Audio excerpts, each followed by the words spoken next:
Where's my chat? There.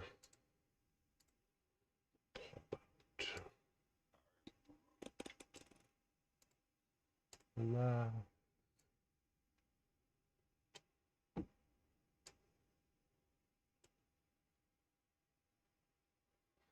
I see 5 critters. Matt B is first. Stanley is second.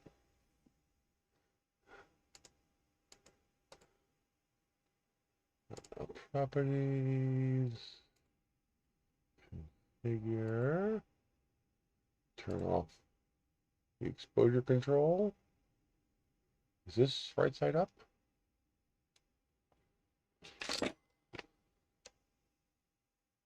It's backwards.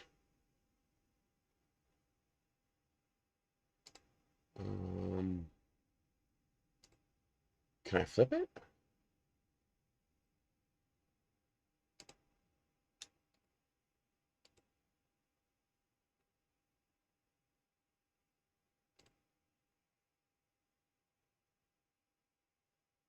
No, I want it flipped that way. I think. Yeah. How do I flip horizontally? Hello, Maker Viking.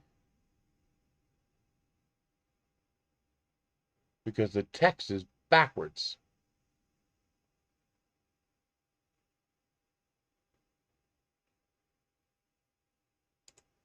Can I apply a filter? Well, I bet you I can flip it in here somewhere. Transform. Flip horizontally.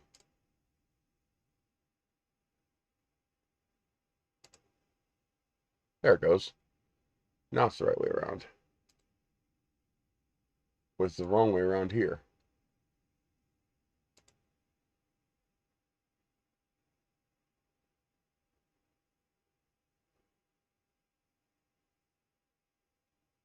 No, it's not upside down.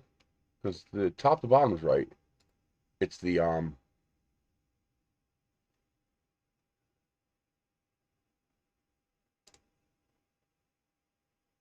think.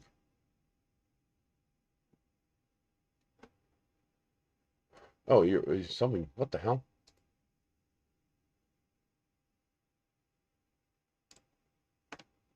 There we go.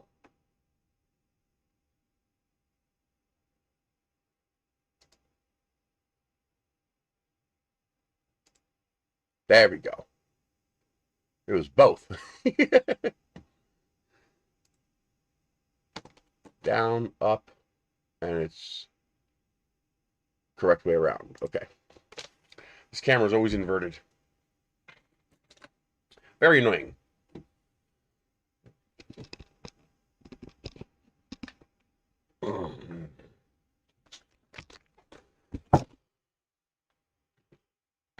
So how are my critters this morning?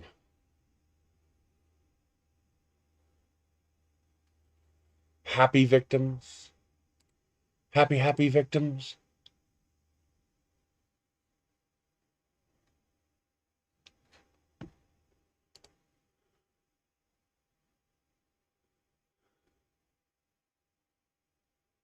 Why is this so jittery?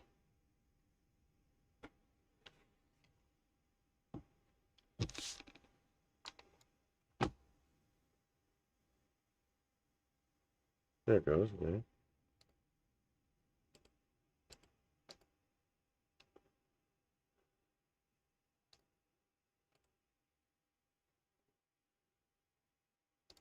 OBS, set priority to high, above normal.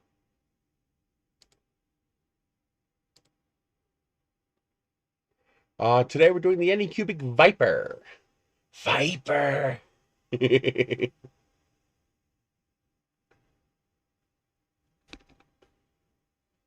Being able to revive an old photograph is magical.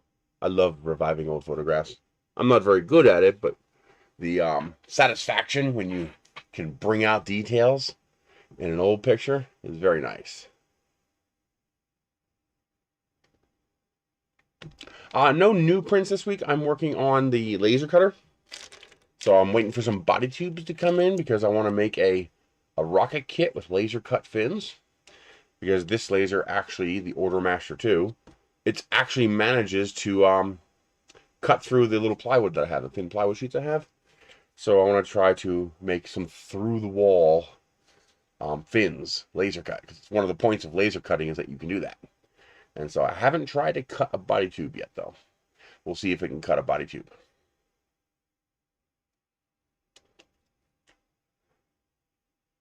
Worst case scenario, if I could just mark the body tube, that will let me make it easier for the end user to cut out the hole.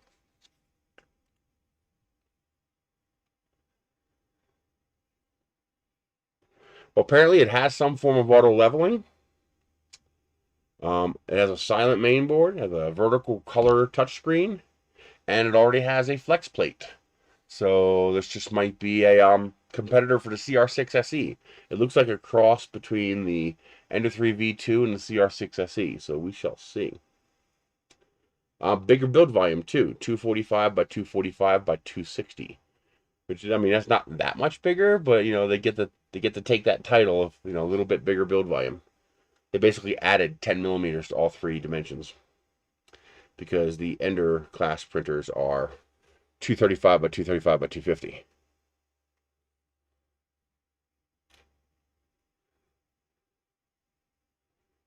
Now, does it have auto bed leveling?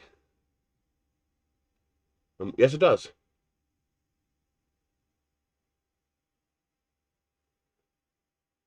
Does it use the I haven't even opened the package yet, so that's why I don't know this stuff. Does it use the nozzle as the sensor, meaning it uses a force gauge or a strain gauge to do the bed leveling?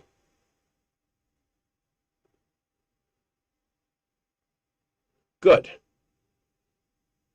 Because so it knows true zero, just like the CR6S. So it is more of a CR6SE competitor. Why is my mouse being so jumpy? That usually means the computer's lagging. I am propped up.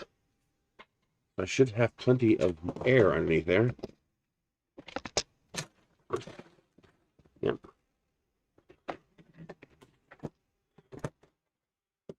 Yep, plenty of air.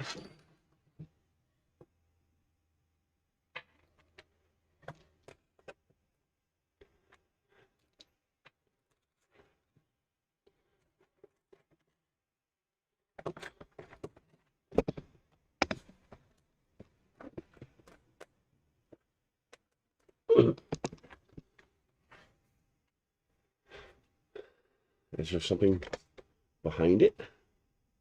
Uh-huh. Nope. Well, the grills are all clear.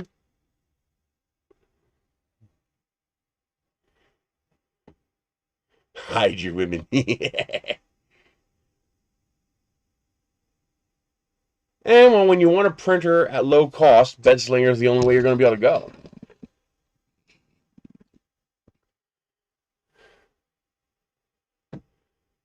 Hello, 3D PMP.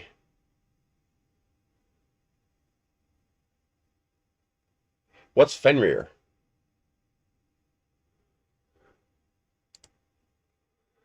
There's a lot more to increasing the speed of a printer than just not slinging the bed. For 99 out of 100 printers out there, no longer slinging the bed will have no improvement on speed, because there are so many other aspects of the printer that need to be improved in order to go faster that the bed slinging just really doesn't matter. Now, if you print a lot of tall, skinny parts and sensitive parts, it can come in very handy. That's why I love the Ender 5 so much. Hello, Niels.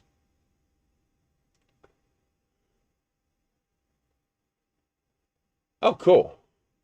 Is that the one you sent me with? The blue and gray one that you sent me pictures of? The renders of?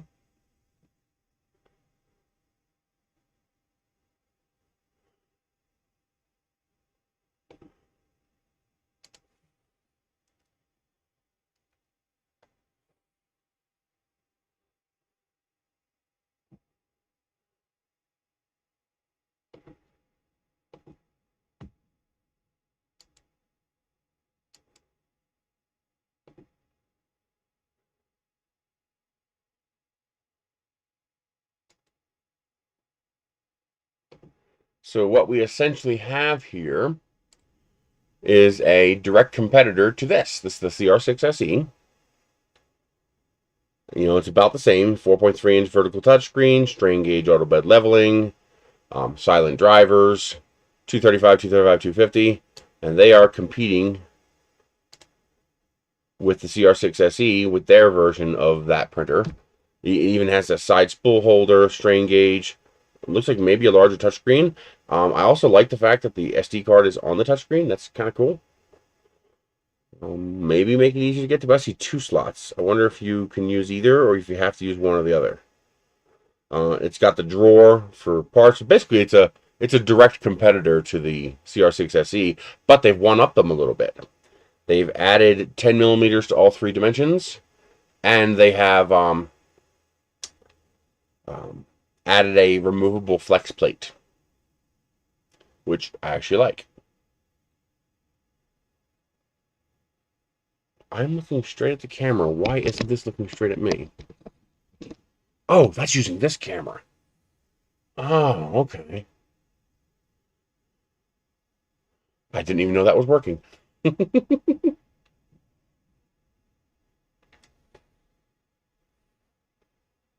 Well, was that like a pre-order special that you got a discount? Because it would only make sense for them to price it the same as the CR6SE. So that's $399 and that's $399. They're both $429 with a $30 discount, so $399.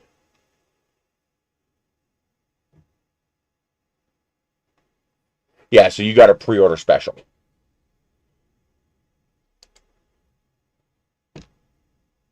Let's switch over to this one. Windy today, I can hear it. Michelle and I have been kicking some serious ass out front. The number of bags that we have filled with tore up cardboard. It's going to take me 4 runs with a 4x6 trailer to haul all this, and we're not done. We don't get too much dust storms. Not a dust storm like you'd see like in the Middle East, where it's like a whiteout condition but with dust. I've never had that. At least not yet. Not in the time I've been here. I think we have enough vegetation in the ground to hold on to most of it. The biggest issue we have is getting people to slow down on the dirt roads, because when I tend to drive, 10, 12 miles an hour on my road because no dust. You do the 30-mile-an-hour speed limit and you create a dust storm behind the car.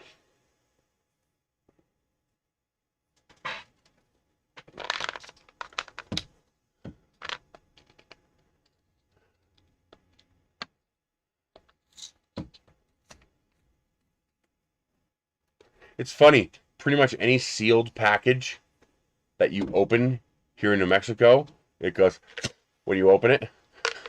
Because most everything that we get is made at a lower elevation, and we're at almost 8,000 feet, about 7,800 feet. So everything becomes pressurized, because everything's got 14.7 psi in it, and we have less than that here. So bags of chips, everything comes extra puffy.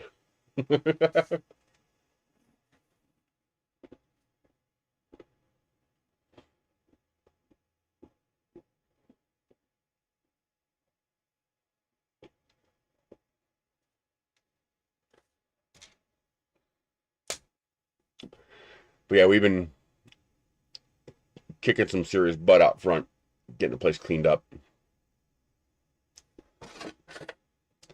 Depression, laziness, putting it off, whatever you want to call it. Either way, we're getting it done. And I'm almost to the point where I can take this stuff out there and put it away.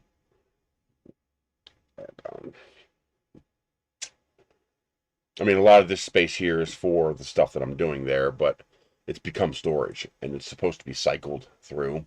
I'm supposed to put the old stuff away and put new stuff there to work on. And I'd also like to dedicate one of them to tools. To organize all of my tools and parts and bits so I can actually find stuff.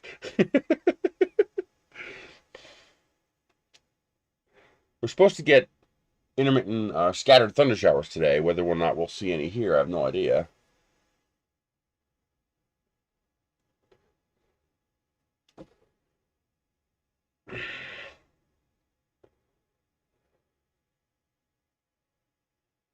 I solved another minor annoyance. The the one thing I like about having the ponytail is that I don't have to get a haircut. Saves me $120 a year. Figure a $30 haircut every quarter. Oh, I bet. And but I found out I can mount it higher up on top of my head. So instead of down here, I put it up here. And that allows me to catch all the little loose hairs over the top that tend not to get caught in the elastic band and end up in my face. Oh, it's so annoying.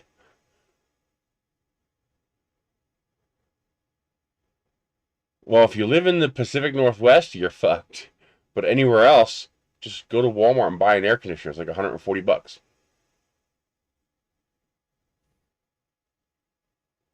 You can get a cheap little window unit that'll do a decent job of cooling down one big room. One of those little 5,000 BTU units will almost cool this entire house. Except for that, 4 o'clock to 8 o'clock time. But I get see, here's the thing, though. I get shampoo for free.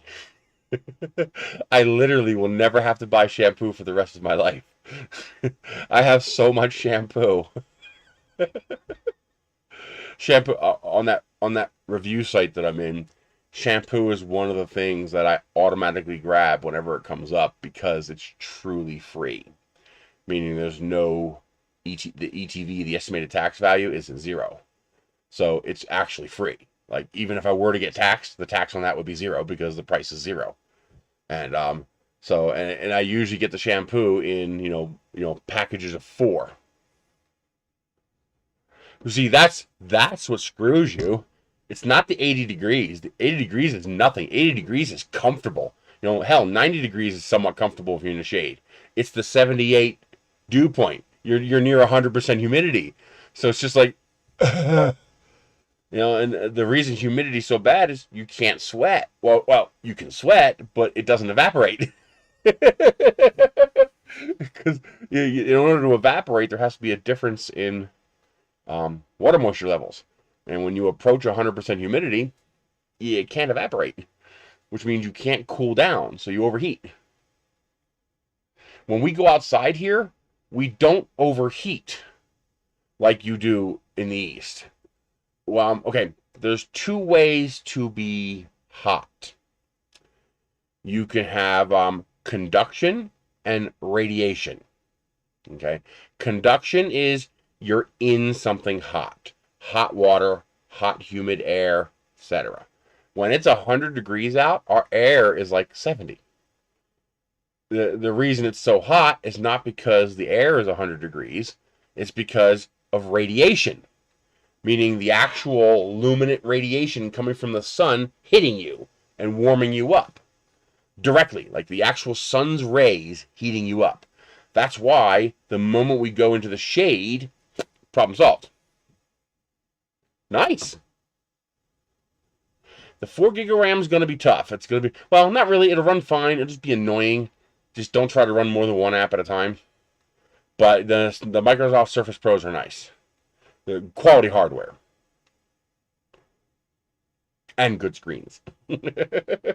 Really good screens. Yeah, after those prices we found on eBay, it'd be crazy to buy one of those new crappy computers. I mean, for the price that you can get really good used hardware, it's just like $230 for a Surface Pro 4. It's hard to argue with that.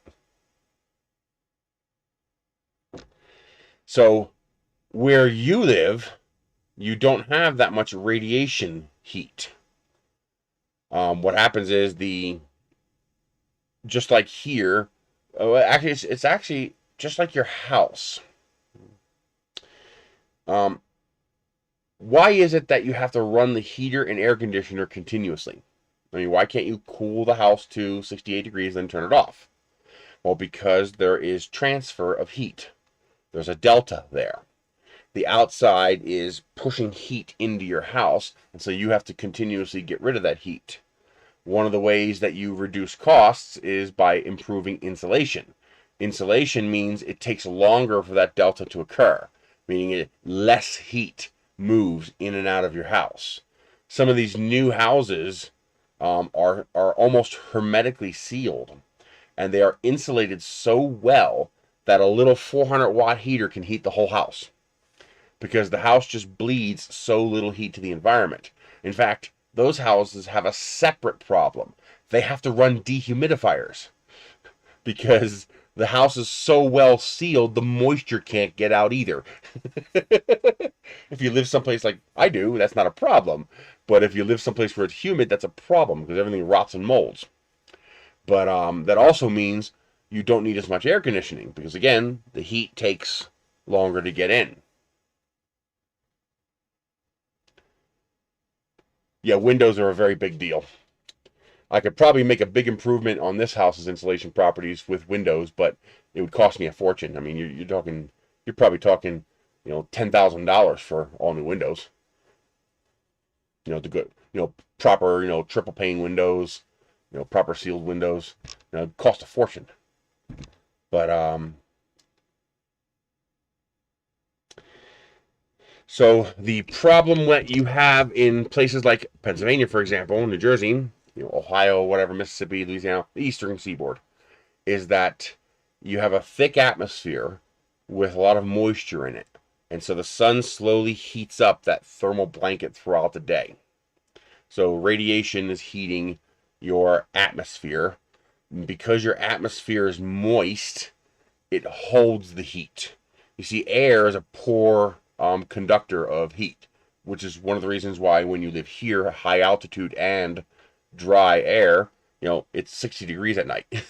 I mean, last night it was 60 degrees, even though during the day it's 90, because the air doesn't hold any heat. The air is a poor thermal battery. Water, however, is an excellent thermal battery. And humidity is literally water in your air. So you have thick air with a lot of moisture in it, which means you have a very big thermal battery. Exactly, 75. So it's 80 during the day, 75 at night. You only have a 5-degree delta between daytime and nighttime. While here, it might be 87 during the day and 62 at night. Almost a 30-degree delta between day and night. So here, during certain parts of the year, it actually makes sense to have a whole house fan, because the moment the sun goes down, you open a window, turn on the whole house fan, and you exchange the outside air with the inside air, because the air is not actually hot here. The air is cool. You're just being hit with radiation from the sun, which is why the moment you step out of that path of radiation, meaning into shade, it feels dramatically cooler. And that's because it is dramatically cooler. You got thinner air that's drier. You're hot, not because the air is warm, but because you're literally being heated up with a ray gun, the sun. While in Pennsylvania, the sun is not what's making you hot. I mean, you can kind of feel it if you step out in the sun. You can kind of feel the sun hitting you, but it's not a huge deal. It's the thermal battery that is your atmosphere surrounding you that's making you so hot. And because it's a thermal battery, it doesn't cool down that much when the sun sets. So you got to run the air conditioner all goddamn night. Well, here, at 9 o'clock, I turn the air conditioner off because you don't need it anymore.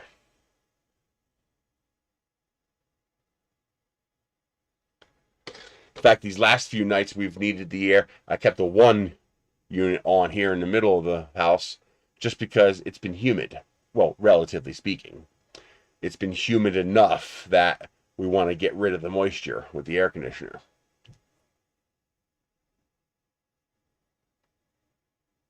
Well, yeah, I can stick my printer out in the sun and it'll melt my ABS print. But the wind will, have something to say about that. But yeah, summertime, it is easier to print ABS. Really? Tornado warnings, huh? We didn't get too many of those in Levittown. I know Western PA gets a lot more of those.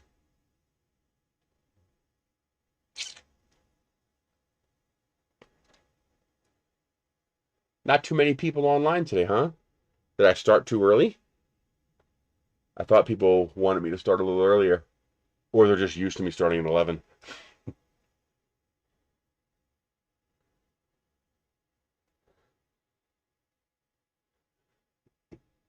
Hello, John Mack. John Mack is here. Happy victims.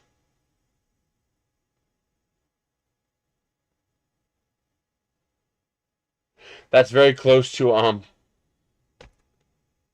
what's the guy in God Almighty, the funny guy. Forget his name. He has a phrase like that. Jim Carrey, that's it. In that one movie, he has a phrase similar to that. Why is the screen black? What screen?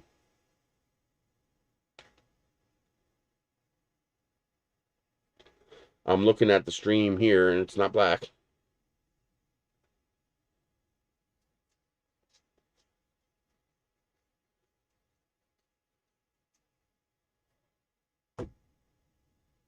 It looks fine here. This screen here is blank because it's just looking at the table.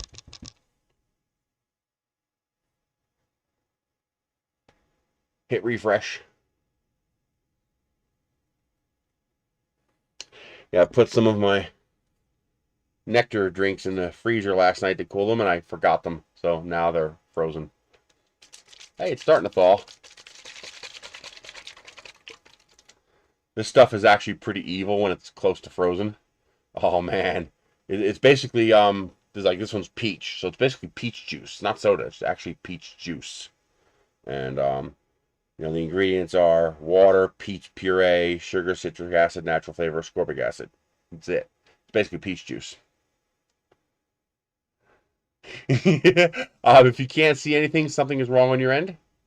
So I would actually that can sometimes happen when the driver that handles video on your local side, it's actually a separate function in your browser. If that portion has crashed, so refreshing might not fix it, you might have to actually close the browser and reopen it. And check your task manager and make sure the browser actually closes. So make sure the process terminates and then reopen and see if that resets it. So in that case, sometimes refreshing might not help. You might have to actually do a hard reset.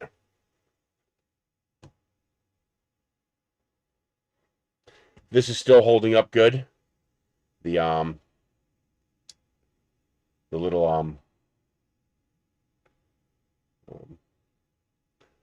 USB Dremel. The original designs of these had a fatal flaw where the bit did not get gripped properly in the collet, and the bit would walk out as you used it. And so as soon as you applied pressure or something like that, the bit would start walking out. And they seem to have fixed that, so it's like, yes. And it's USB-C. I love it. I love it. I wish it had a little case. I'm going to print one. I'm going to make a little case for it. But beyond that, actually, I could just make a simple tube with a screw top. Put a little foam in the top and bottom so it has a little shake resistance. But yeah, this thing, I might even put a hole in the bottom so that I can plug it in while it's in the case. But yeah, these things are great. Now I just gotta wait for somebody to make an orange one with the new specs. Because my original ones are orange, so I like them. But yeah, this thing is just, it's wonderful. Yeah, check the bell. Sometimes you can trick YouTube into resetting it by clicking the bell and turning off notifications, and then clicking the bell and turning on notifications back on again. But that's a YouTube thing. Yeah, the original ones from Tact Life were orange, so I loved it. But I had like 3 of them, and kept one at home, and I took 2 with me. Because inevitably you'd always forget to charge one, and so you just grab the spare while you're charging the first one. But now that it uses USB-C, that's cool. I mean, there's nothing special about USB-C in regards to charging this. It's just that I have more USB-C cables now because more of my stuff is USB-C. And it's easier to insert. It's reversible. I just like it better. It's just convenient. So even things that don't necessarily need to be USB-C, it's convenient when they are because then same cable. Haven't got a chance to play with this yet. This is one of those boroscope kind of things. Feed me! Feed me, Seymour! Feed me! But this thing is so freaking tiny, it's ridiculous. I haven't even tried to use it yet. But it's one of those little tiny cameras. And then it connects by Wi-Fi to your phone. So I can't wait to play that. You know, it's the kind of thing where you can stick it in your ear and see what's in there. Just don't poke too hard. But I was actually shocked by how tiny it is. Like, Jesus. There's like nothing to it. It's so small. But that'll also be good for poking around inside your printer. You want to look through a hole inside your printer without taking it apart and see what's in there.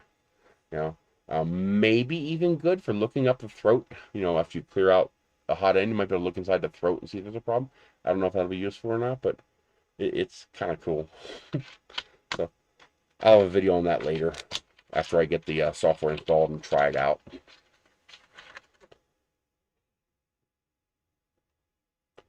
The ETV was 0, so I grabbed it.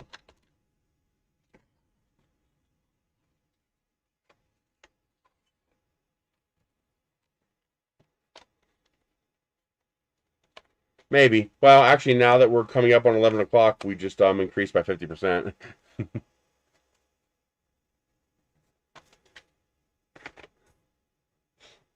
But yeah, YouTube's weird about the notification things. There's absolutely nothing I can do about it on my end.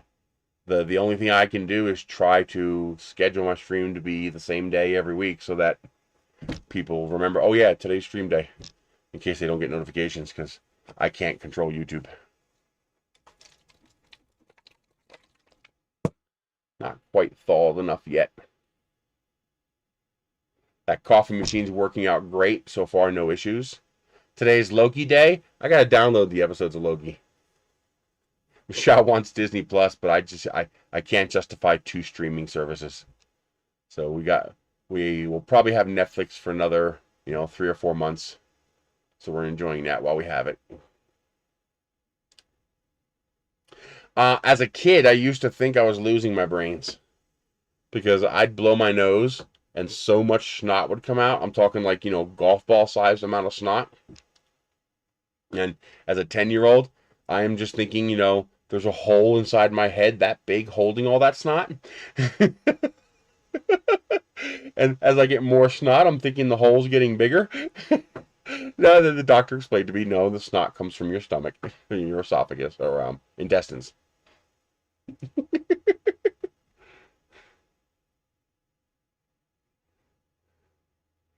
YouTube's weird.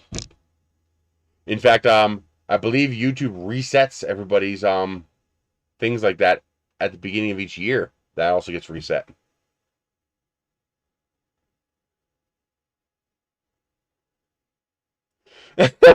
Okay. That's a hell of a day, Rick.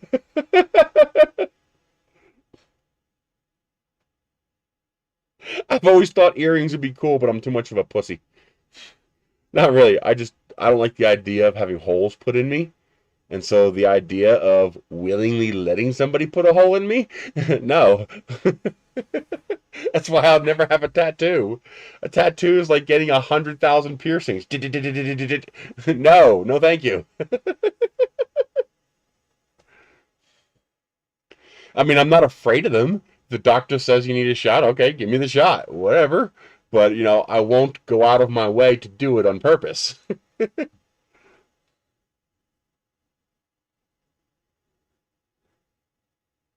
Yeah, I bet she was.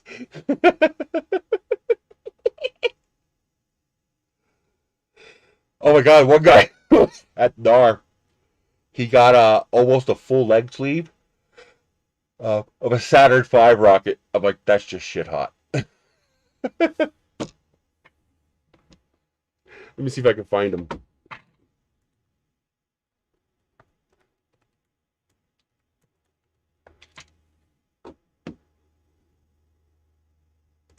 There we go.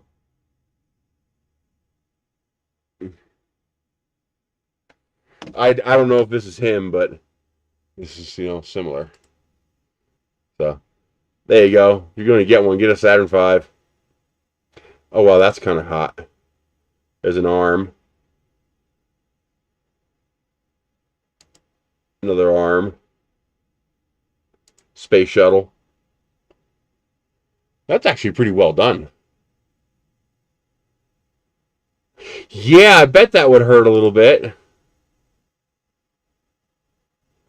Wow, some of these are actually pretty good. Wow.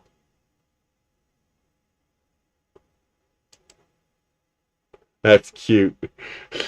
That's cute.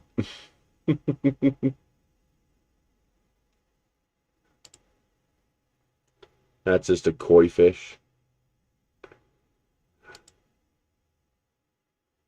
Huh. People are crazy. Yeah, I've seen UV reactive ones. They're pretty neat too. They're basically invisible until you go into a UV scene, or they have multiple images until you go into a UV scene, then you see the UV image. That's some pretty cool stuff. Still not going to get one.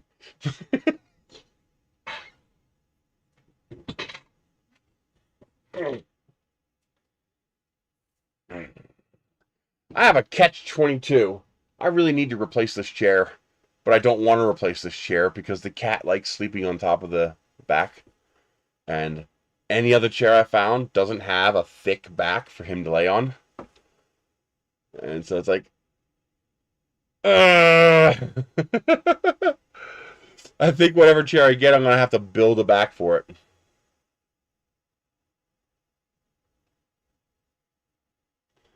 Yeah, seriously. So I want to get that Leap Plus chair from Steelcase. You know, even a refurbished one when they're available is $1,000. But the chairs are absolutely bulletproof with a 12-year warranty. It's hard to argue with that. But I did just get the piston in. So I have a new piston for it. It's sitting out front actually. But I haven't put it in yet. That's going to be fun because the pistons they become a friction fit. There's nothing actually holding the pistons in the chair, but once you start sitting on it, they start kind of molding themselves together.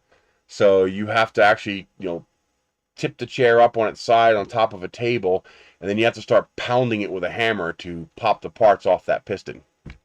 Usually the chair pops off the piston pretty easily, but the wheel assembly doesn't tend to pop off the piston very easily, so you got to pound it off. And you got to be careful because you don't want to break either part of it by hitting it with a hammer. So you got to use a rubber mallet, and you just got to go whack, whack, whack, and turn it and whack it again until it pops off. But the problem I have with this chair is that it tilts. So this is the chair rocking left or right, and it tends to bias right. So the chair tends to tilt to the right. So something on the bottom is becoming bent. And then, of course, the other problem is I want to sit like this, but the chair tilts forward, which is a very uncomfortable position to sit in. And I don't know why it naturally tilts forward. It's really annoying. It should be sitting like this. And it's, so basically the chair should be sitting like this, but it's sitting like this. Probably because I broke something. So, well, I got a real nice welding helmet off of that review site. $200 welding helmet with a big fat view screen. So now I just need to wait for a welder to come up. I refuse to buy anything. I won't. I refuse. I keep getting burned. I needed some stainless screws. I waited a month and a half, and I finally broke down and bought them. The next day, they popped up on the review site. This week, it did it to me again. I finally broke down and bought a knockoff, not an OEM, because I could never afford an OEM, like $300. But I bought a 4-bay DeWalt battery charger. So it's one of those chargers that you can plug 4 batteries into it and charges all 4 of them up. And no joke, 3 days later, the goddamn thing pops up on the review site. It's like,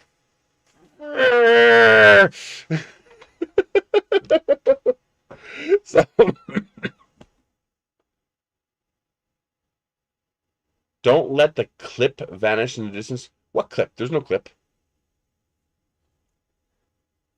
If you're talking about the C-clip in the top of the piston, that doesn't get removed. You literally have a piston, and the chair just sits on top of the piston, and the piston sits inside the chair, the wheelbase. That's it. There's nothing holding them together except gravity and friction over time. But there's no C clips to remove. In theory, you can just pop it apart like that and put a new piston in. The reality is the parts force themselves together a little tighter, from sitting on it. Yeah, you don't have to remove a clip on the bottom of the chair. Let me show.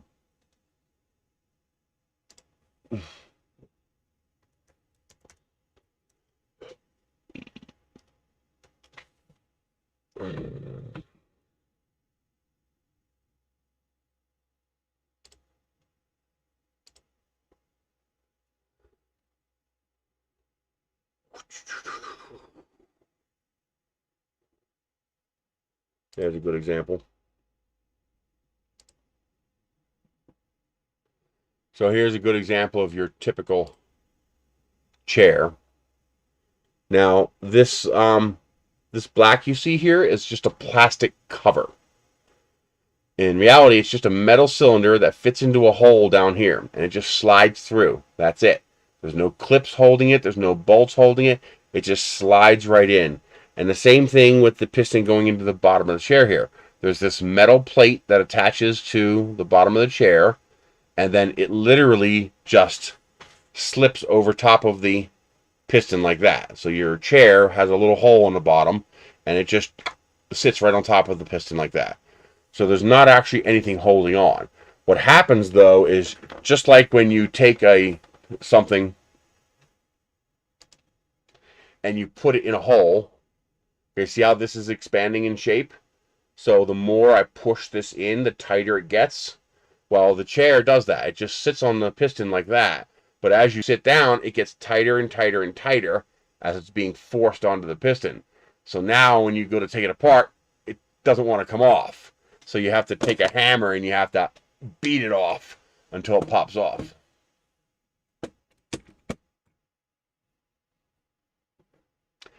You just got to be careful. The metal ones, the plastic ones, the plastic might break. The metal ones, the welds might give if you hit it the wrong way. You don't need washers. You don't need anything. It's just a pain in the butt to remove. I gotta basically clear off this table, bring the whole chair up on this table, and just whack it with a hammer until it pops off. Once it's off, I just take the new cylinder, go click, click, and put it together. Done. It all just fits together. There's no screws, there's no fasteners, there's no washers, there's no shims. It just sits on top of each other. It's just a friction fit. That's it.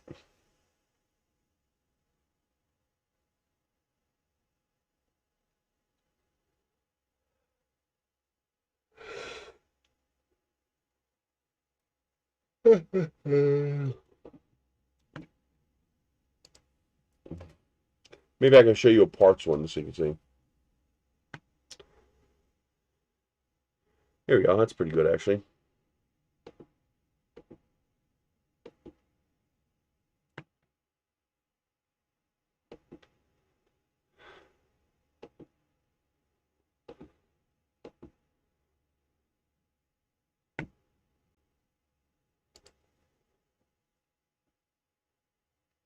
So as you see here, the piston literally just fits in top of this. That's basically what it is.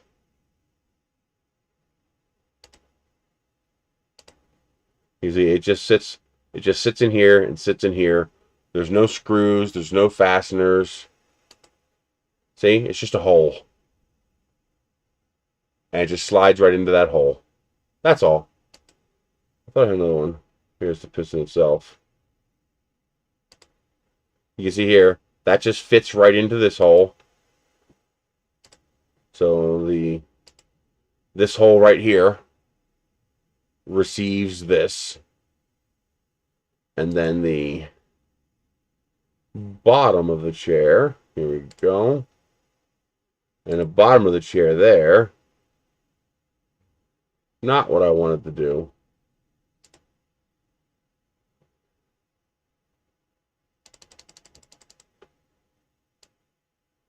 See, that's all it is.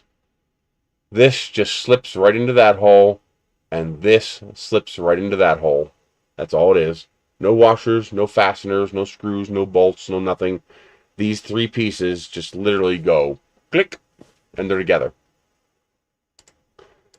But because, you know, we're a big fat ass sitting on top of them, they get forced together tighter and tighter and tighter by friction. So I just got to get the rubber mallet out and beat it off. And, because if you hit it too hard, you'll either break the plastic or break the welds on the metal. Because they're not well made, they're cheap. Let's get this box open. Got my Harn's knife. I love this knife. Which is the top? This is probably the top right there. Seriously? You got so many freaking labels on it. It's like, how many labels do you want to put on the damn thing?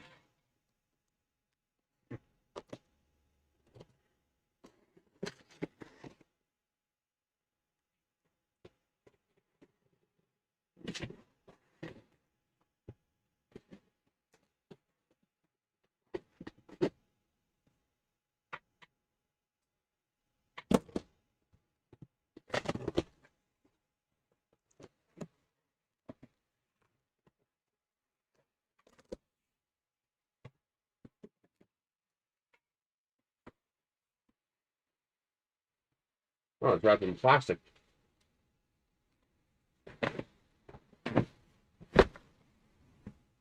We will keep that nice big flat sheet. Those come in handy. And we start pulling the parts out.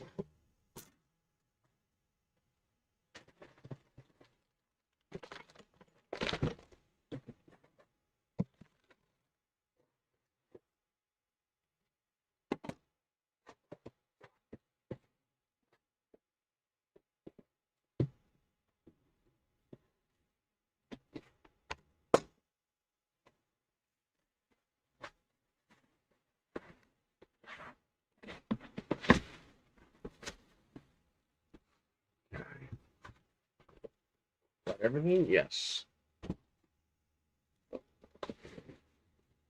Well packaged. I got no complaints about the packaging. Yeah, right there. So they did a pretty nice job packaging that. But all the big companies have gotten it figured out. They know how to package things now. They pretty much do it right every time now.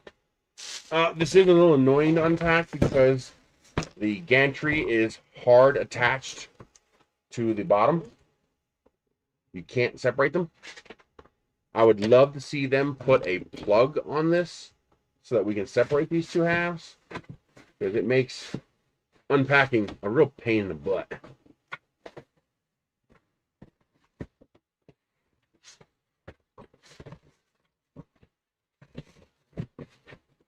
Because you gotta run everything through, and you can't separate the two halves. They have to all come out together. Oh, you bastard. Come on.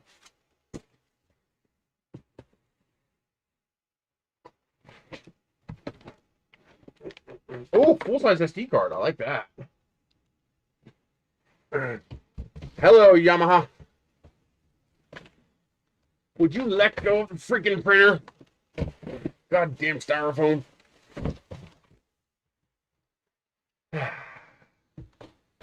I hate that these are attached. Like, come on, let us separate them. Oh, that'd be nice. All right. That trash. Hey, cats, here's a box for you. Enjoy the new box. Let's see how long it takes for a cat to go inside it. Okay. If they would just make it so that this was a plug, you know, put a big fat plug somewhere on there so I can just disconnect these two halves. That'd be nice. Not a huge deal, just a would be nice.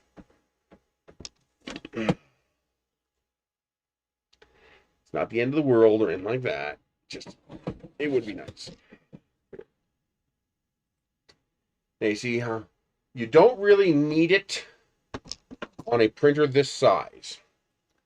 But one nice thing that Anycubic does is dual Z end stops. Dual Z end stops are just nice. Just really, really nice. Because you never, ever... Wow, $1 a pound. Now, is that boneless, skinless, or is that bone-in? Bone-in, not such a great deal. But boneless, skinless, that's a great deal.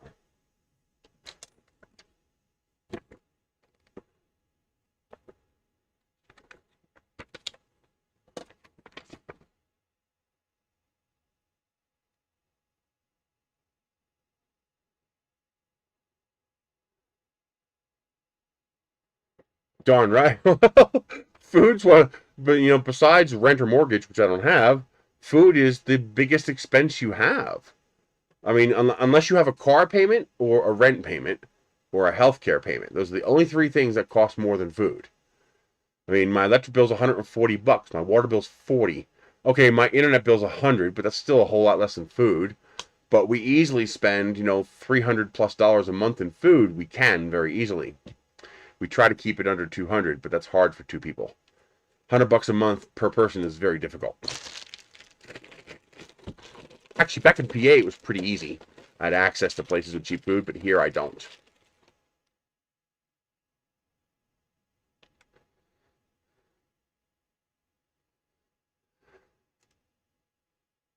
Boneless, skinless.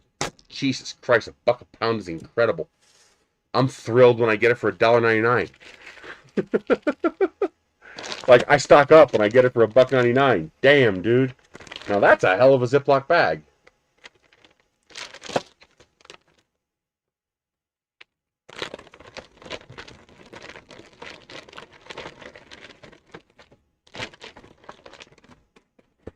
Hey, Anycubic. I hate to be a Debbie Downer, but Creality gives me a 200-gram roll. Not this waste of space sample. Come on, don't be cheap. 200-gram spool. 200-gram spool. And it is a volcano hot end. Because I see a volcano nozzle here. I see two volcano nozzles. Are they by chance larger? I doubt it. They're probably 0.4s. That's a 0.4. And that's a 0.4. Hey, Anycubic, it might not be a bad idea to make one of these nozzles a bigger one. Include a 0.8. So include a spare 0.4 and include a 0.8. You know, it would cost you nothing to add a 0.8 millimeter nozzle in place of one of these 0.4s, or even better, 0.4, 0.6, and a 0.8. You know, give people the option to play around with different nozzle sizes, especially since you got a volcano hot end. The larger extrusions will work very well with the larger nozzles. So just a suggestion, include a larger nozzle. Here is the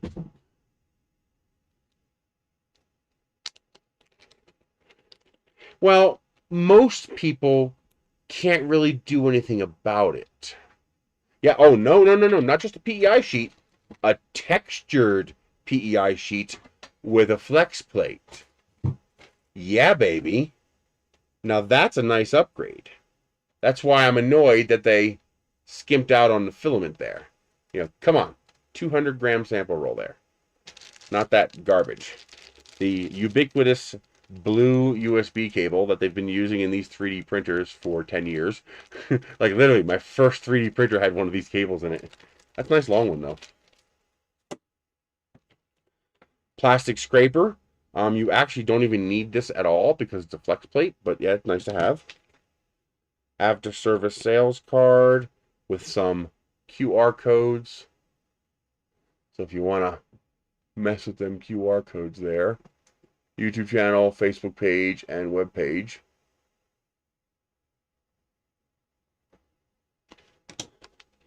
A full-size SD card with absolutely no markings whatsoever. Like, there's not even numbers on the back. But who cares? They include it, and it's a full-size card, which I like. There is a slot here on... I love this, by the way. This is nice. This is beautiful.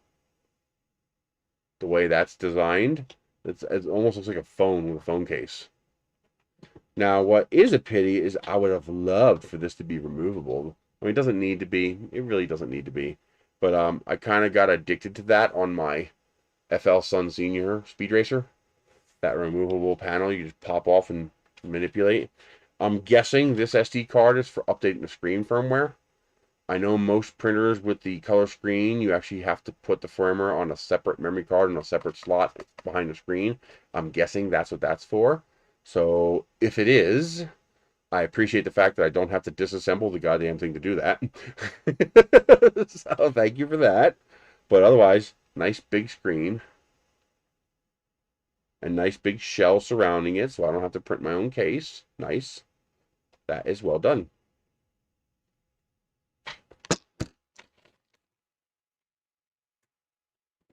Okay. Looks like quality check card.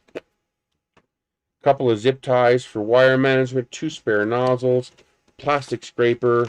This looks like the SD card reader.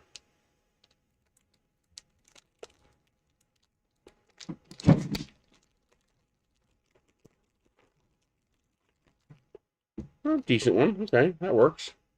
There's your SD card reader. And your SD card would pop into the side here. There you go.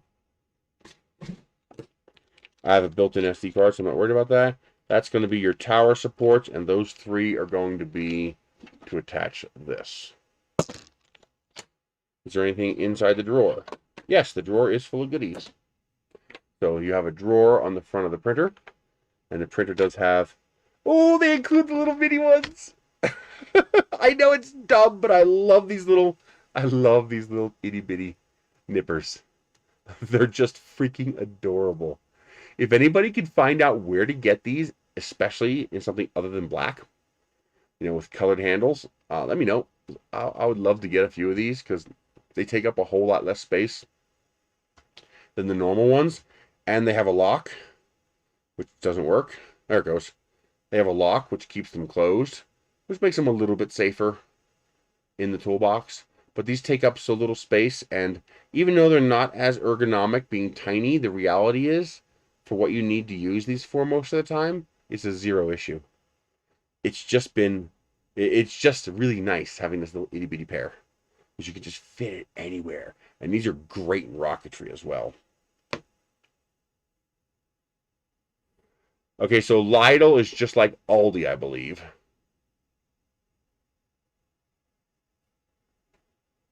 A kilogram is 2.2. So what is that? So that's almost a pound. A kilogram is 2.2 pounds. No. So 500 grams is 1.1 pounds. So yeah, 400 grams is about a pound. So not bad. My view on water washable resin is I don't like it. Water washable resin is dangerous to flush down the toilet or the sink. And having a water washable resin is going to encourage people to do that. And to me, that's dangerous. Yeah, Lidl. Oh, I guess you could use a short eye, so little. Annoyingly small wrenches, but you know, it's nice that it fits in here.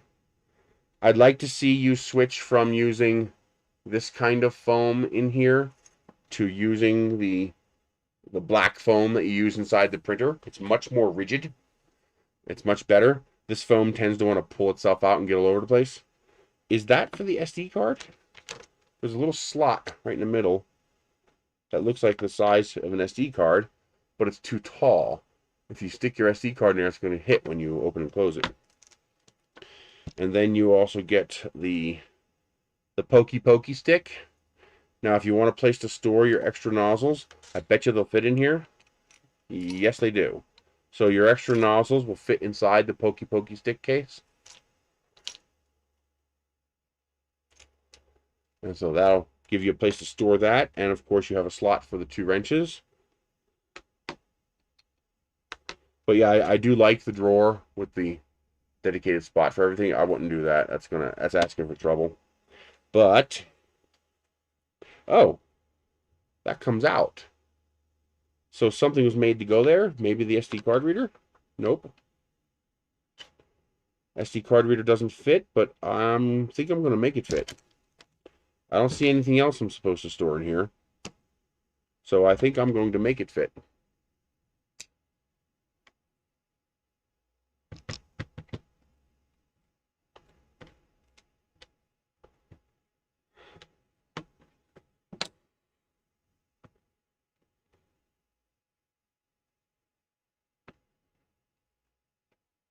And I just tore it. Yeah, this foam is not the greatest. But I did make a slot for the SD card reader. Now I'm going to make a little slot for the SD card.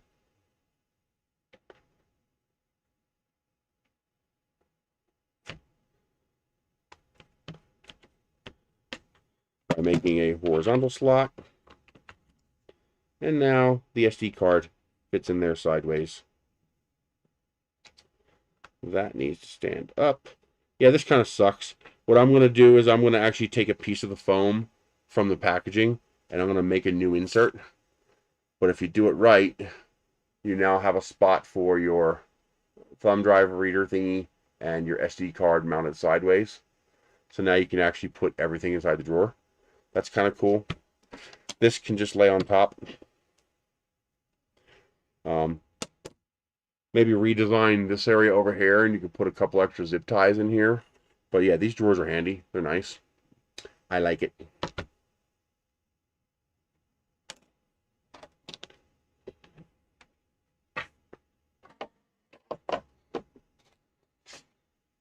This foam. Use this foam. It's much, much better.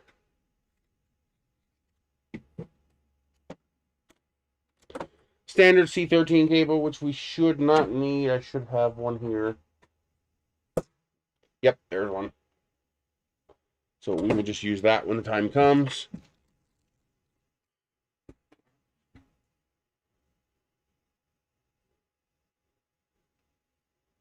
Spool holder that just clips onto the extrusion. And then this part just threads onto here like that. Done. And it literally just clips onto the printer like that. So that's just a copy. It's basically a copy of the CR6 SE. But they've made improvements. Let's see. The improvements are the dual Z. The feeder is probably an improvement. And the Volcano hot end is an improvement. And the mag bed with the textured PEI is an improvement. So some pretty nice improvements over the CR6 SE if it performs equally as well.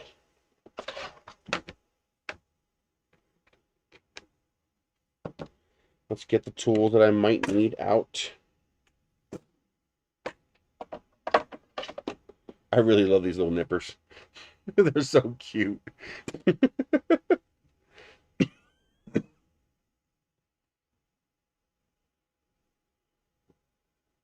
Well, I got 160 printers and every one of them came with a C13 cable. So in theory,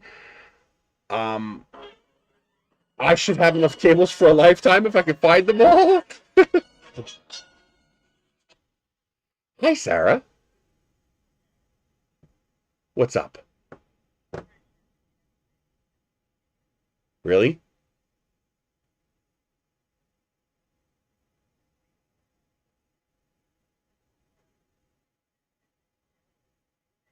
Mm-hmm. Oh.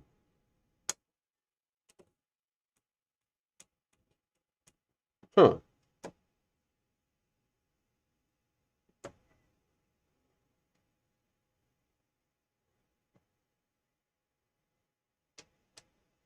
Huh. Oh, wow. Is he big enough? Is he gonna, are they gonna have to NICU him or is he big enough to be?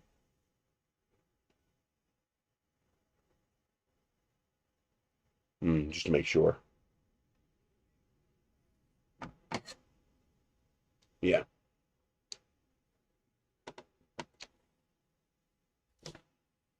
Hmm. That would suck.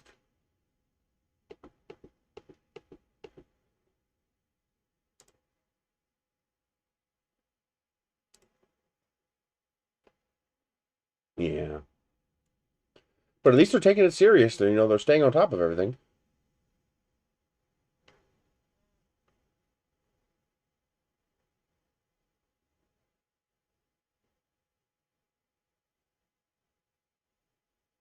Shit happens. You just deal with it and you move on. As long as they're taking care of it, that's good. Hey, later on sometime, I gotta sit down with you at the computer and I gotta like do a screen sharing thing with you because they have if they were zero, I would just get them all. But they're not zero. They're actually pretty expensive. So I want to be selective, but they got toys available. And these are good toys. The ones that they're all made of wood, not plastic junk, the good quality wooden toys. Little trucks and puzzle pieces and blocks, and here's a little tow truck and a little excavator and a little garbage recycling truck kind of thing, and they're just like the little toy trucks. It's just they're colorful and they got the wooden wheels, that kind of stuff, but they're nice. Now some of this might be because there's more than one. Splinters are dependent on the kind of wood in Act3D, so this kind of wood doesn't splinter. Now see, like for example, this one here is $26. But I think you're getting 5 of them. Because it says Amazon Basics Vehicle Mini Garbage Truck. But then it says, 5-pack. So I think you're getting 5. If that's the case, that's a good deal. I mean, like here, I want to get this block set, especially the 50-piece block set. If that's a 4-pack, that's 200 blocks. Yeah, and here's a little tuk-tuk. That's cute. A little bulldozer. But I want to show you these and go over them because this could be really cool. Like the block sets are $60, but if it's 50 blocks and it's a 4-pack, that's 200 blocks. You're not touching that with a 10-foot stick for that price anywhere else. Real wood stuff is expensive. They're expensive toys because they're legit. They're not plastic shit from Walmart. And God, I wish you had a place to store crap because they got balance bikes and bicycles available. Oh, I know. But this stuff will come up again at some point in the future. So when he gets to that age.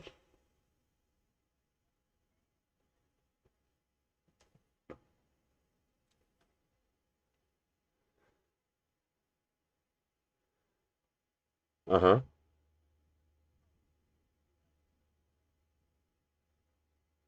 Weird.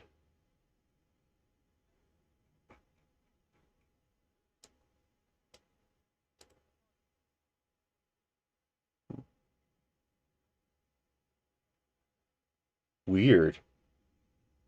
Well, we know you're a freak, but, that's beside the point. Well, what happened? Did you beat the horn at him? Probably safer not to.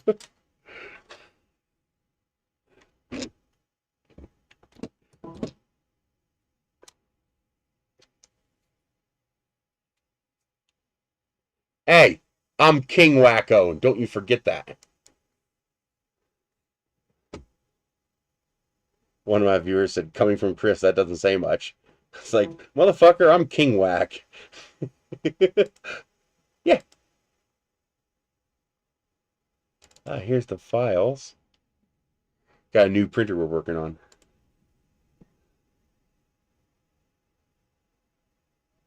Nice. Wow, that seems cheap.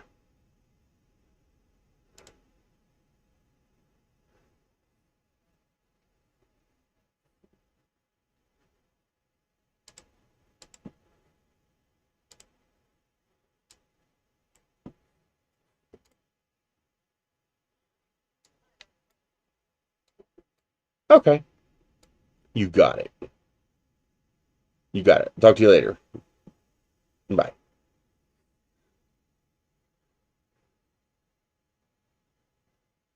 There you go.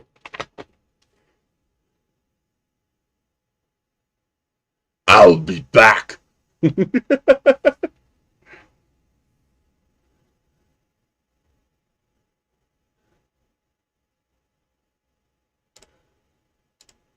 Okay. Comes with Cura. Comes with Cura profiles.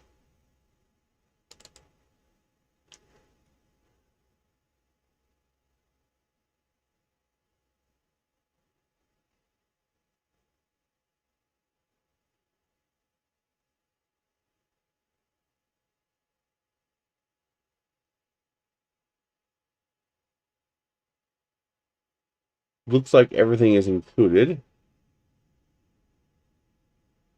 It's funny how they're showing a picture of a SanDisk card, but they don't include a SanDisk card.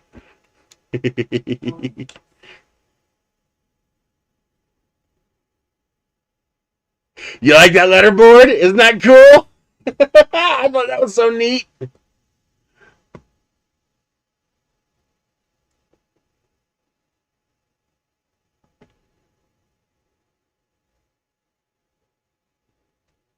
Now, what I'd like to see them start doing is to start including the PDF manual as a printed manual. Instead of shrinking everything down to be tiny and hard to read like they do with this. I mean, this is mostly the printed manual, but it's all shrunk down to fit on this folding paper. And how much would it cost you to include the full manual? An extra 10 cents? It can't cost much. Thank you, Ben. But I'd like to see them include this full size manual here as part of the deal. Pop the zip ties. Okay, looks like your zip ties hold the bed as well. Yeah. Well, printed on plastic. Whatever.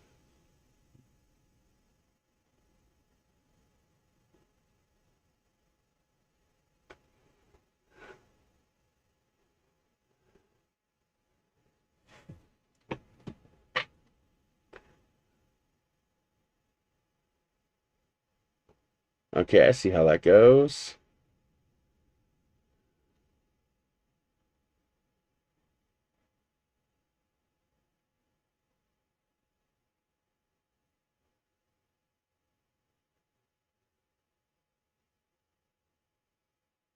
That's zip ties.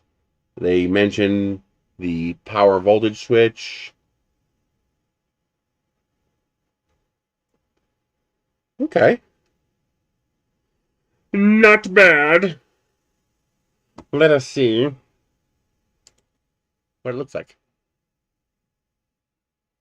First thing I'm going to do is rip this open and see what it looks like inside. So, how do we get this open?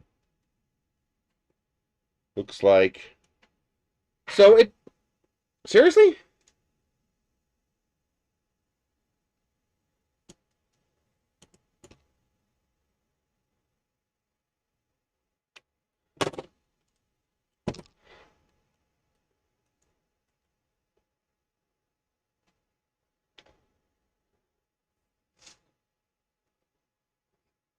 That looks like I should be able to remove this.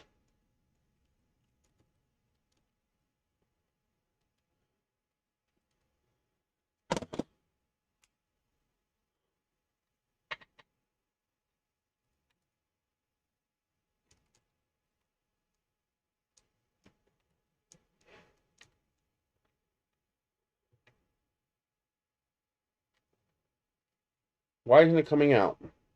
I don't want to break it. But that should come out. It looks like it's a plug.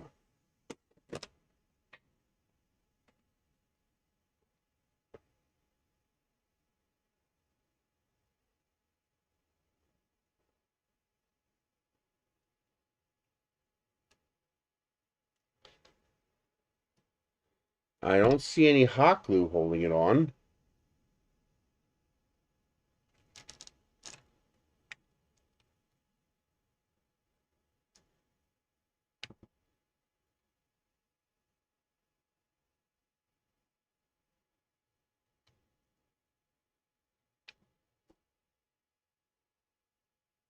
Is there adhesive I can't see? Why am I having so much trouble seeing this?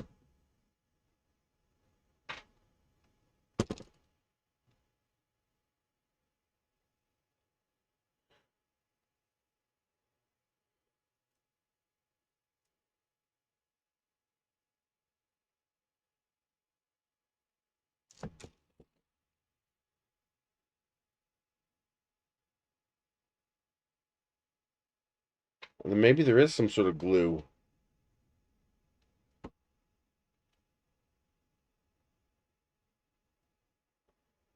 Yeah, I know you can't. None of these cameras can get close enough for you to see this. It looks like a plug that should just come out. In fact, it looks like this plug. Not quite.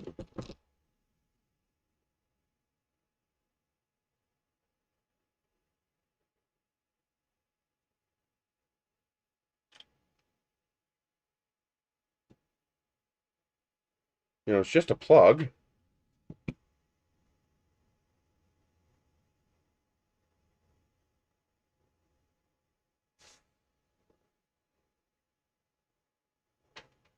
Am I missing something obvious here? Or is it just glued in? That red stuff might be glue. In fact, that red stuff looks like glue.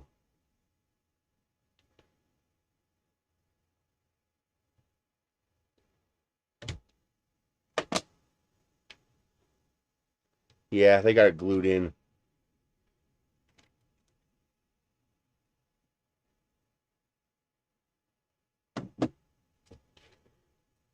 There it goes. Yeah. So this is removable.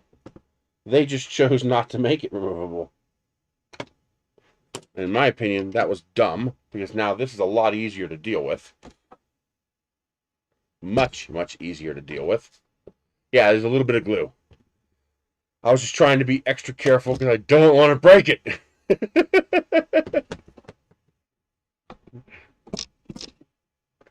I'm actually looking forward to messing with this one. Ah, I can drink this now. Okay. We're going to leave that zip tied for now because that'll make it easier to manipulate this. No, that's the wheel. So how do we get the cover off? So we have to get it off from behind? Yeah, we got to get it off from behind. Okay. I see how that works. Because I want to see the inside.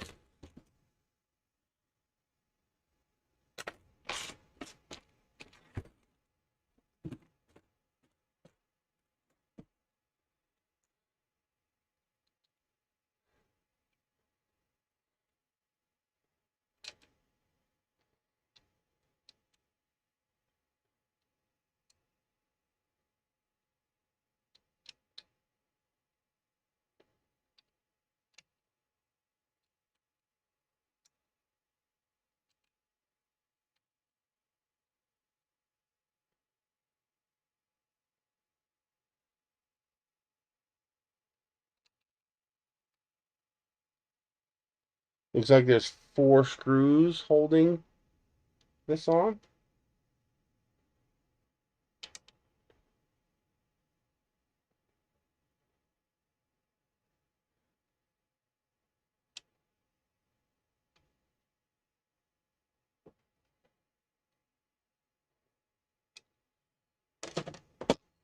Yeah.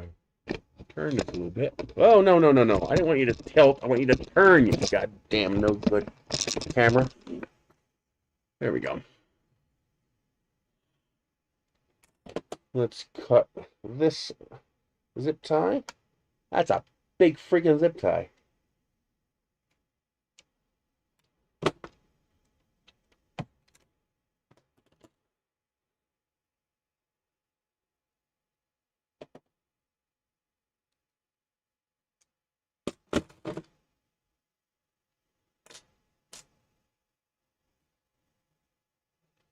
And make sure that is the screws. Yes, those two screws right there.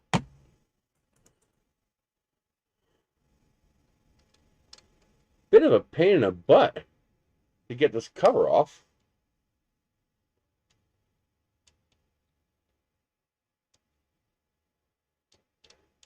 Hello, Mike. No technical difficulties. I just want to see what's inside. Okay, remember the flat one goes in the upper right. Seriously?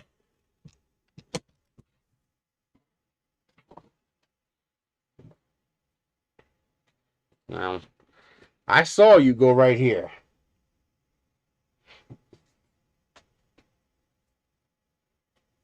There it is.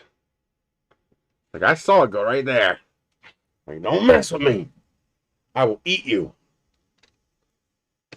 Yeah, it's already almost off, so just this one screw. Real hard to get this to come apart. Not hard, just annoying. But not a big deal. Oh, yeah. My cameras love pissing me off.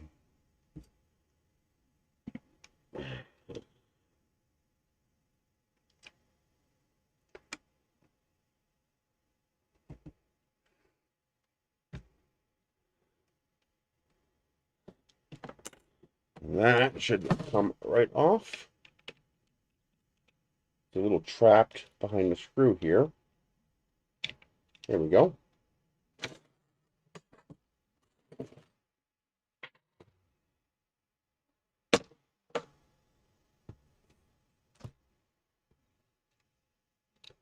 I don't want to unplug anything. Boy, that's a little precariously tight in there. So let's get this over here. So this is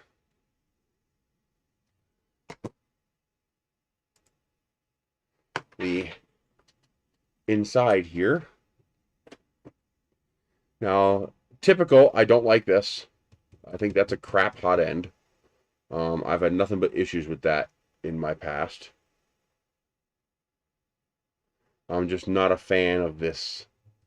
It's always a failure point. So it looks like here's the strain gauge portion up here. Yep. You can see that right there.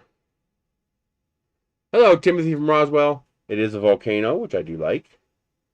Thermistor's a bit, Where's the sock? There's no sock. Dual cooling fans.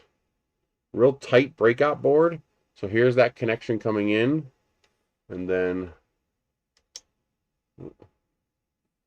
here's the breakout board underneath here. And here's all your fan connections. Your fan, thermistor, heater cartridge, etc. These wires over here.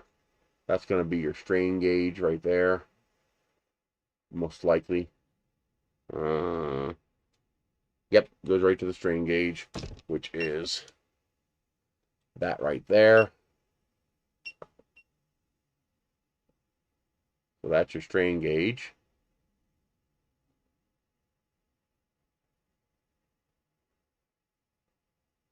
Well, you can replace the hot end.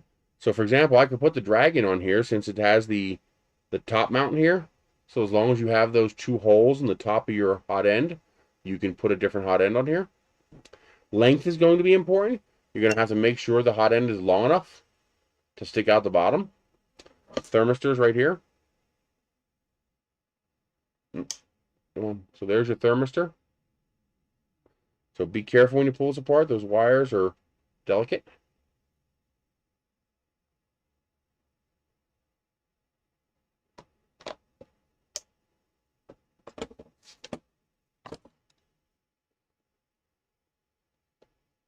But yeah, there is your hot end. So I'd like to see that left removable. That makes it a lot easier to pull it out of the box. I don't see any reason to do that. Maybe this doesn't clip in super well and they had issues with this popping out and so they glued it in. I don't know. You can always hit it with a dab of hot glue. But there's your hot end. Oh, that is clipped. Oh, they use a zip tie instead of using a clip. I'd like to see them switch over to using clips. The clips are just convenient because you can remove them and put them back. This, you have to cut it and then put a new one on. So the clip is serviceable. But here, maybe they have improved this. Maybe this is improved over like my Chiron. But we'll see. I'll reserve judgment. But yeah, that's it. Simple as that.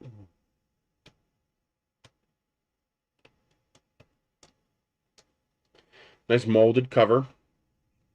Dual cooling fans. Hopefully they're aimed correctly. But otherwise, looks decent. Getting this back in is a little tricky.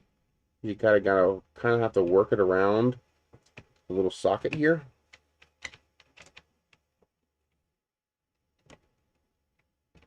There we go. It's a little bit of a job to work it around the plug here. But once you wiggle it on there, it sits fine. Nice clean hot end that is serviceable, so that's a good thing.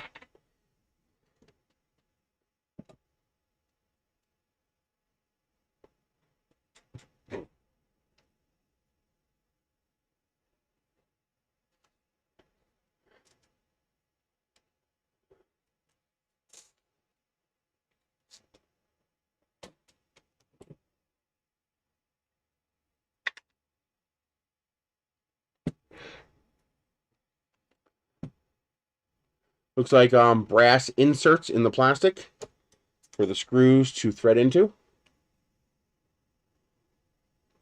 No, they're 4010s.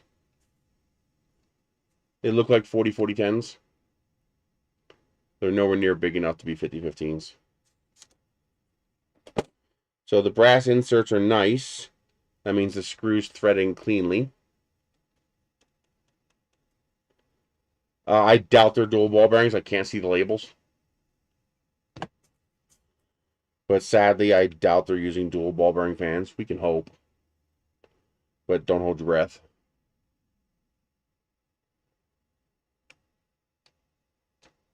Probably because they just haven't felt a need to. I'd rather see them spend the extra 10 cents to put quality fans on here. Because the fans make a much bigger difference in quality of life. So don't forget the upper right is the short screw.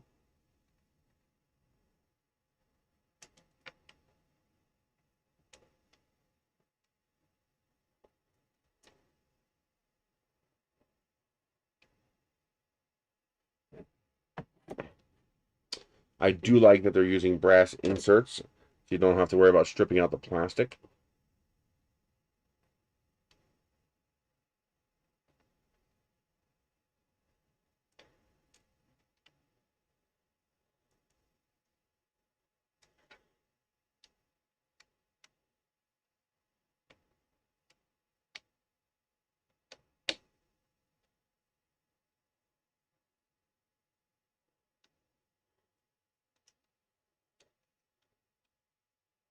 I wonder why the autofocus on that camera hunts so much.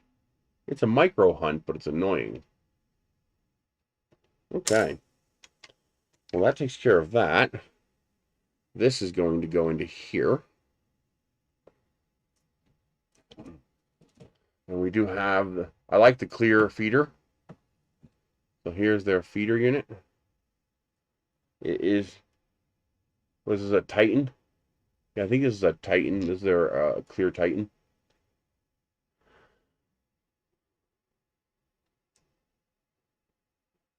I wonder if that is a restricted filament path. Doesn't look like it. Yeah, it looks like the tube stops here and then starts again here. So it's not a fully restrained filament path, so I don't know how well this will work.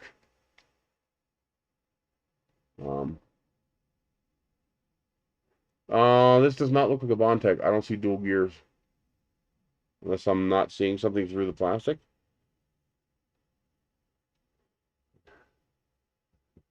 I don't think this is a Bondtech clone. I think this is a Titan clone.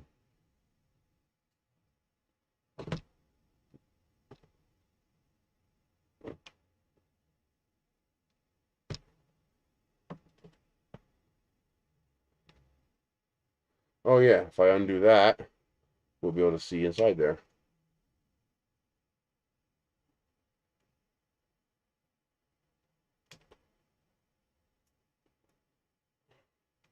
Oh, it is. Okay. Yeah, it is. We got dual gears. So there's the second gear. Okay. Boy, you really couldn't see that from the outside very easily.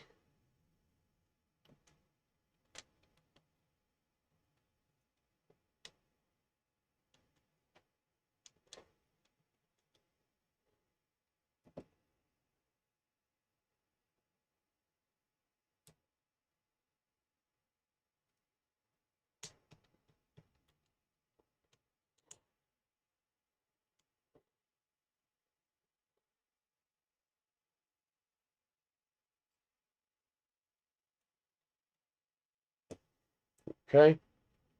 Yeah, this would not work with TPU. It's not a restricted path. Well, to work with TPU, it just won't work with the really flexible stuff. See you later, Carl.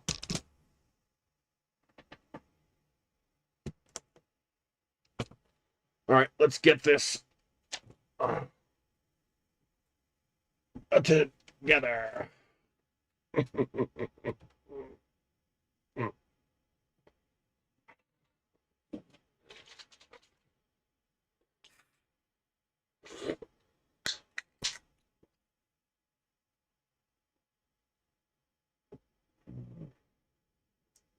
Oh, ice crystals. I'm telling you, fruit juice with ice crystals in it is amazing. And I really hate when hair gets in my mouth. Oh, it's so nasty. Now, somebody said something about plastic. Looks like a plastic cover.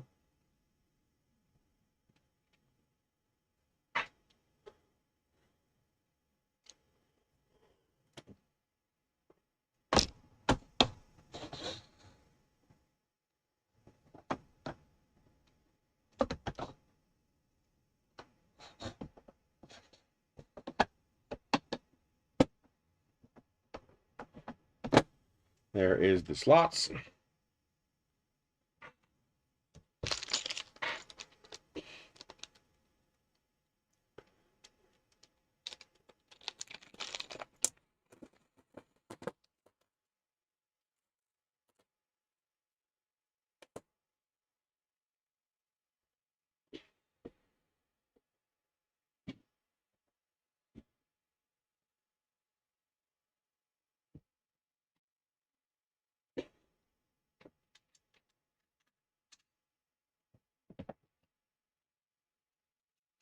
Clean threads.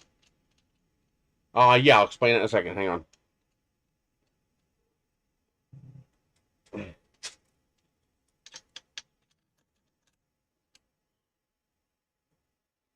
Very clean threads. I'm literally spinning it in with my fingers. That's really good. You don't normally get super clean threads like that.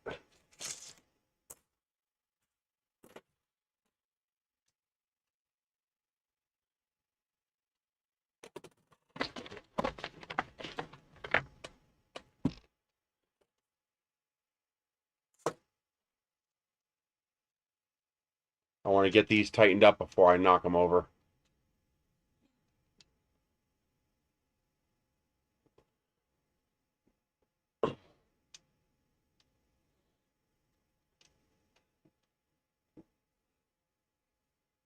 And then I'll explain restricted path. Did I pinch the wire? No. Okay.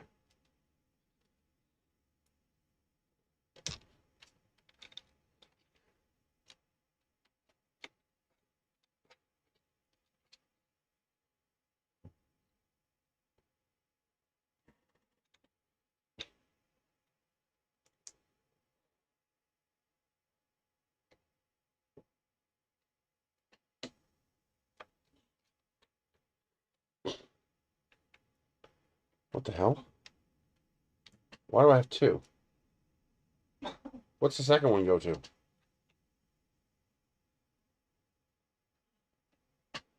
I mean, that goes there, I think. Yeah, is he right? What the hell does this go to? Oh, screen. That's going to go to the screen. Duh.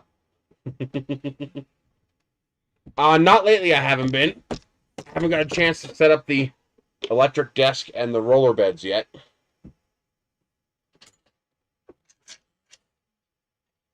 Look at this.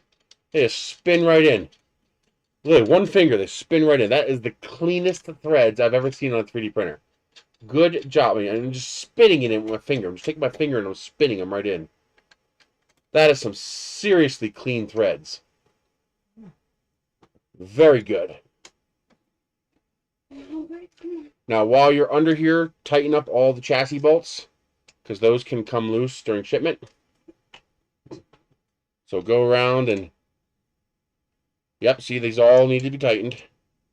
And that's not really a QC thing. I mean, this thing's gotten shipped around the world. It just comes loose. Well, they haven't gone in the box yet. I put it on the floor so they can go in it. They usually dig right into those boxes. You got your cup over here, or is it over on the table? What? Your coffee cup. Oh, no, it's over there. Can I use it? Good.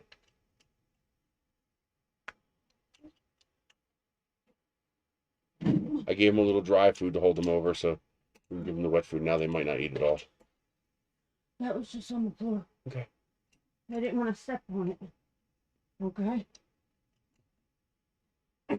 So yeah, these bolts on the bottom here were loose. And that would cause you nightmares later on as your printer's frame flexed just a little bit, changing your bed level every time. Yeah, that would drive you crazy. Shh. It's in the sink, Michelle. I washed it. Check these on the side.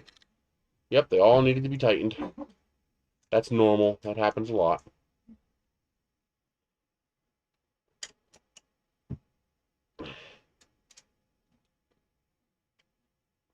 I'm going to turn this so you can see what I'm doing. I'm just tightening up all these bolts.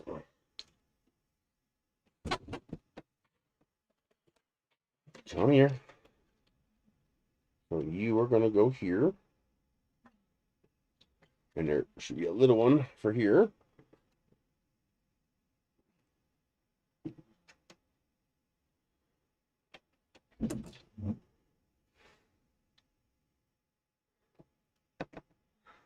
Okay. That's plugged in. That is plugged in. Did I just do these? Yeah, just did those. So I need to do the ones over here.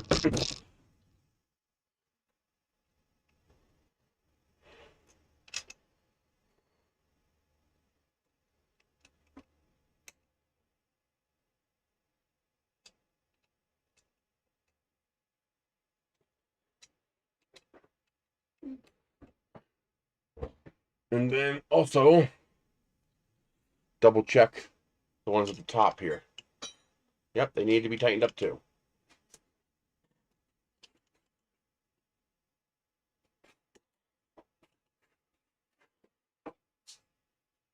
So when you mess with this, you want to make sure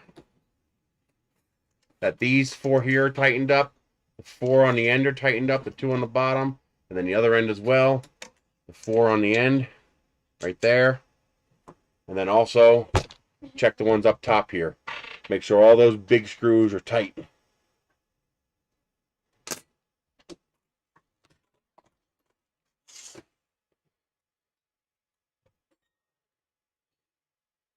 Okay, that's going to go to our screen. How does this feel? Tight. I don't have to adjust that. We can now undo these zip ties. Okay.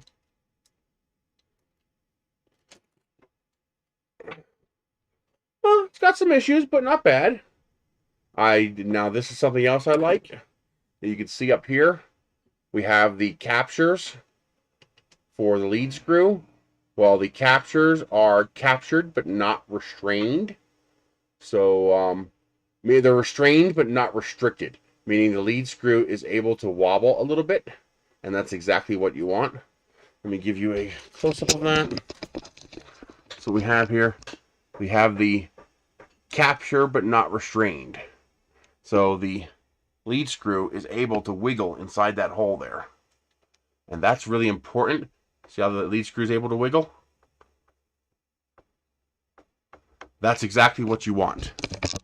Because you are not getting properly machined parts to mic spec levels for $400. You're not doing it. The mic specking itself would cost more than the whole machine cost. Okay? So there's always going to be just a little bit out of play whenever you're dealing with these machines. And it's not a design flaw, it's the nature of the price point we're dealing with. I have not used it recently, Mike, no. But I do have the electric desk and roller beds, so that when I do get it set up again, I'll be able to really go to town, making something as long as I want. Make sure your couplers are tight.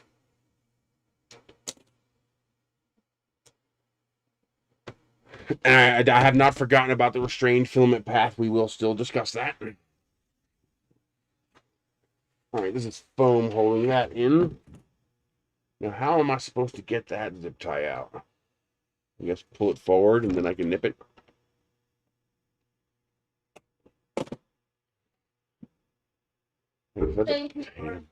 What? Yeah. All right, bed is tight without being over tight, so we don't have to adjust that.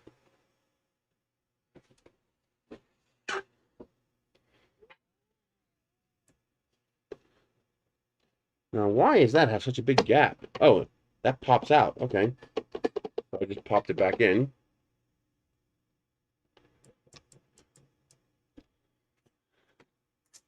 Then we have these three, which is probably this size wrench. Yes. And now we will attach our screen. That is what this extra cable is for.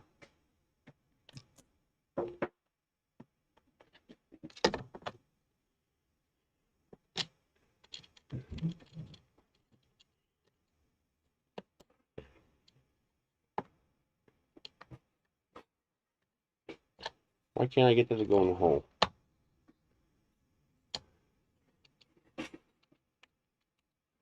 Oh, here, I got it. Yep, got it. Don't over tighten these because you're just threading plastic. God damn freaking wrench.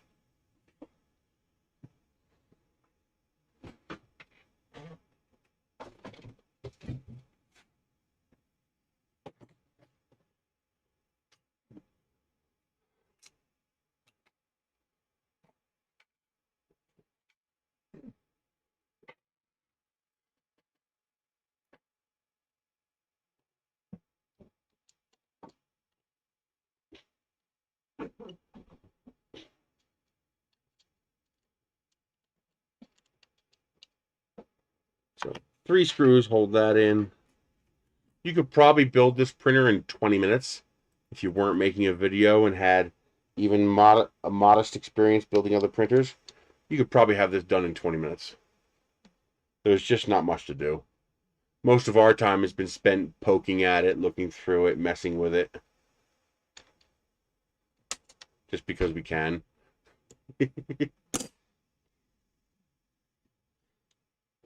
Nice big fat 20-40-20. It's a 20-40-40T. So you have a 20-20. I'm sorry, a 20-40 on the bottom, a 20-60 on top in a T formation. So I guess you'd call it 60-20-40-20-60. It's a T. So this part here is 20-40, and the part on the bottom here is 20-40. So you got 40 thick, 60 wide. You saying the pulley inside of here is plastic?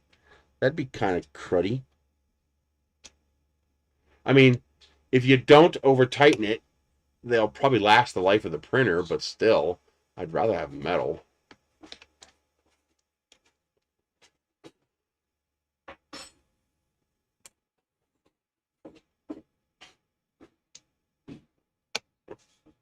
We're going to look at that right now. I haven't forgotten you, RG props.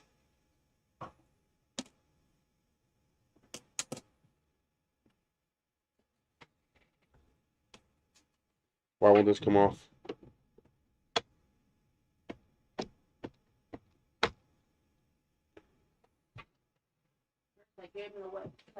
It's loose. Why isn't it coming off?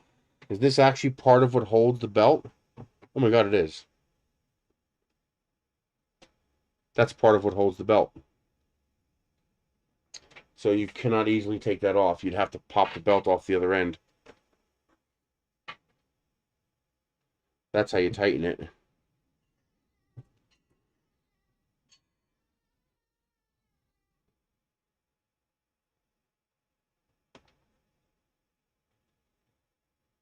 Huh, yeah, that's how you tighten it.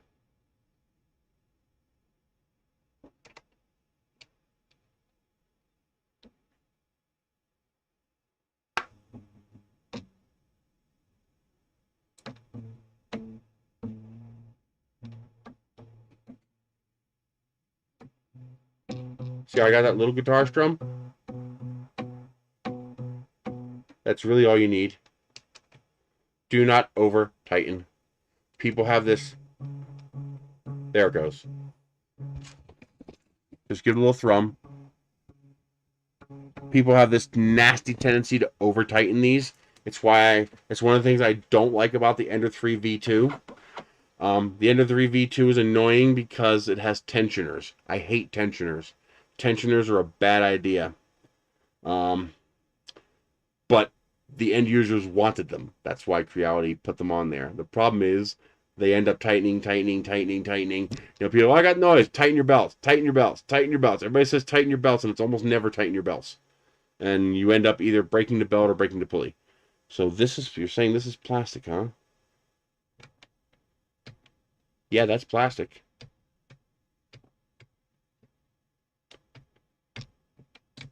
Yeah, it does feel like plastic. Now, this is one of those, oh, wait a minute, there's a opening. What the hell?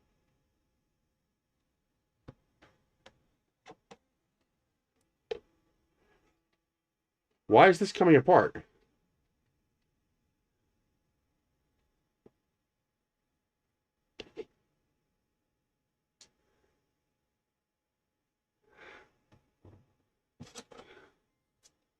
What is this?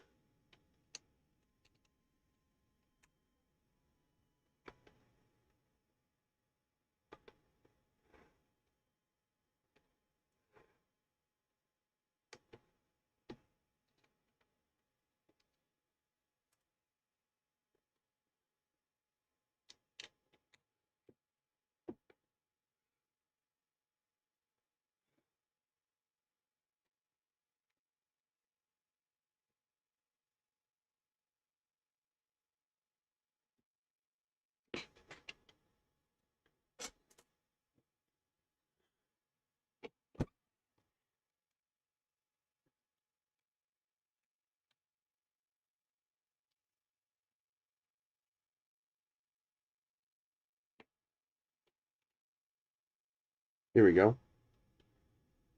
Well, isn't that interesting?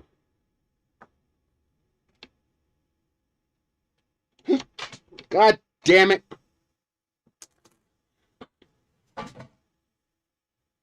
I hope that's one piece.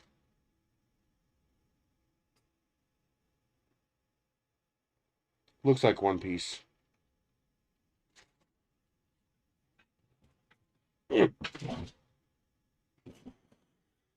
Okay, so how does this work?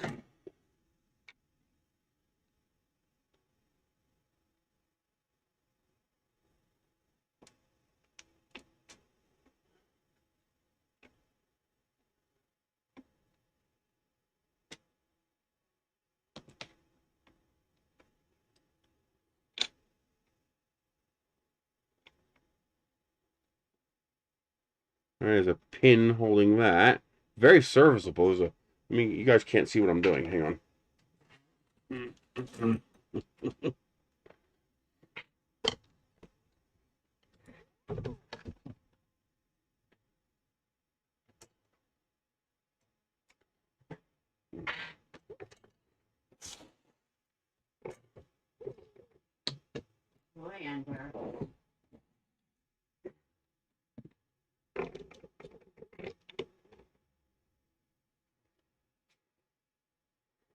So that's the tensioner piece there. And this is two parts. So this part bolts onto the bottom here, which means I should be able to leave this bolted on. It looks like that can stay. Where the hell did that wrench go?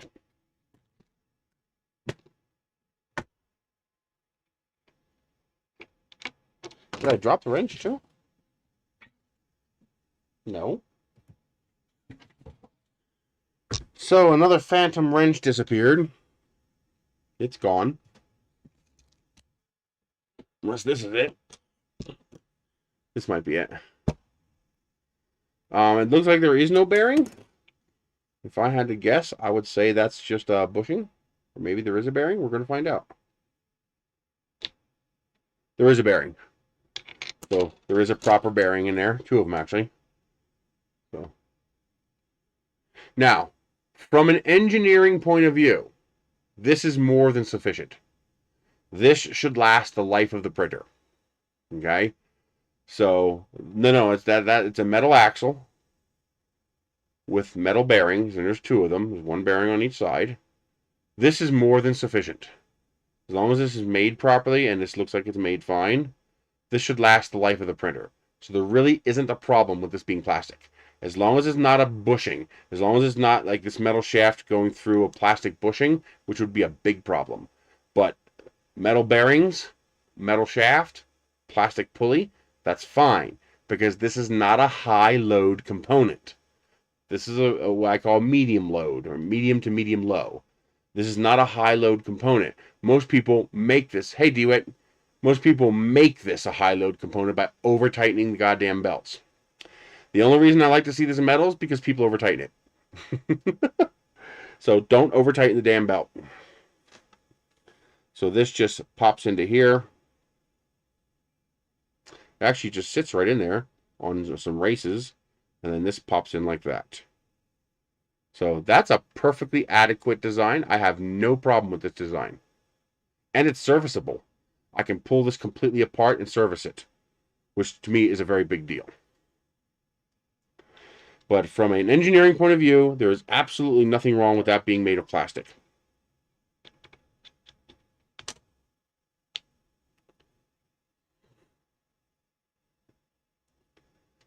Yeah, that is perfectly adequate. There's nothing wrong with that design.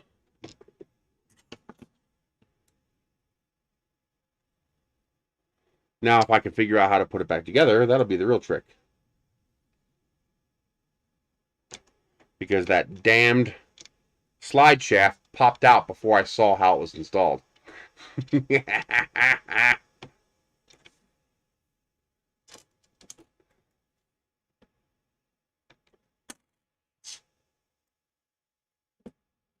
But I think I can leave this installed.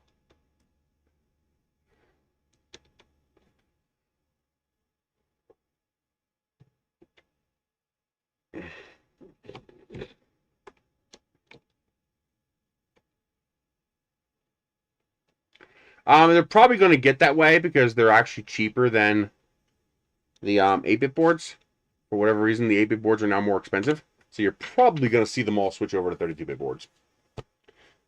People who are making their own boards, like Creality, might stick around with the 8-bit boards for a little while. But even they appear to be making a switch. All right, now, how does this get installed?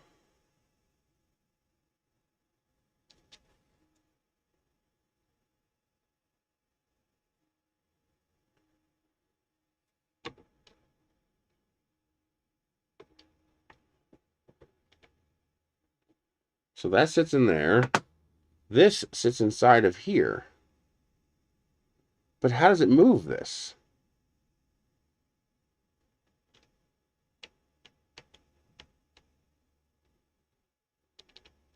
Am I missing a piece? Oh, I hope I'm not missing a piece. I don't see a piece lying here. But I don't understand how this moves anything.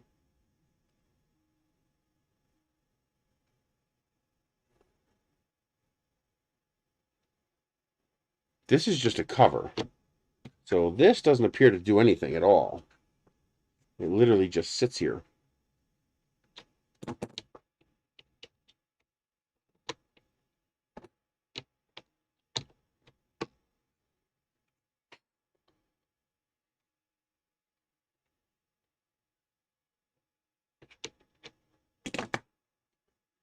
So how does this tension anything?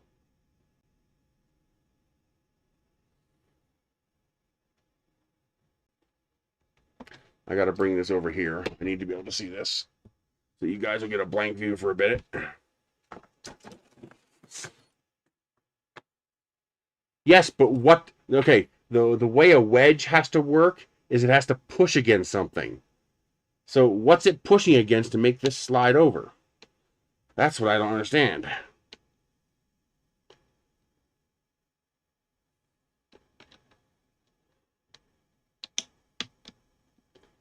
I mean, I see the hole it goes in.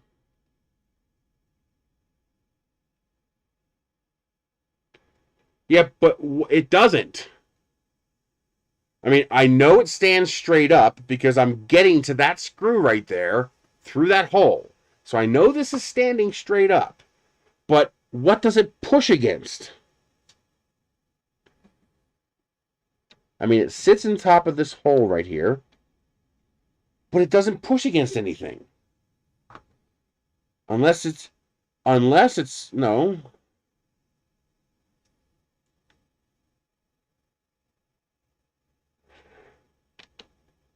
This will actually tell me which way.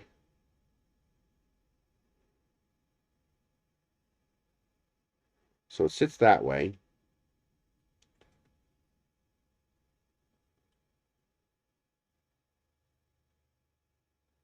Wait a minute, does this go inside of this? Does this move in and out? No. Oh, wait a minute. Nope. That's full length, though. So if that sits like that, what's actually being pressed?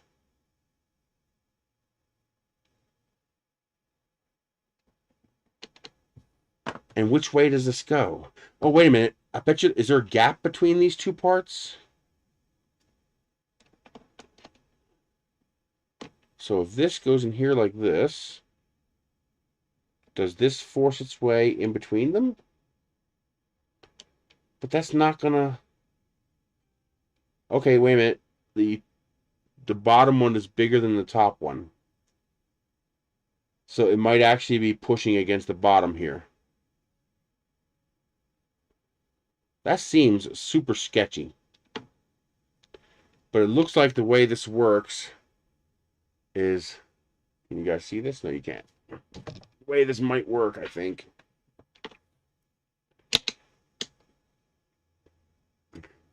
It looks like maybe... Come on. It looks like maybe this piece here is inside here. And then this sits in between the two. Like that. And this wedge here is bigger than this wedge here. And so as you pull it up, it looks like it pushes on this. Which is going to pull this out like that.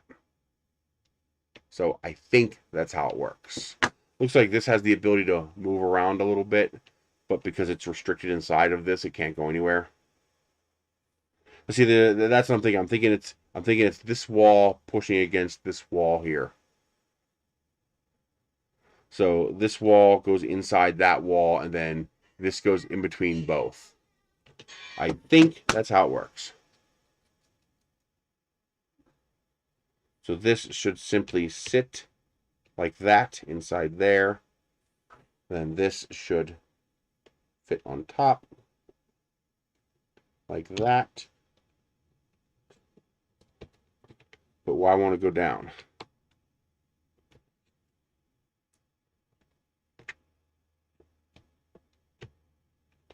So what's restricting this from sitting here? Maybe this goes this way. Yeah, I think it goes that way. Stop it.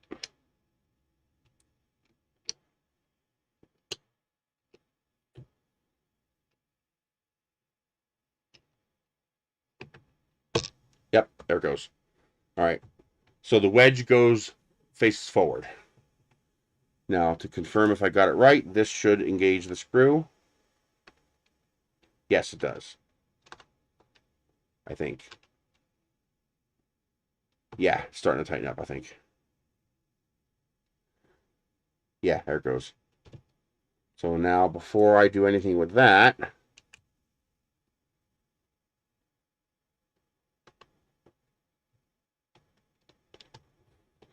I need to install the screws on the bottom here. Bit annoying to put this together, to say the least. Where do the screws go?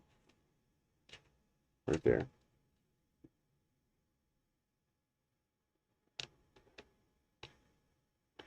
That is very annoying to do. I'd like to see the tensioner be a little less pain in the ass, because that is a bit of a pain in the ass.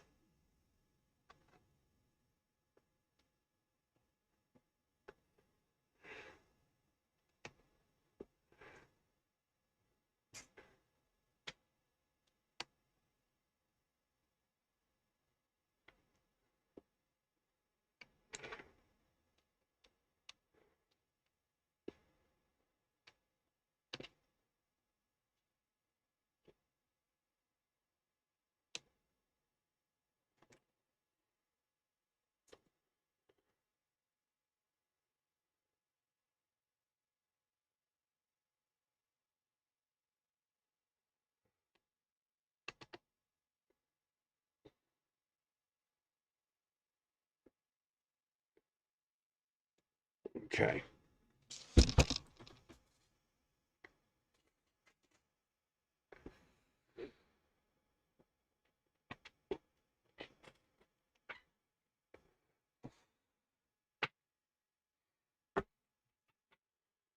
All right.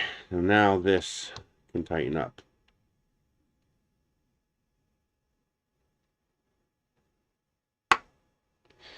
Now the only thing is, when I tighten this, it pushes the top apart. So something's not working right.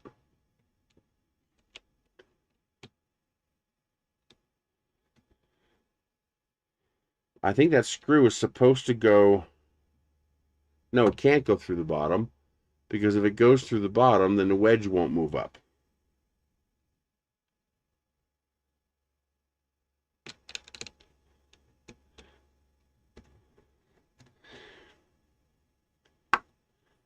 See, it's pushing it apart. Not a great design. Not blown away by that. And I don't see any way to stop it from doing that.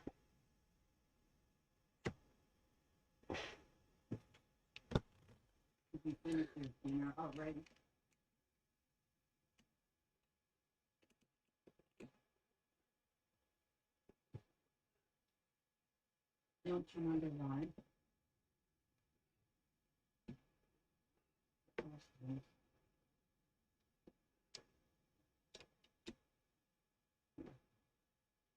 No, it's not what you think, Lightspeed.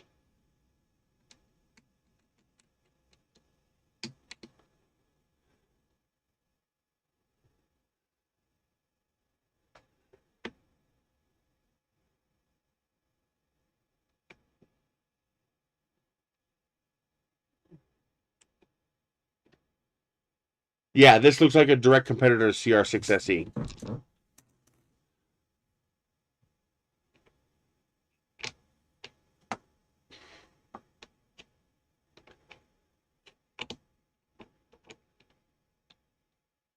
But he is clean. He works in some place. And after that, he goes home.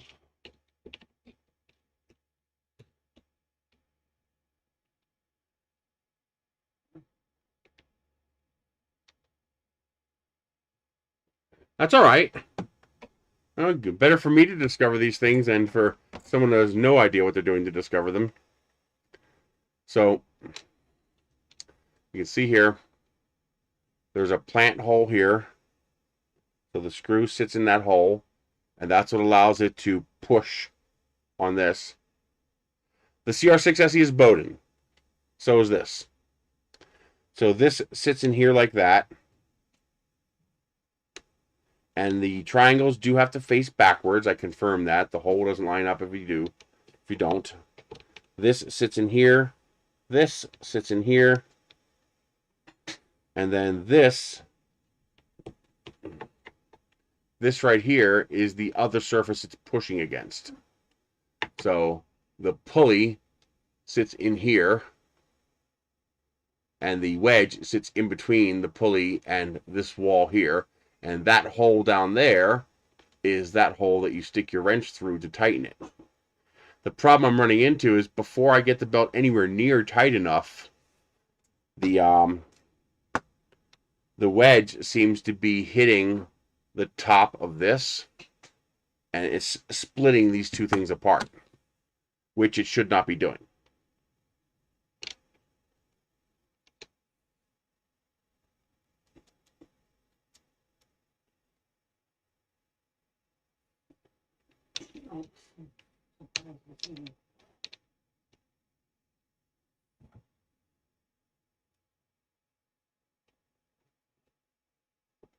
Not thrilled by the design choice here.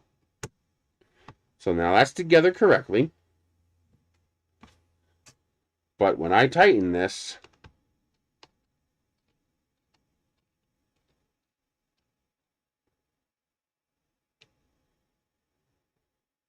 it splits them apart.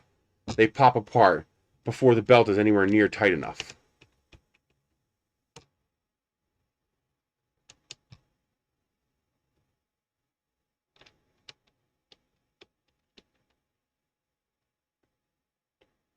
So I would call that an issue, because I don't think I have it put together wrong.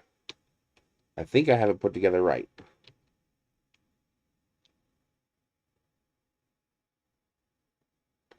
I mean, I could try flipping this around, but then I don't think the hole lines up. No, see, if I flip it around, it has to tilt in order to tighten up the belt. And I don't think that's correct. We can try it.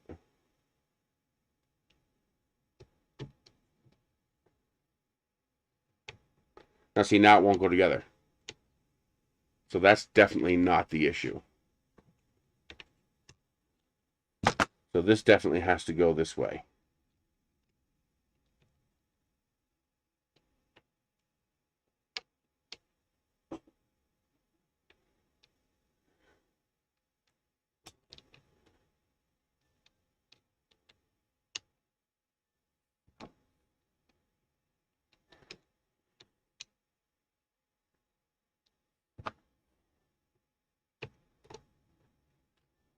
You see, it goes together fine. But when I tighten this to tighten the belt, it splits the case apart. That's bad design.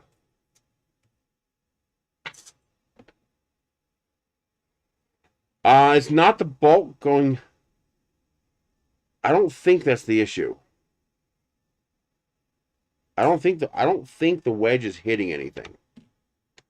But obviously it pushes against the bottom, since that's how it gets the force. I mean, it can't fully separate the parts because there's two screws holding it together, but the front splits, and that's not good. I mean, I think it'll work just fine, but it's not good that the front is splitting. It shouldn't be doing that. So they either need to dramatically stiffen up this plastic, or they need a third screw to hold the front together.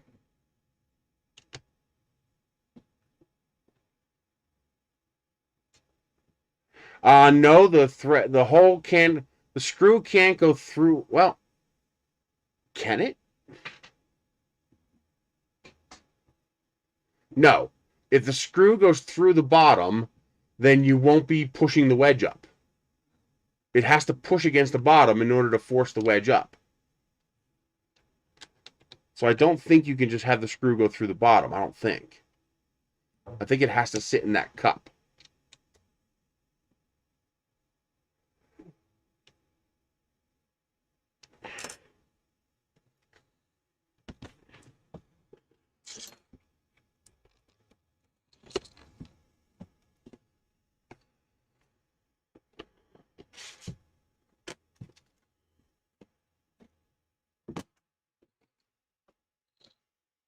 Try to give you guys a view here.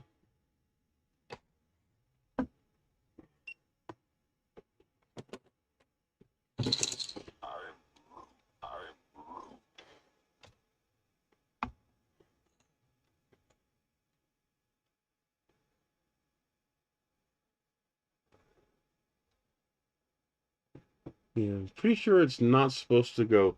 Here's where the screw is going to be. But I don't think it's supposed to go through here. Because if it goes through there, is there anything to... The wedge will just stay down, and the screw will move down instead of the wedge moving up. Hey, Philip, thank you for joining my Patreon, dude.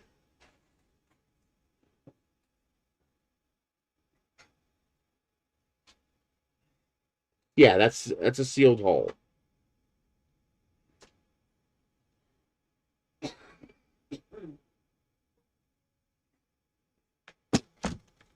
Now let me show you what happens when I tighten it up.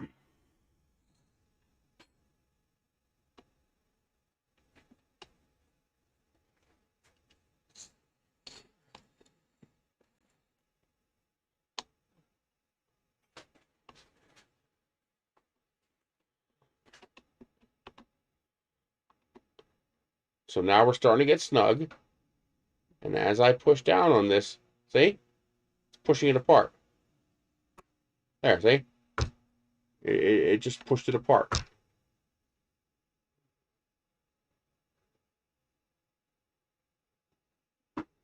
I don't think the head is hitting the top. I think as the wedge forces the parts apart, it's pushing down. I mean, it has to push against something.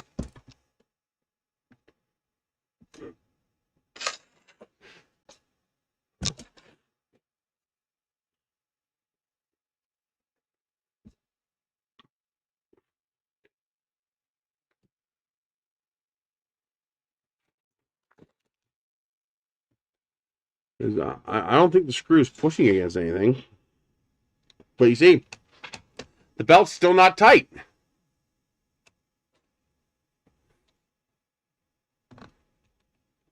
At all.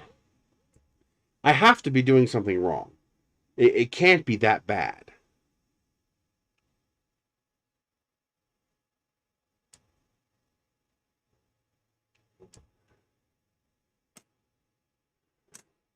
Is there anything in the instructions? I doubt the instructions show a breakdown. Because somebody wanted to see the plastic. And that's kind of what I'm supposed to do, Lightspeed. I take these things apart. I find the flaws. That's kind of the point.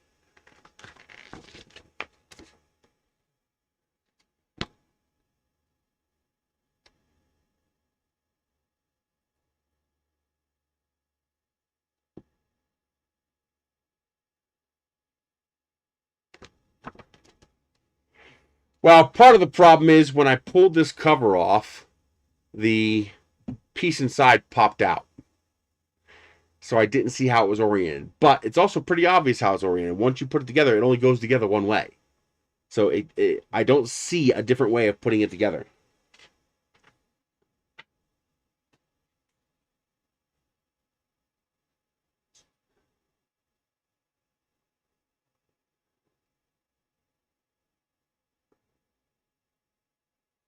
I want to see something. I got an idea.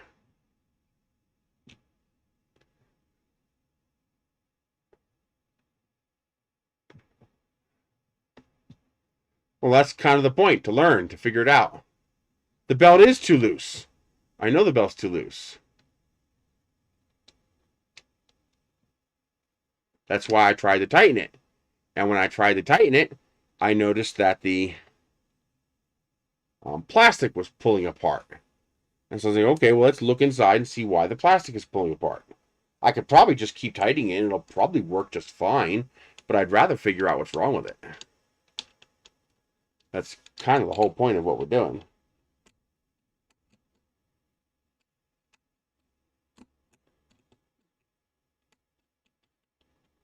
What the hell am I hitting? And why the hell can't I find the end of the screw? Exactly. We pick it apart and we figure out what's wrong with it. That's kind of the whole point of what we do.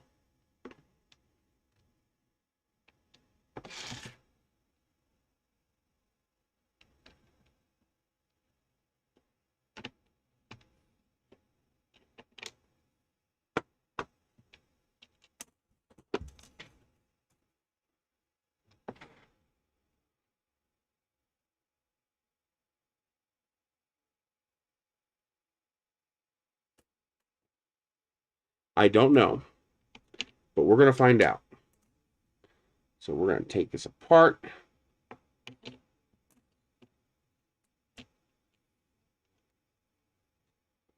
And we're going to put together this unit without it being attached to the printer.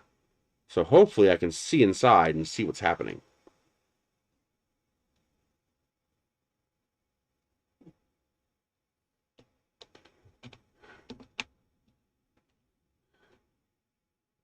So that just sits on the rail there. Okay.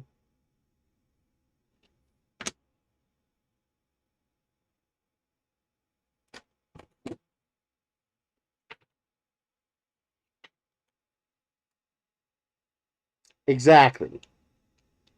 I guarantee you someone's going to pull this apart.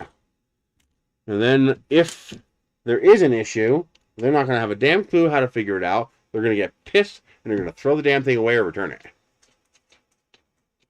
So the idea is I make these fuck ups so you guys don't have to. Or I just figure out how things work so you guys don't have to.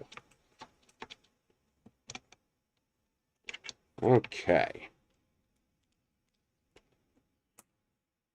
Come here, camera.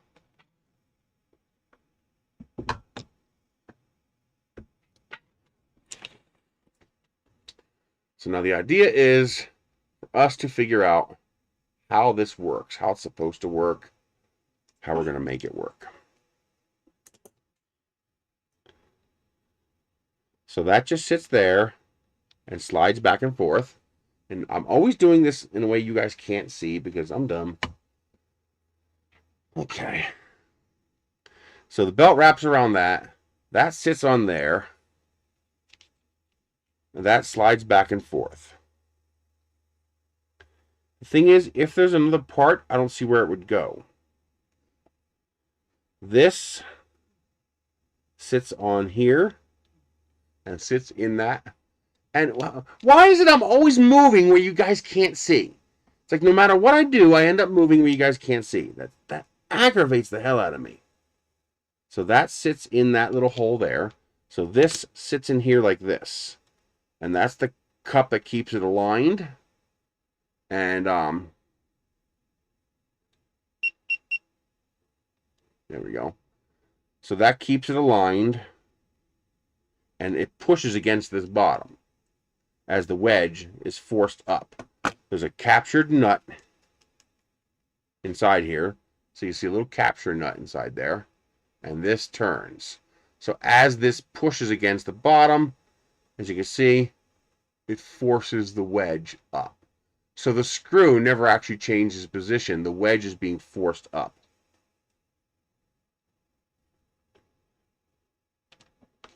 So that sits in there like that, slides back and forth. This sits in here in a little hole. And then this piece here looks like it sits on this side of the wedge, creating the two sides that push against each other. Just like that.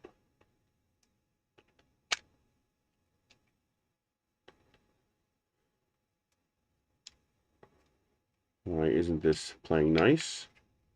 There we go.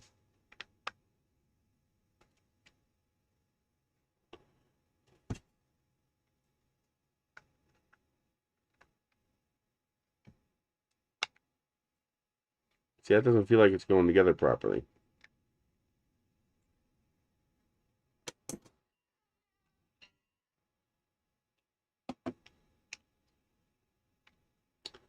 Okay, there is two channels that you can see there's two channels there that shaft sits in, and that restricts its motion. So this can slide forward like that inside the shaft. So that's how that slides back and forth inside here.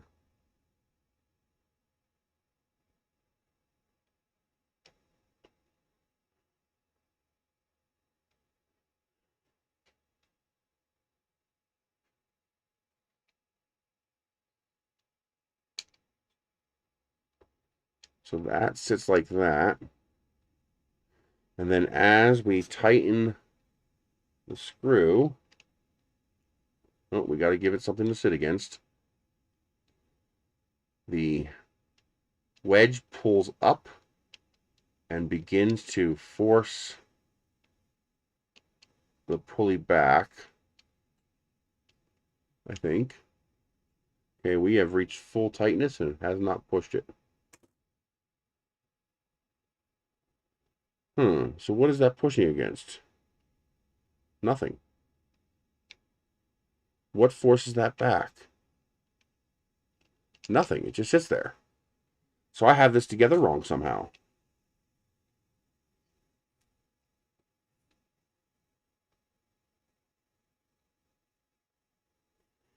Or I'm missing a part.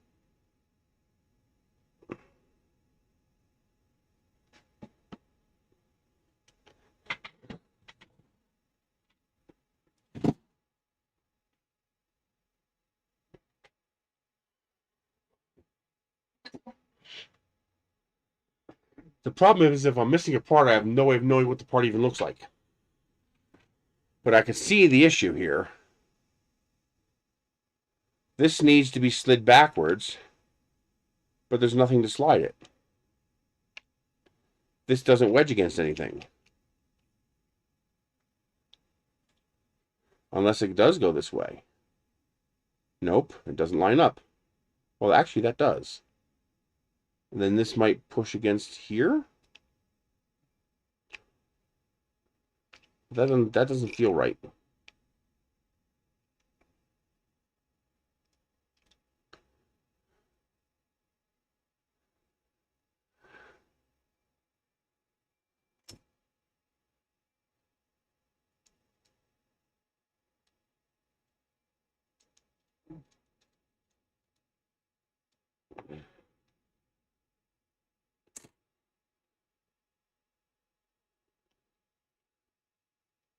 Let's see if I do that, it doesn't line up with the hole.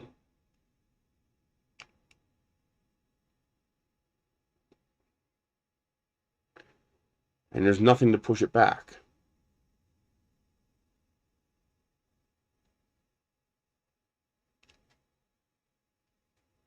Could I be missing a part? Do any of you guys have one of these? I doubt it, but where you can see with a flashlight in here if I'm missing a piece? Is there some piece that I'm missing in here?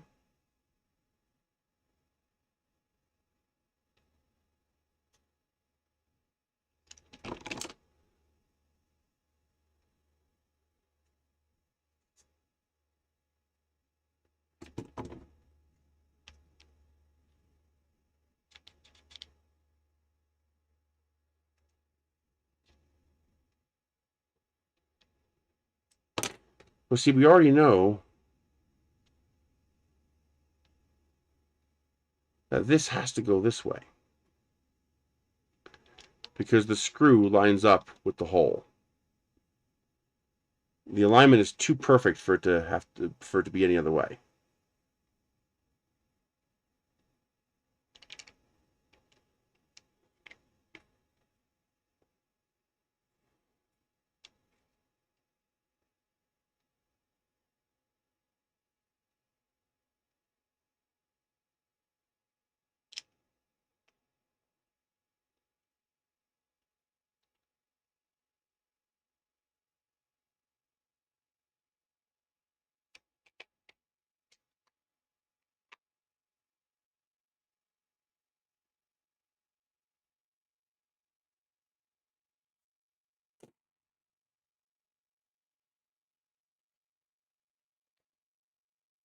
Okay. That can definitely move. And I can see it move.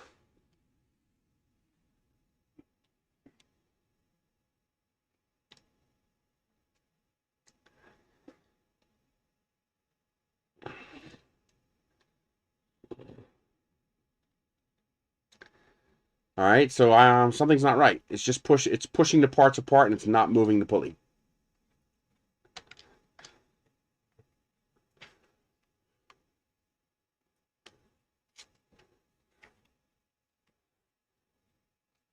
Now, why won't that align anymore?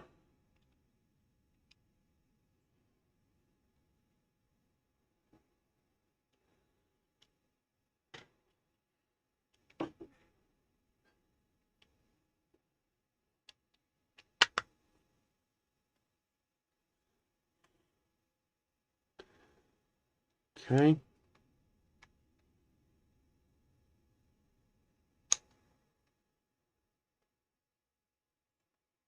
Is that one the same? Is it the same design internally?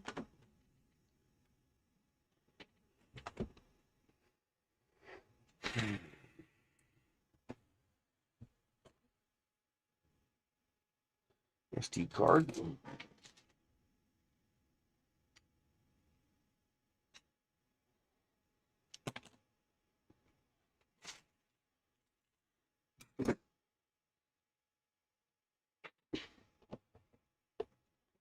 No, it's not. That is not the same design. So we can't pull that apart. Or at least it won't help. That belt's a tiny bit loose. I'm guessing this is the tighten it.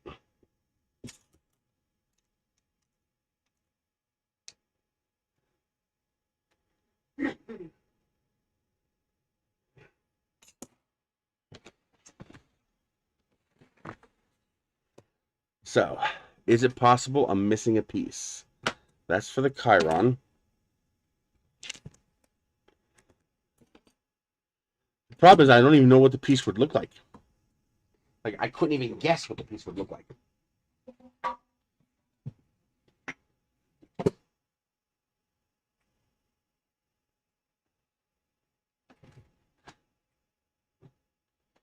Oh, wait a minute. This is interesting. That is a piece I don't recognize.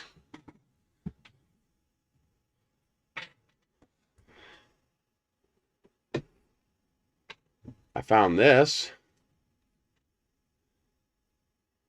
But I don't think that goes anywhere.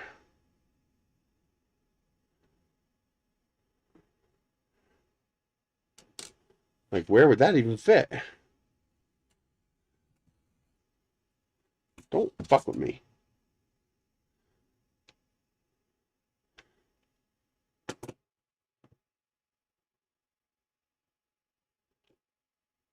And it doesn't fit there.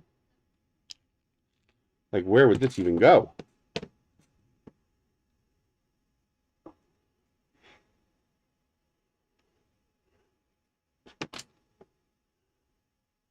Yeah, I don't see a place for this to go.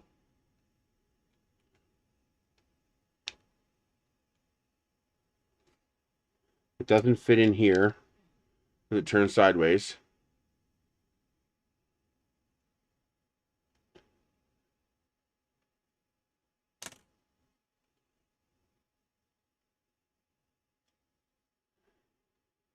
But we're back to my original question. What does this push against? There's no holes in this. This doesn't fit in between here.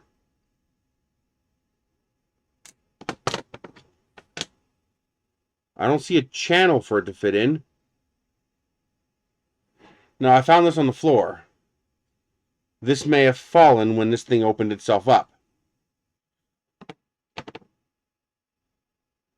But I don't see a place for this to go. Could it be that simple? No. That doesn't make any sense. Because that would just tighten up and then get stuck. So it doesn't go there.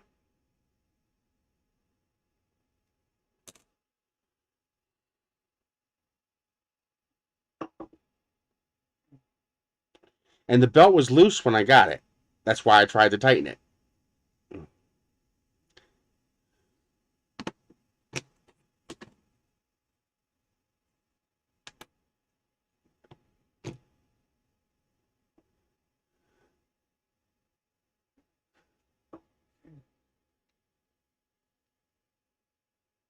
I don't see a place for this to go. So I don't think this has anything to do with the printer. But I also don't recognize that part. I don't know where that would have come from.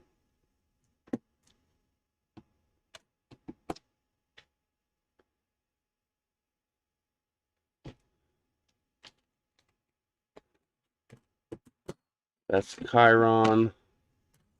Get rid of these damn zip ties in my way.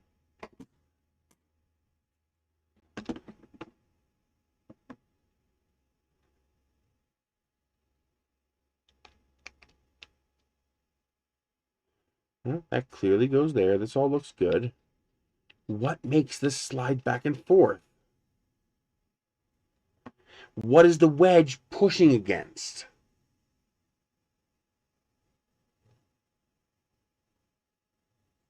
I mean, the wedge has to push against something.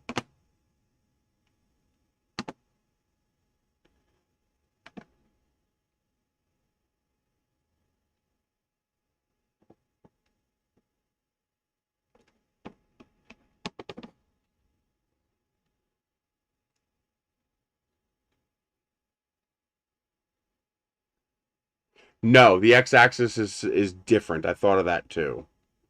But no, it's definitely different.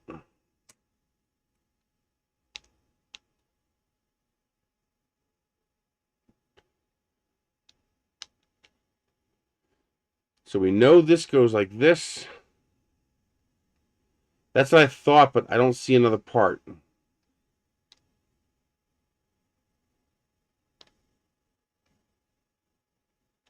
We know this goes here because it aligns correctly.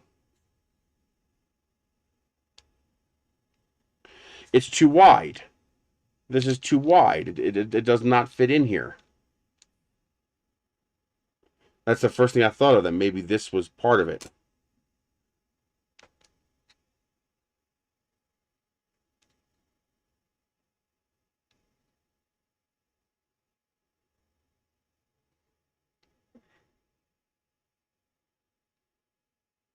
I mean, I've got to be missing something.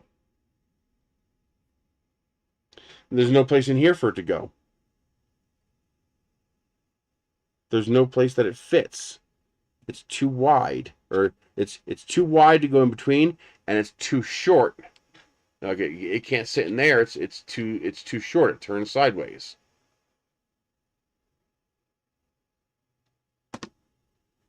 And the wedge is inside of here. So if this was anywhere here, it would have to be there. It'd have to be able to fit inside of there. And clearly it doesn't. I don't see any place where this fits. There's no place the right size for this to fit. It's too short to go there. It's too wide to go there.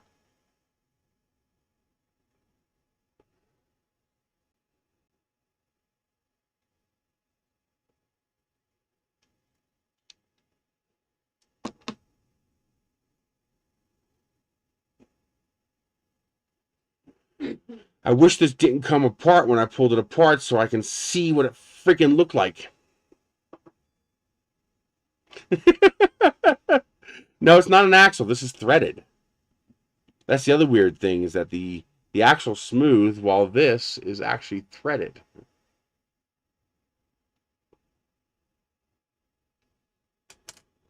But that's the only part that I don't recognize. That was on the floor.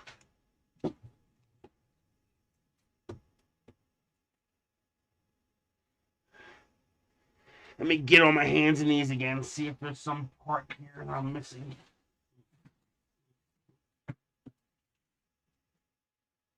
Lost the part again? I don't know. Oh, wait a minute. I see a plastic piece. Aha! There's 2 wedges! There's 2 freaking wedges.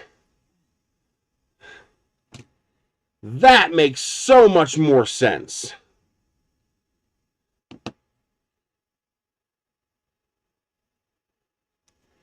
That you'd have 2 wedges that would push themselves apart like that.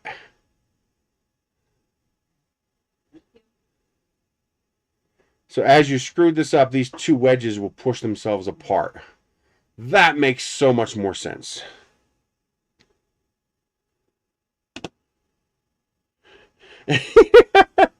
Well, again, the load that's being placed on these is fine. Where is mouse? Okay, that makes so much more sense. Remember from the very beginning, I was saying, what in the world does it push against? That it has to push against something. Well, yeah, a second wedge. Yeah, no shit. I need like a little catch table down here, so if anything falls, it gets captured. Watch your mouth. Because I'm just so good at dropping crap. Okay. This makes a lot more sense now.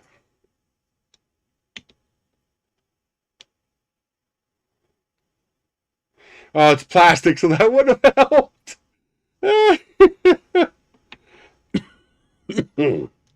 Alrighty. Let's get this screwed back together. Like, it's gotta be something simple.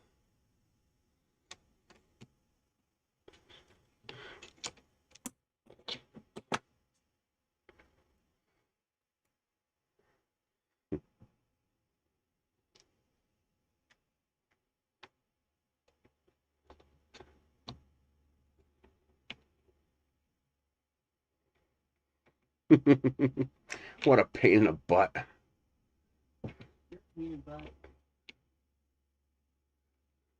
It's all your fault, Michelle. You had to open your mouth. Now you get blamed. It's all your fault. I didn't say anything. It's all your fault. And now everybody's going to know it's your fault. Yep. I don't know what you're talking about. You don't have to know what I'm talking about. It's still your fault. Still your fault. How far in do these damn screws have to go? Your face.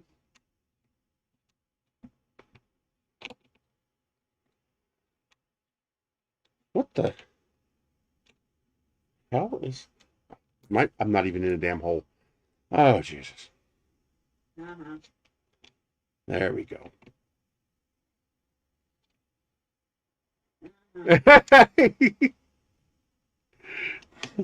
I was in the extrusion, the triangle part of the extrusion. Uh-huh. It was just big enough to feel like it was threading. God, I hate doing bolts from underneath. I hate it so much. It's a strong word. Yes, it is. I got strong feelings.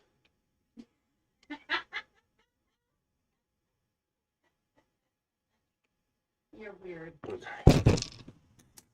Alrighty. Let's see if we can get this thing together without me destroying it. Because I'm a little upset with it right now. Destroy it. Man, this thing just wants to come apart. It's like really annoying to get this thing to even go together.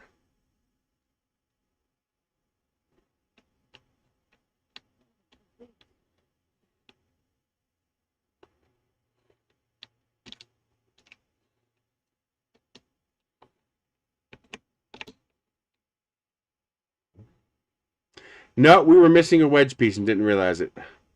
I knew there had to be something for it to join with. It just didn't make sense. Like it had to mount to something.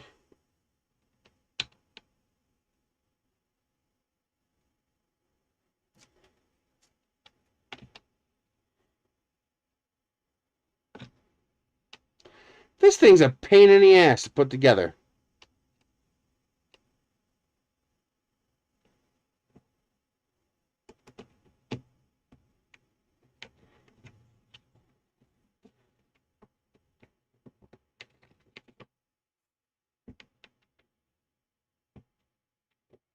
And that does not want to go together now. Do I have it backwards? No, I don't have it backwards.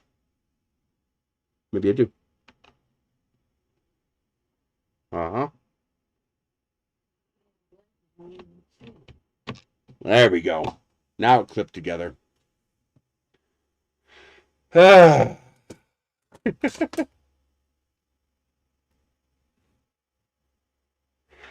belt kept tilting.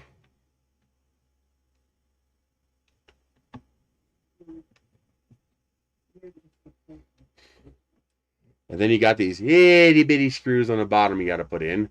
Otherwise, this whole thing just pulls apart. Rubik's Cubics. Well, the problem was I had lost a part without realizing I'd lost a part. So we were trying to figure out how to put together something with a missing part. That's not the fault of the printer or the manufacturer. That's your fault. No, it's your fault. No, it's your fault. I just told you it was your fault. No, it's your fault. It's always your fault. Everything's your fault. Sexist. Opportunistic, I'd say. You're a thousand fault. You like to eat people.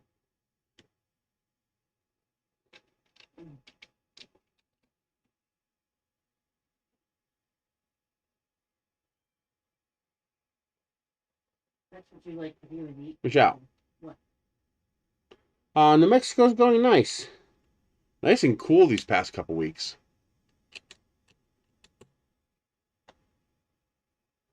Okay. Yeah, it's already tighter.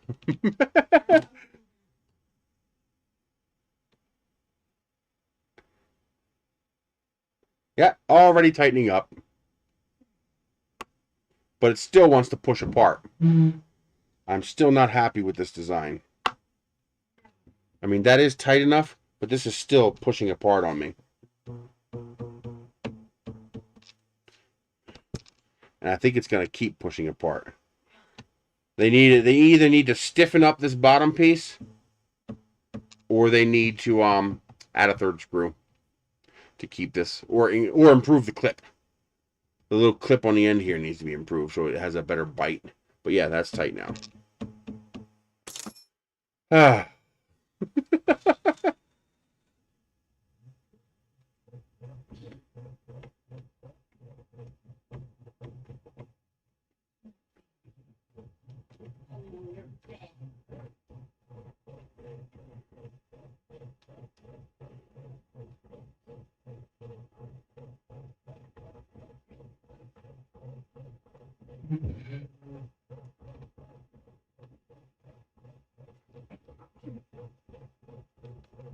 Okay.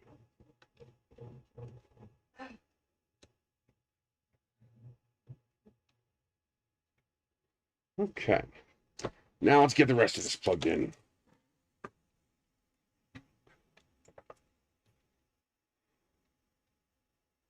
So this is probably going to go here.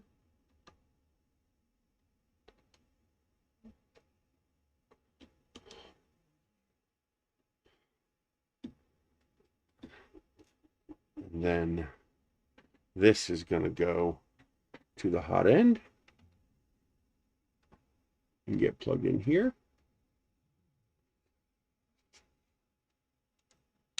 There we go. That felt like a good solid click. That's not going to come out.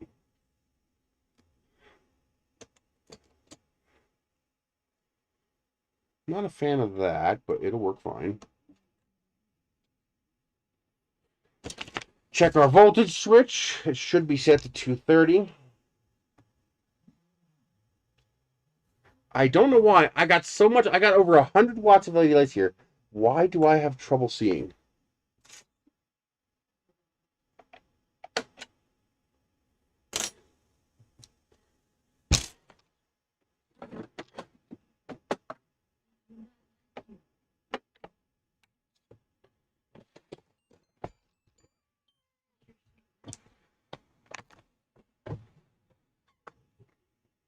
Okay.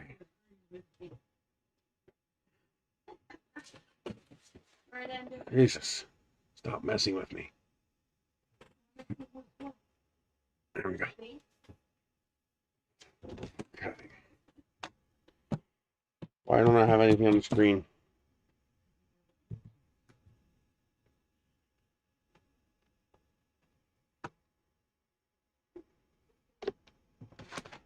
I have no joy on the screen.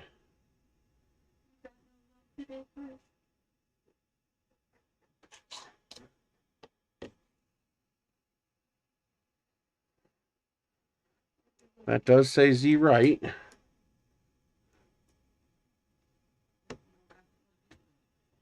I can only go in one line. Which I need you to stop. Oh!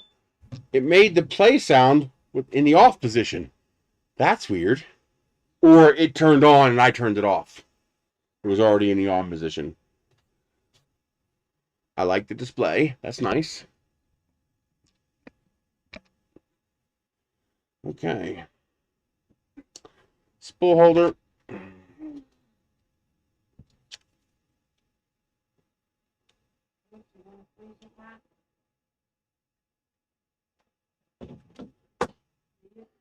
No.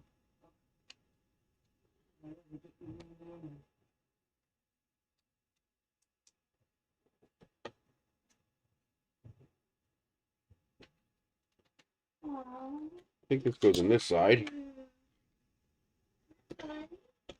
And this goes on here like that. I think. There we go. And we're going to be masochists, and we're going to start with a roll of Pet G.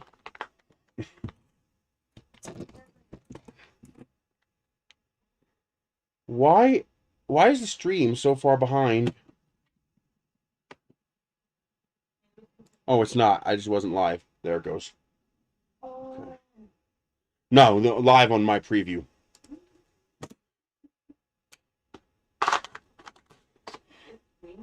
We're gluttons for punishment. So we're going to start with PETG.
Okay. I already switched it. We did the switch to 110. So, system? Nope. Prepare, leveling, auto leveling. The probing will start. Please confirm to continue. The UI is responsive. The LCD screen is very fast. So far, the fans are silent.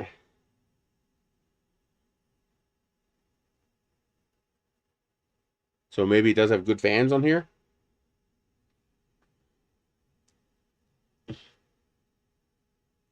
Let's throw a zip tie on that. Actually, I don't want to because that's not the way I want it. Okay.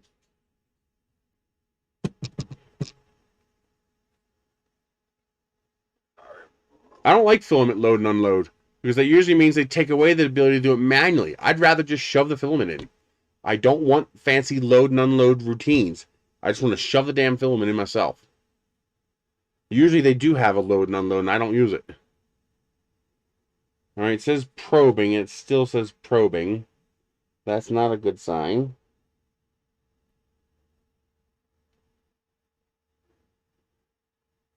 Yeah, I imagine it does, because it's usually there, the load and unload. Oh, it's probably heating up.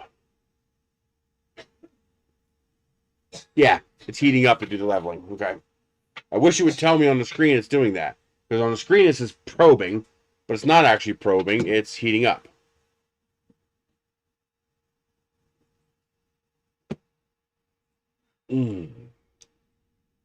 The peach is very good. Yeah, I'm hearing this fan seems pretty quiet. The power supply fan seems a bit noisy, which is pretty common actually.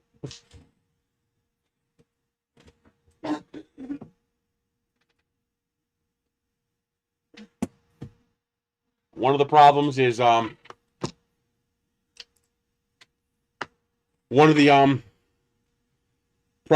the fan grates are a little restrictive. It's doing something. Now it should be doing the 16-point check, I guess.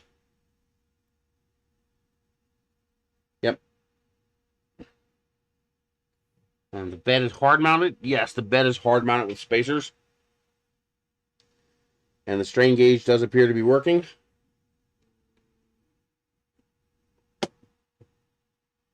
Yeah, but it should tell me on the screen so that I don't wonder why it says probing and it's not doing anything.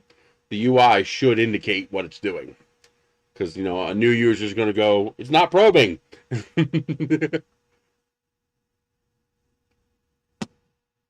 So it should have a little message that says waiting for temperature to come up and show the temperatures coming up. I think the CR6SE does do that. It shows the temperatures coming up. This just literally has a white screen with a blue window that says probing. So the UI should tell me it's heating up the hot end in bed. It should show me the temperatures of the hot end in bed. And during this probing, it should have a grid on the screen showing me which point it's probing and which points it still has to probe. That's all just good UI that it should do.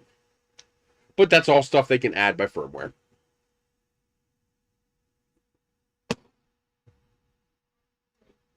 Yeah, it's a BMG clone that's clear. I thought it was pretty neat. Although not quite clear enough. I couldn't tell there was 2 gears in there. I should have known because that's a BMG arm. I should have known better. But I couldn't see a second gear, so I didn't think it was.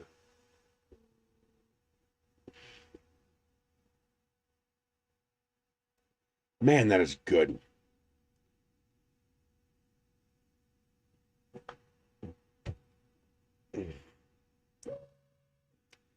Yeah, Kern's. I never had it before until I got here, and it's delicious. My favorite's the pear. The pear one is really good. Yep. Strawberry one is good too. I haven't tried the guava yet. That'll probably be one of the next ones I try. Oh, guava's good.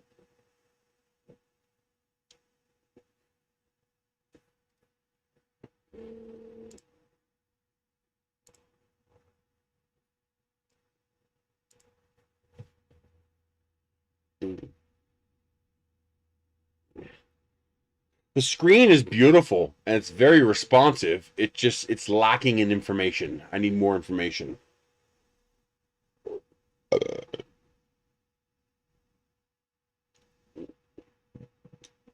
Input! I need input! This I don't like. That cable wants to get in the way.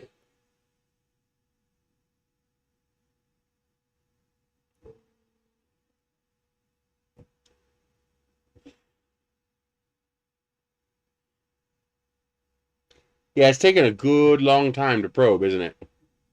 Although it's doing a 16-point probe instead of a 9-point probe. That's not a bad thing. If it uses the data correctly. Yeah. Okay. Yep. And that will interfere with your screen, so that's why I decided I'll play flat. Okay. Lizards and crabs? We got lizards, but we don't have crabs.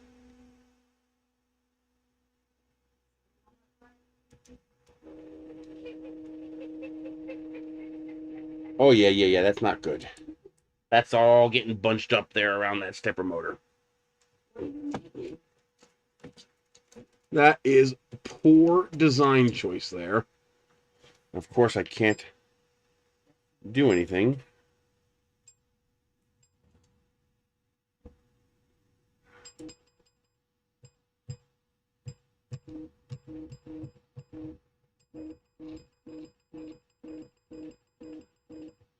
Yeah, that is bad. That gets bunched up around that stepper motor. That's bad. See how it wants to go this way?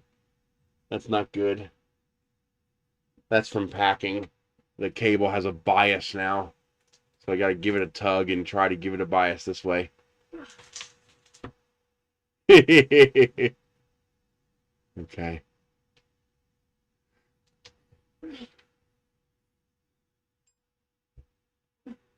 It has a light?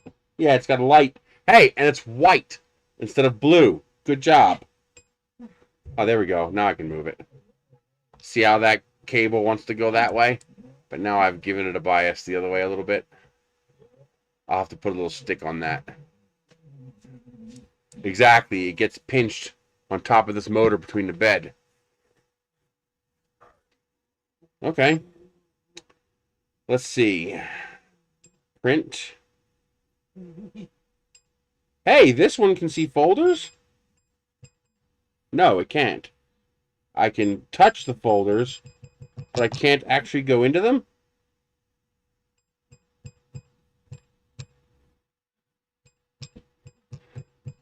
Well, that's no good.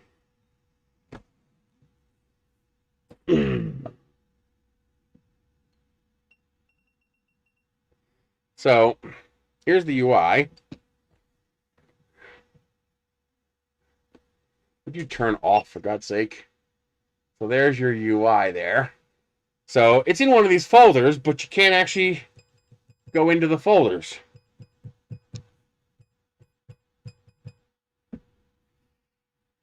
Gotta fix that, buddies.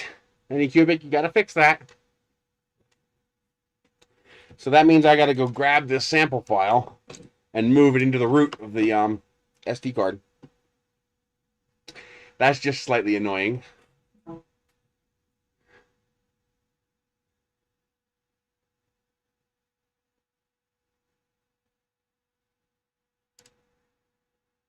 So yeah, it's in one of the folders.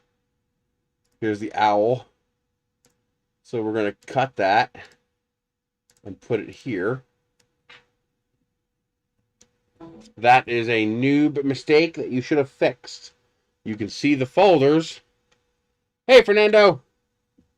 You can see the folders, but you don't actually have the ability to do anything with them. Now I can hit refresh, which is good, and now I have the owl.g code. We're going to print it. I do have settings option. Okay, good. We're going to change the bed to 70 for PETG. 120? Why would it be set for 120? So that's going to be 250.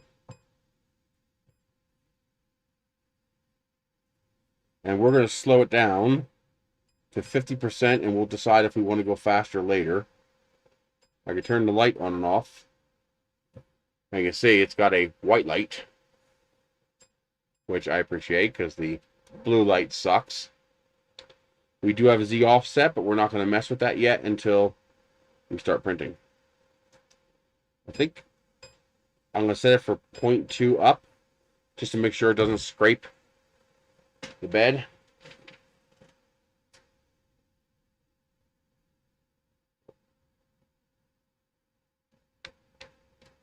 And we can start oozing some plastic until we get some red.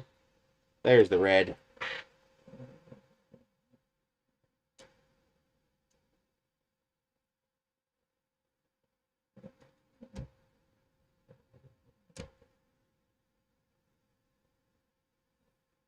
There we go. Clean it off. Oh, probing temperature. That actually makes sense.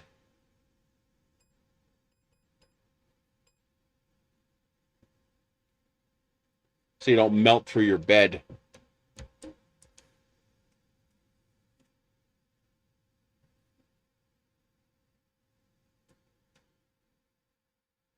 Boy, it's doing a lot of oozing.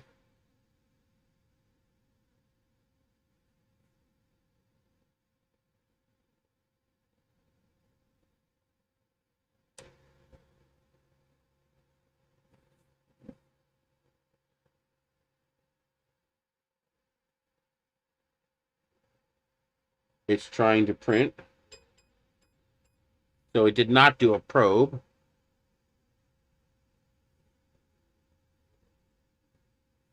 Oh, it looks like I nailed the offset. I'm going to turn the light off since that's probably going to make it harder for you guys to see. Instead, we'll turn our own light on. Hey, that's looking pretty good. I nailed that offset one dry. Pure luck.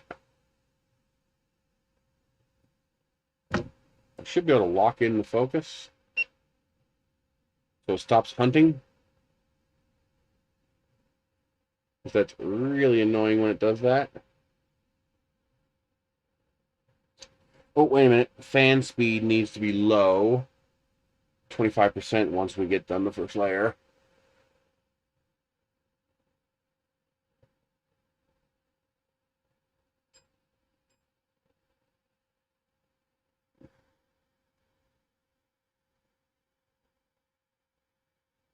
That looks pretty damn good. Holy crap.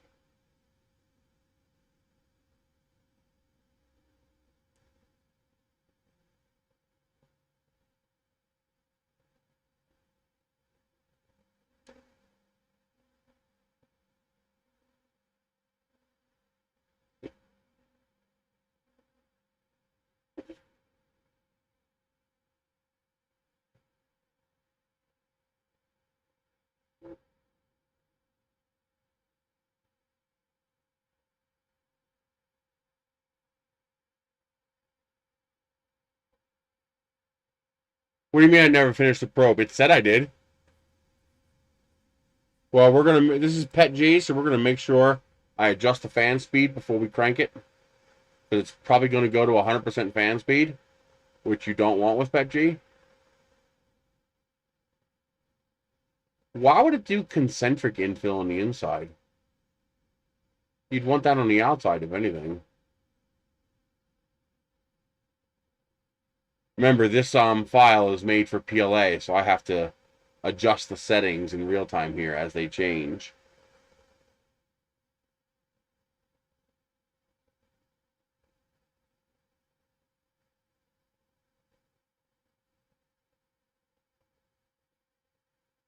I didn't slice this. This came on the SD card.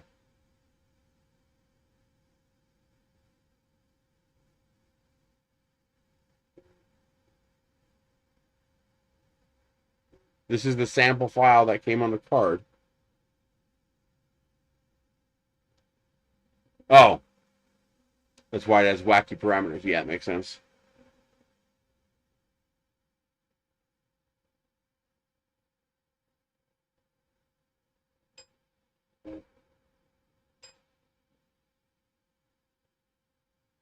Is it doing 3 layers without fan?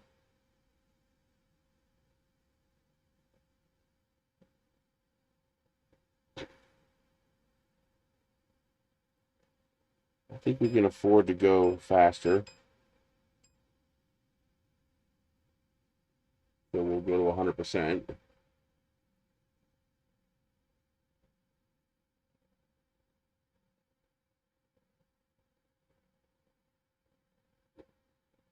I just pushed it out of the way.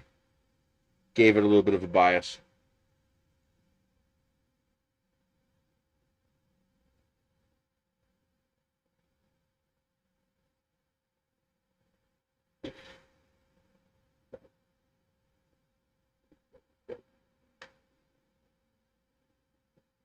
What in the world is this program to print with? That it's not using the fan.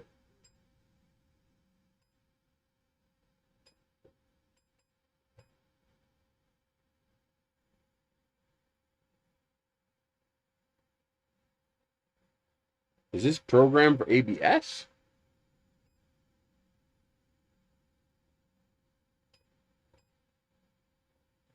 And the screen is a little low contrast.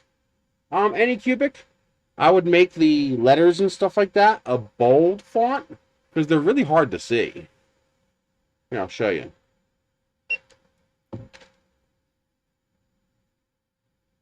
In real life, those letters and stuff are actually really hard to see.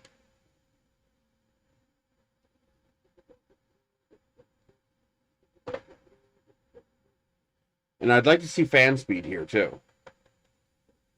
I have to go in here to see fan speed. But see how these are much easier to read? And that's much easier to read. That's actually really hard to read from arm's length. You can read it easily because the camera is 4 inches from the screen. But otherwise, like pause and stop are easy to read. But the 100%, 1%, 70/70, those are actually really hard to read. So I'd like to see that enhanced a little bit.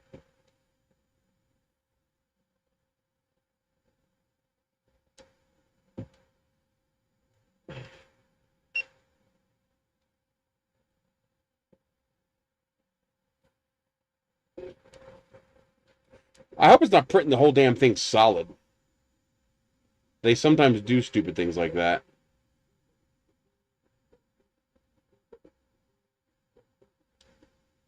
I think this might be programmed for ABS. That would explain why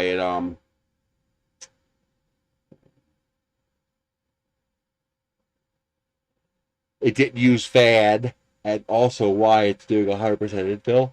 Because 100% infill is more likely to succeed with ABS.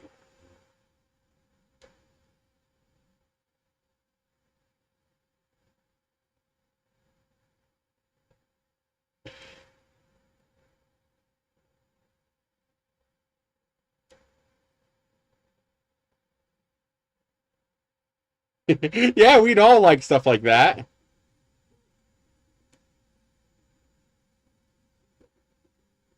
Actually, there kind of, sort of, is a way to do that. Some printers have chips on the spools, and the printer can actually read that chip, and so the software will know what the filament you're using. No, that's just PETG. PETG always has boogers, especially for a profile not tuned for PETG. You're just seeing the boogers.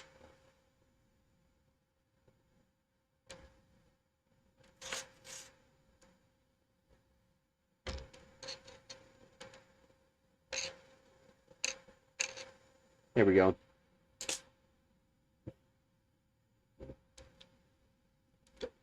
That's a common PETG thing, boogers.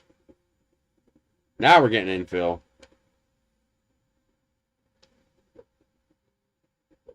Well, no. You'd want an open source. So you'd want a standardized way of doing it so that all manufacturers could do the same thing, or you could put your own little chip on there with your own custom programming.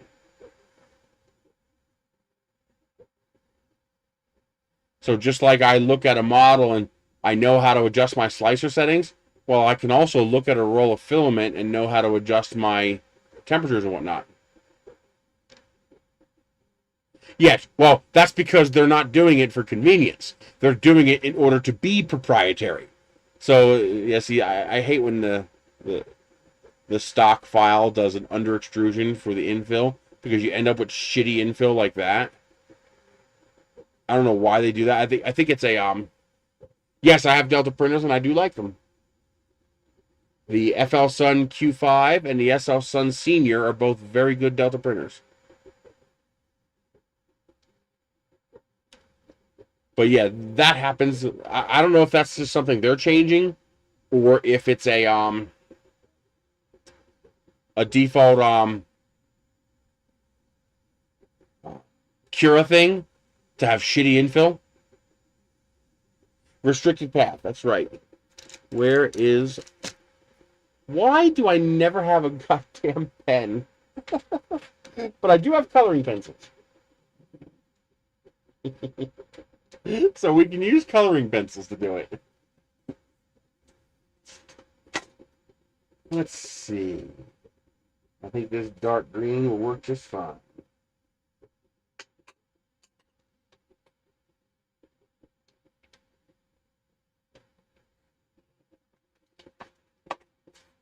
Come on, stop messing with me.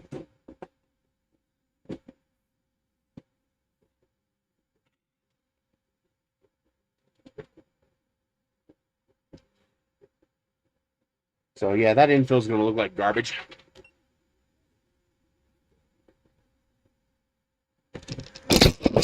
Seriously? Always something, right?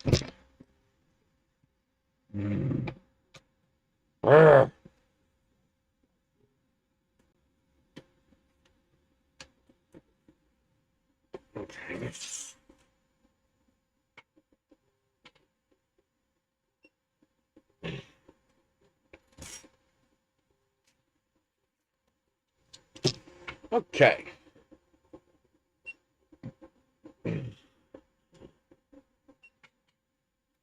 All right. So you have a feeder.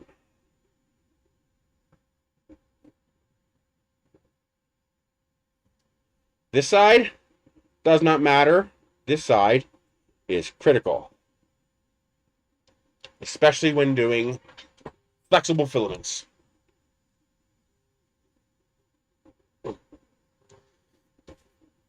So your filament has to pass through the feeder.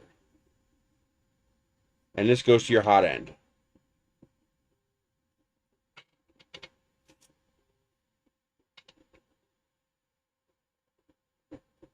Okay, see, that's the way to do it. You use the chip for consumer convenience and not for consumer control. Now, inside your feeder, you have 2 gears, or 1 gear and 1 pulley.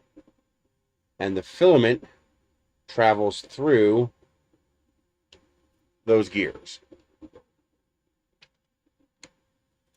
Now,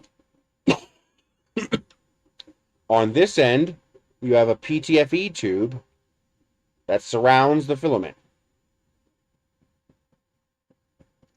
And you might have a piece of PTFE on this side too, although it's less important. And so you'll usually have your compression fittings here holding that PTFE tube together. Now, this filament path, let's blow this up.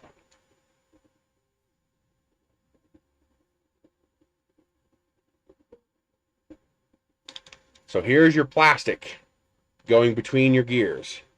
Let's make this 1 gear, 1 pulley. Okay? So you have a spring on this side pushing this into the gear. That gives you your tension. Now, with a hard plastic like PETG or PLA, not as important. But now I want you to imagine I need something flexible. Here we go. That won't work. I need a skinny cable. This ought to work. Here we go. So here's your filament. And imagine that this pencil is PLA or PETG. Okay? So here's your filament in your filament path.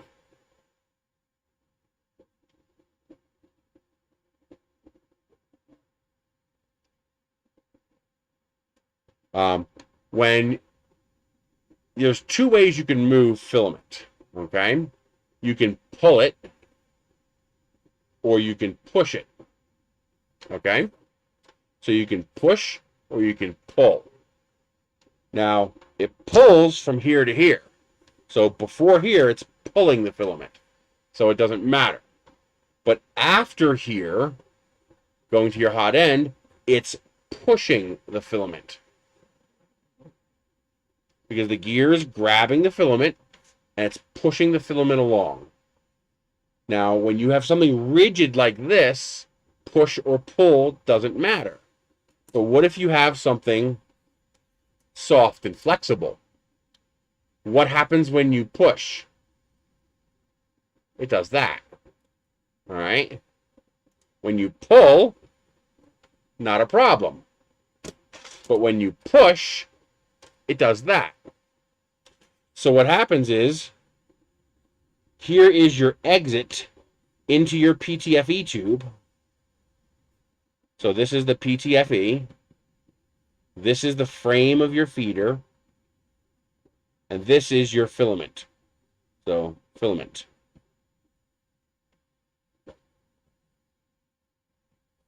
Okay? Once you're in this tube, you're fine. Because you're restricted. So, if it's flexible, that's okay. Because I'm not letting it bend.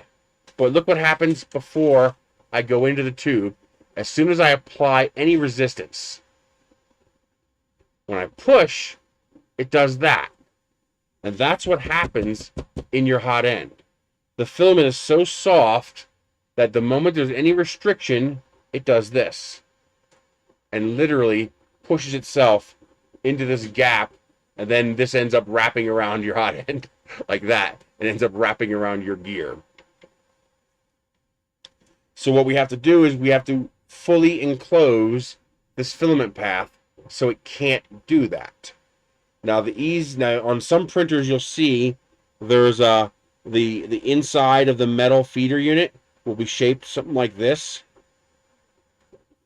So it's semi-restricted, but this gap is still more than large enough for these slinky flexible plastic to push their way right through that little gap. So on a quality flexible hot end, what you'll do is you'll extend the PTFE tube all the way into the gears.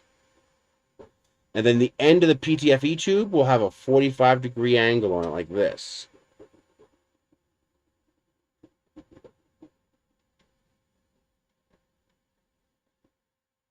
So your PTFE tube will actually mesh right into the gears. In fact, we'll usually fix this and we'll push it until it touches the gears, and we'll actually let the gears grind away at the PTFE, and you'll have a form-fit contact point. And then you could even do the same thing on this end.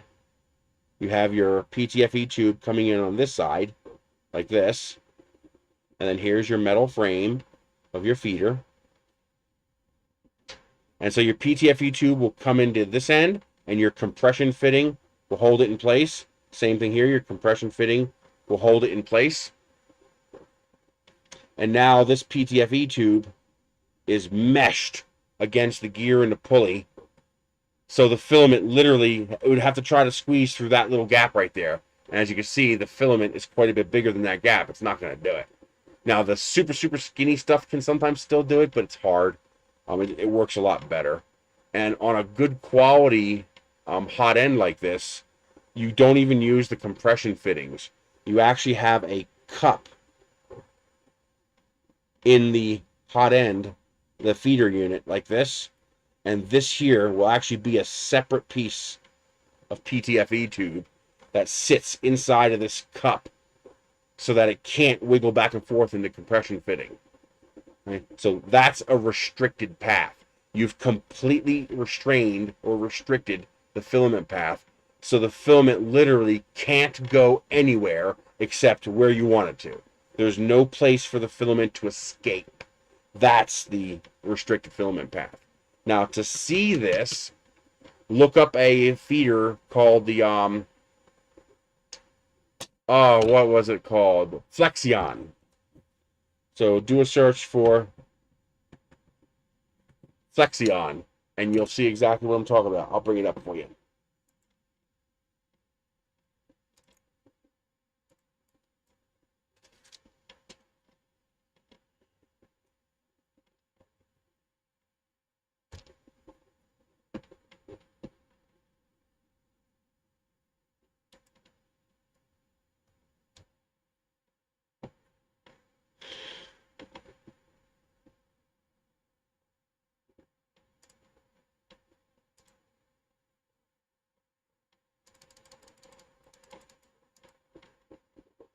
That's a horrible picture.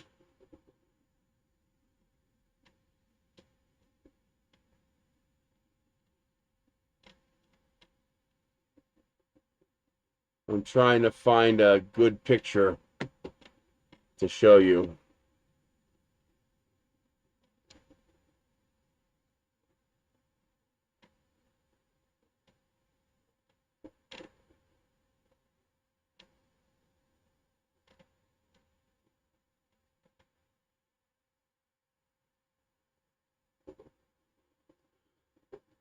Boy, there's not many good pictures of that.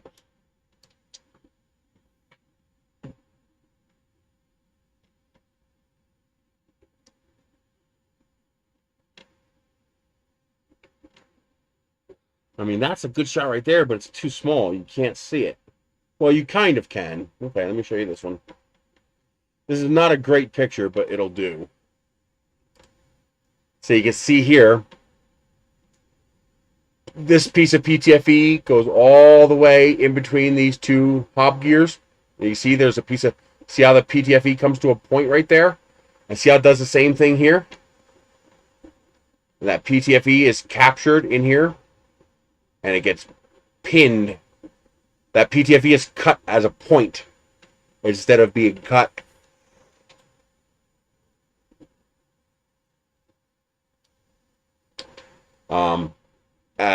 perpendicular. And so as you can see, the only place filament could possibly escape is this little itty bitty crack right here, which I've seen it do. you print some of that what's it called? That super flexible filament. They make Rhino and Cheetah. They have different filaments. I forget what they're called. I forget the name brand. NinjaFlex. That's it. Thank you, DeWitt. NinjaFlex makes some really soft filaments. You don't really need this for TPU. TPU is pretty stiff. It's barely flexible. But when you start getting into the really soft stuff, you know, 70 shore, 60 shore hardness, 50 shore hardness, you know, the really soft NinjaFlex stuff, you need an extruder like this. You really need one like this, or you have to make something like it. So in order to do that on the, for example, the Creality one,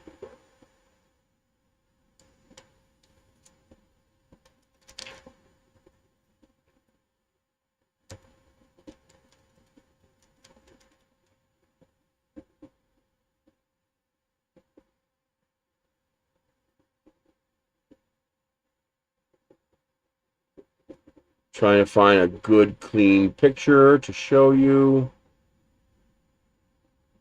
What I would like is a straight down picture of it assembled.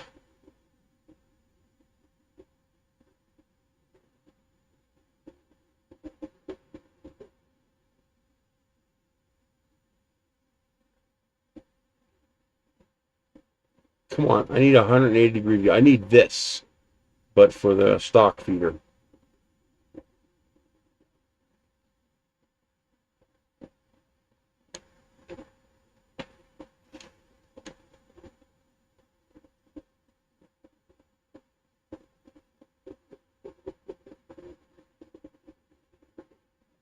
Yeah, the cleaning brush is nice. And you can even adjust the tension, so the how hard it squeezes the filament, because you can over squeeze NinjaFlex. You got to make sure you don't grip it too tight. Here we go. Took long enough. So this is the Creality hot end. And as you can see, now this should actually be over here a little bit more. And this should line up with this. But as you can see, they try to do it a little bit. See how it's got this little arc here? And that's where the filament goes. What they need to do is drill a hole in here like this. That goes about that deep. And that hole needs to be the size of a piece of PTFE tube. And then what you would do is it'd be a little trial and error to figure out the length. But once you have the length, then you got it forever. You would actually loosen this up, stick a piece of PTFE in that hole with the cut tip to mesh with these gears. You also want to use a hobbed gear, because to show you here, Right now, what you have, if you look at this from this angle here, you have a gear unit here like this, and you have a smooth pulley like this, and your filament fits in here like that. The problem is, even with the proper PTFE cut tube, you still have pretty nice gaps here, here, here, and here for the filament to go to. And what you want is you want a hobbed gear.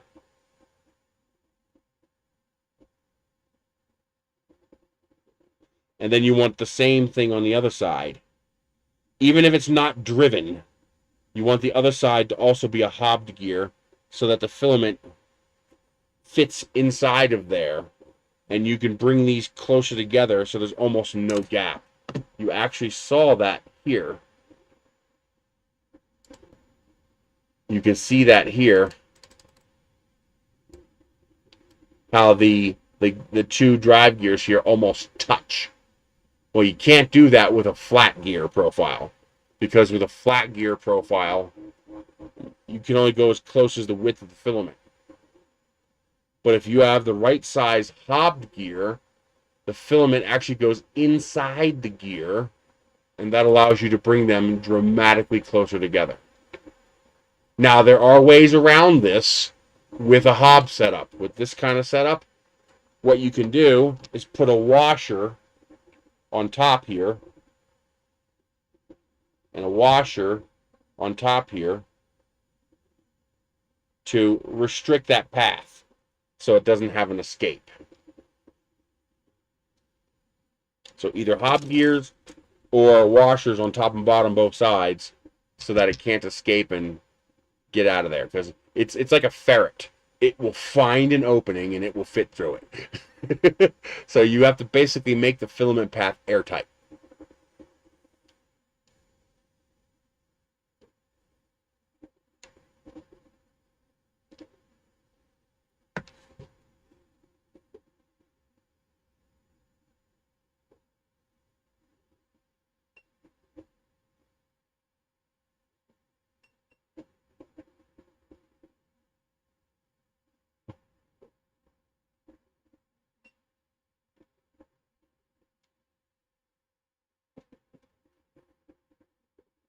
Now, because it's printing such a bad job of doing the infill, you end up with a lot of goober debris on the nozzle tip.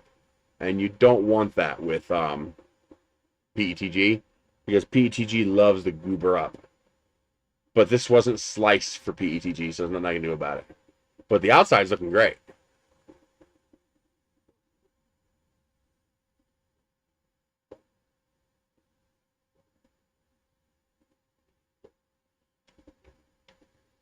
So does that make sense, RG Props? Correct. As long as you have it on exit, you're good. On entry, it's nice, but not necessary. You just want to make sure that when you do your retraction, you don't have any bind up.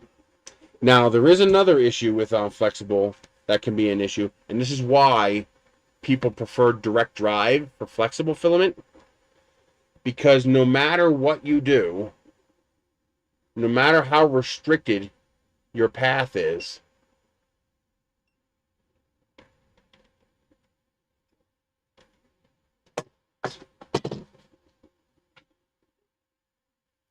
here's your PTFE tube, and here's your filament. Now, this is massively exaggerated, but here you have your filament inside of a PTFE tube. Now, this is the reason you need more retraction for a Bowden and even more retraction for flexible filament. Now, if this filament has any flex at all, and even PLA will do this, what's going to happen when I push on that? Well, it's going to do this inside the PTFE tube. Now, it's not going to be that, but it might be that. And it's going to do that a dozen times. So what's going to happen is you're going to have your PTFE tube, and your filament's going to do this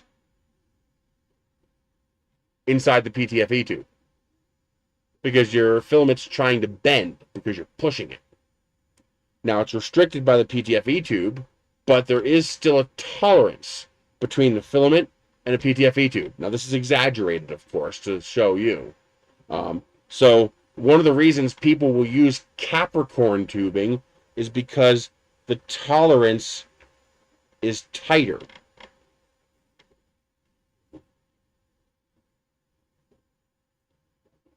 And the tighter tolerance means less play.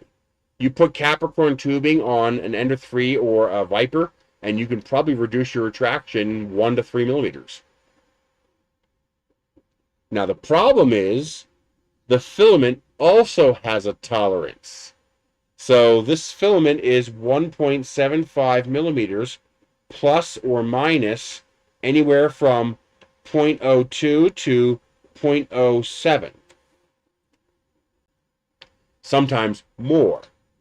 And if the tolerance of your filament, if your delta for your min-max on your filament exceeds the tolerance on your PTFE tube, the filament can literally jam inside the PTFE tube because it's too thick.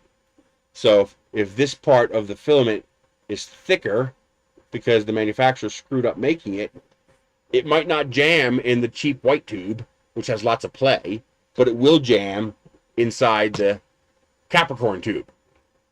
This is why people like using direct drive. Because, okay, first of all, you have to understand that this is called a feeder, not an extruder. This is a feeder. The part at the end of the printer that has the heat break, heat sink, heat block, and then your nozzle, okay, that's called a hot end. The combination of hot end and feeder together make an extruder. Now, why do we call it an extruder when it's two separate pieces? Because this is new. In the early days, there was no Bowden tube. In the early days, they were direct drive. In the early days, this piece was directly attached to this piece. And so the whole thing is called an extruder. What we then did was we took the extruder and we split it apart into two pieces. By doing that, it allowed us to make the printers stiffer, lighter, and cheaper to build. Because direct drive hot ends are a little bit more expensive to build because you have more weight on that carriage there. So the feeder, Bowden tube, and hot end together make the extruder. Now, direct drive is when you put the feeder and hot end together into one piece. So I'll show you that.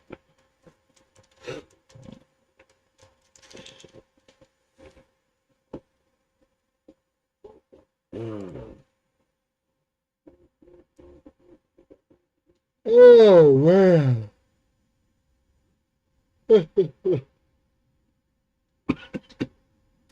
So this is a modern version of a direct drive kind of deal.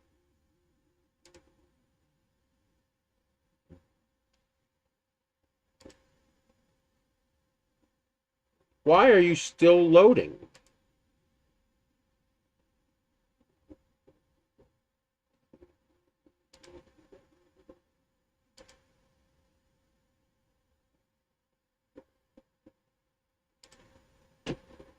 So as you can see here, there's your dual drive, and as you can see, it's got a pretty restricted path. So not perfect, but it's pretty restricted. But it looks like the PTFE tube goes all the way in there. I think I see a piece of blue tube in there, which means that will have a fully constrained path, and it's using hobbed gears. So that filament can't go anywhere. And then you have this short little tube.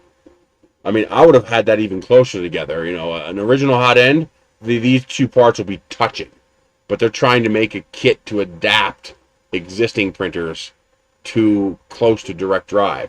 So as you see, your feeder unit is directly on top of your hot end. So this whole thing is the extruder.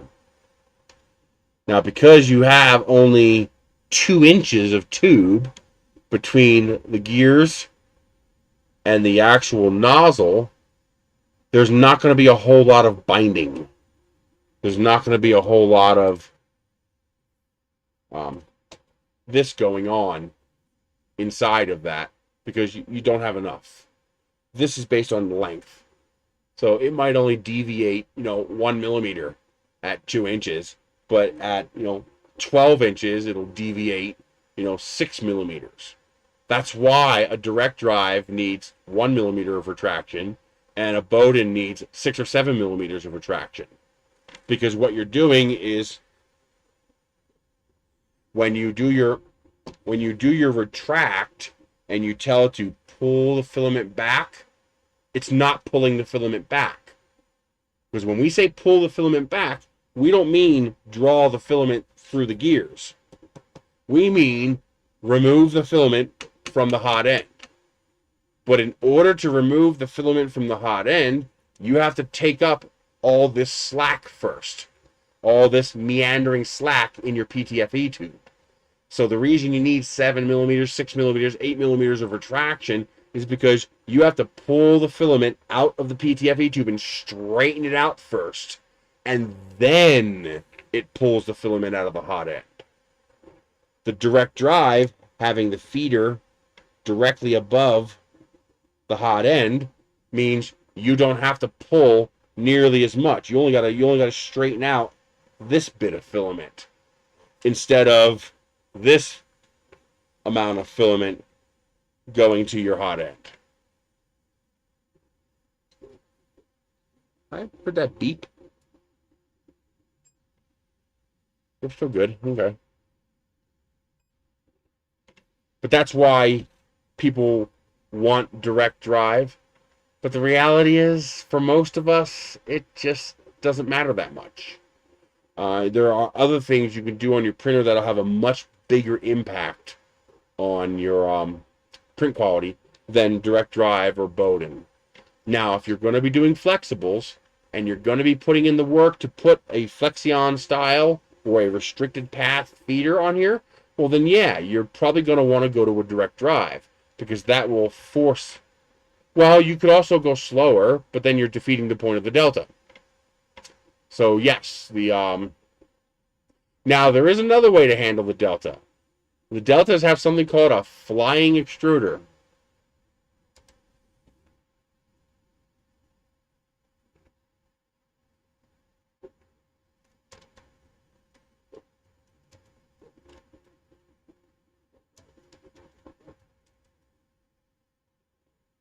People come up with creative solutions to all problems.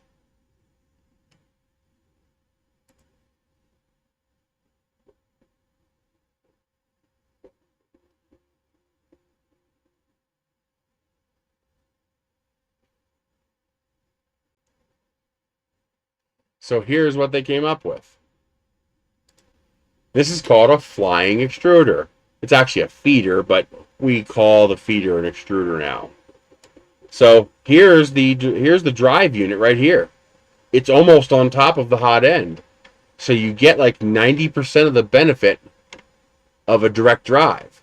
But wait, there's too much weight. No, there isn't. Because this feeder unit is hanging via these pulleys to the printer. See, it attaches here, up around the pulleys to the feeder unit right here. So this line and pulleys take up the weight of the feeder unit so that it's floating here, and you're not the effector is not actually experiencing the mass of the feeder. Now, one problem with this is, well, you can imagine getting this effector moving at 200 millimeters a second. Well, that bad boy right there is going to be bouncing around because every time this effector moves around, it's going to be jerking that feeder left and right. So there's only so much of that inertia that you can absorb with this pulley system. This is still going to be experiencing a pretty decent amount of torque from that flying hot end. Less than if it was directly attached. Enough to make it worth it? I don't know. People are working on it. Because normally your feeder is bolted up here. Like on the senior right there.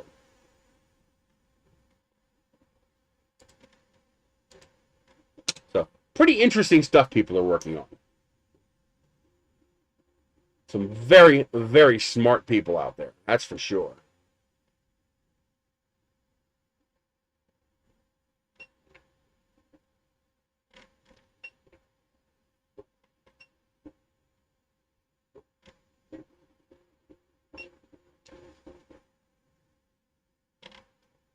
Yeah, see that crappy infill is causing all kinds of boogers.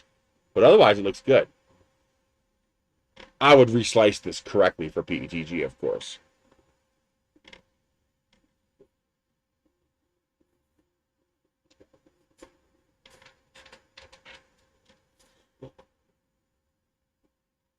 No problem. I find this stuff fascinating.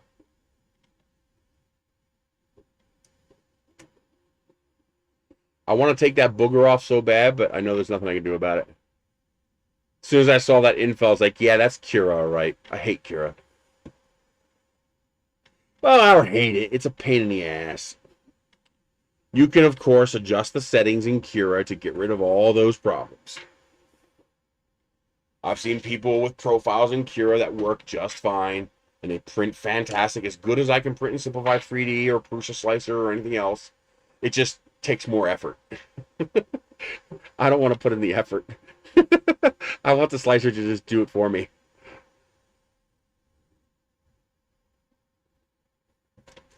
Can I get that booger off?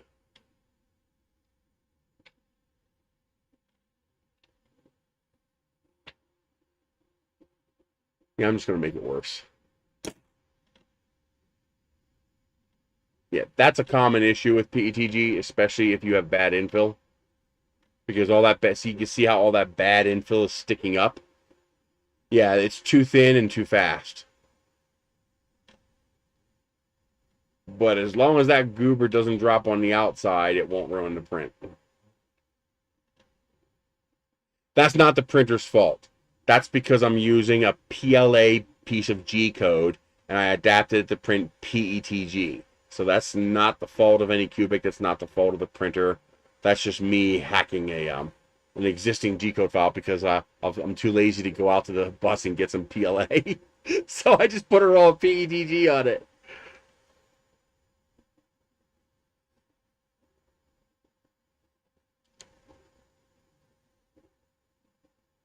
I don't want to pause. I'm gonna let it go. If it gets big enough to be a threat, maybe.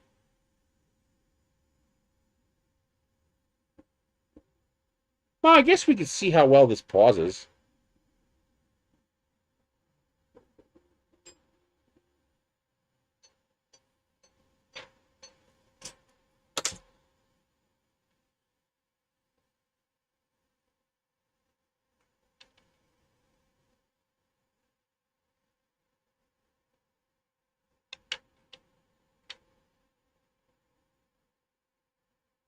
I'm just spreading it around. What I really need is a pair of needle nose or something to grab it.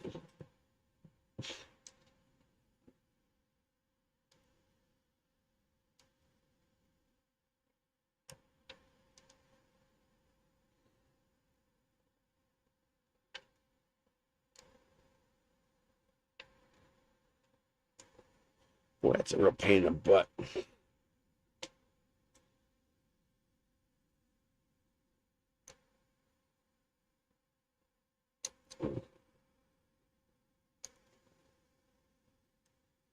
Man, that's a big goober. All that bad infill.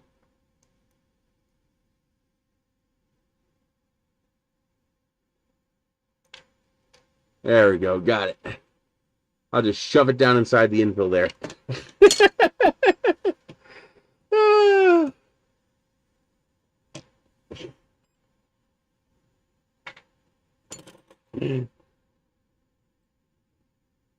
Come on, you gonna resume or not?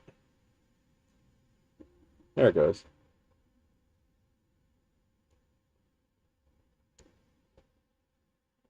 But that's not the printer's fault. That's G code not made for PETG. Hand packed infill, yeah.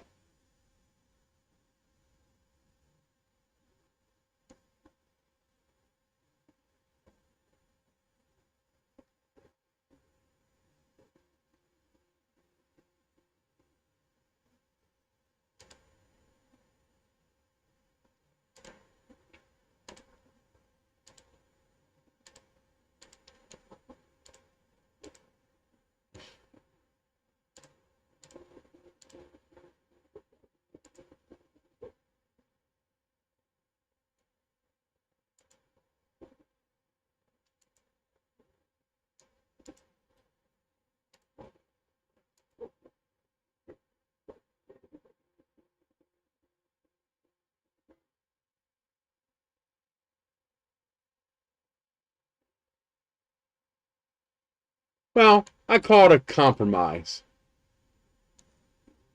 I wanted to get it printing right away, so I just stuck a roll of PETG on there and said, go.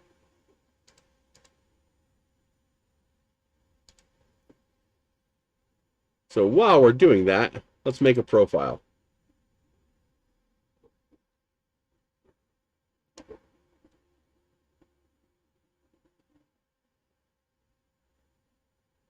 No, that'll just create a gap, and you don't want that. Although I think we got a layer shift from the pause. I wonder if I bumped into the bed when it was paused, when I was trying to get the goober off. Yeah, see, the goober just formed again. I wonder if I bumped into the bed.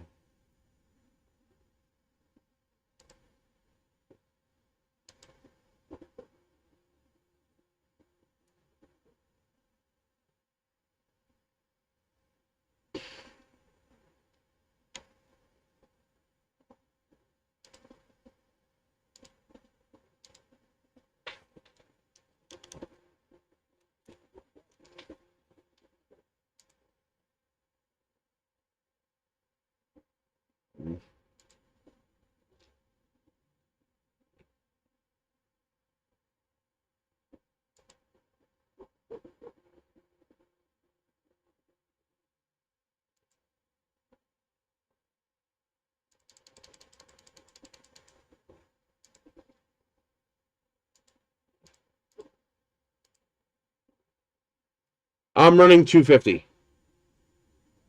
Yeah, I must have bumped into it when I paused it, because it's got a tiny little layer shift there. You think I'm running too hot? There might be moisture in it.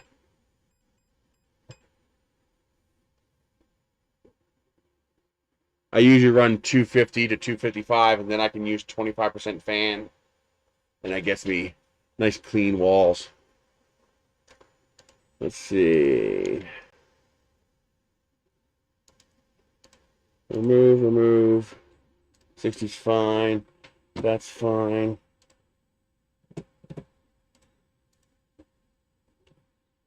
And now we are 245 by 245 by 260.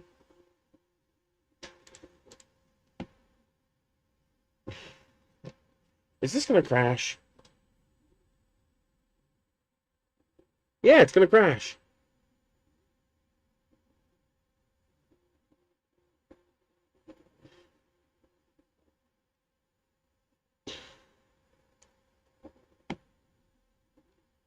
Doing something. You son of a bitch.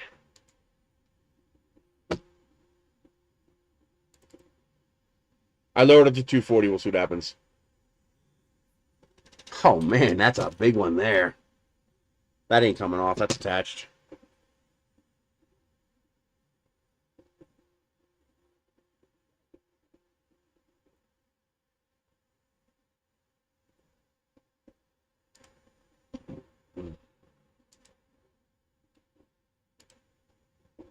No. Freaking scroll, man. It didn't save it.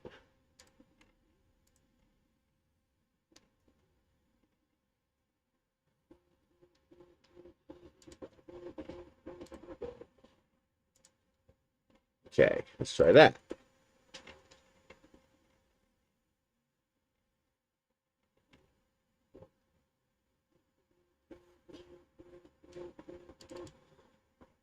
All right, it saved that. That's good. That's good.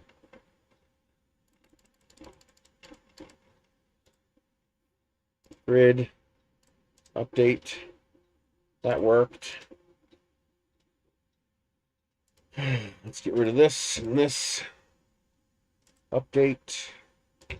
Fine, fine. 245. 245.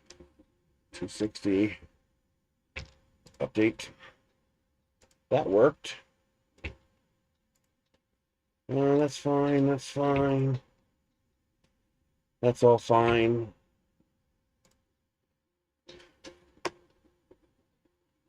I hate that this chair tilts so much. It's so annoying.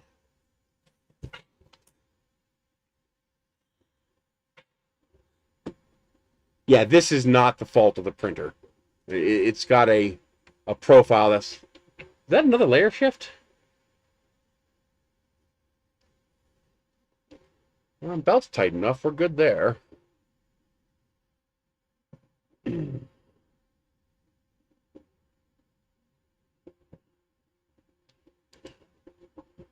Might actually just be crashing into that blob. Recent models.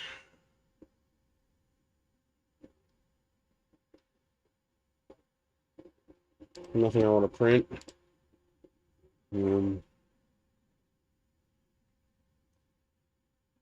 Let's see.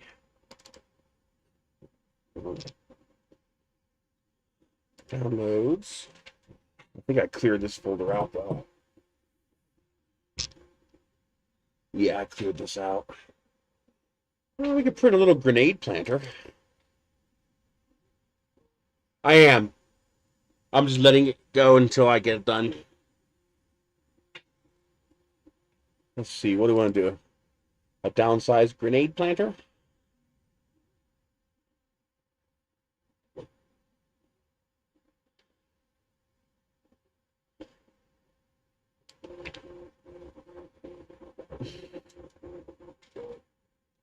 Let's see. Infill 100%. Heated bed 70. Temperature, get rid of that, get rid of that. 250. Well, with the volcano, I might not need 250. Add cooling, 25%, blip to 100. That should be good.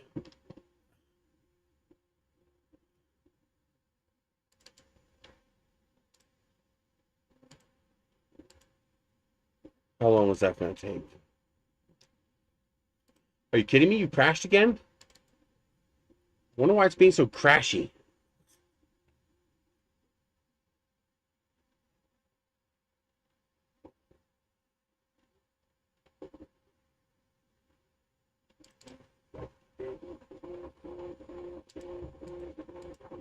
What?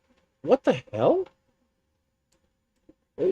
I'm having a problem saving profiles in Simplify 3D. It keeps crashing when I save profiles. How much you want to bet this is a DRM thing and their DRM server is not working properly?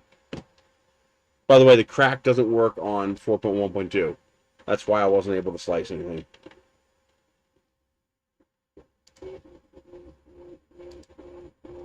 Yeah, it undid everything I just did.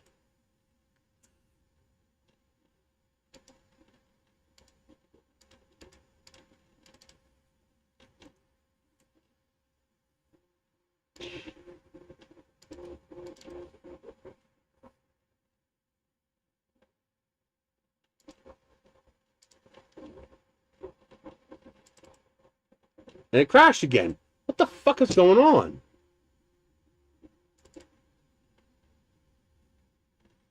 An owl that's got blobs because I'm using a PLA G code to print a PETG plastic.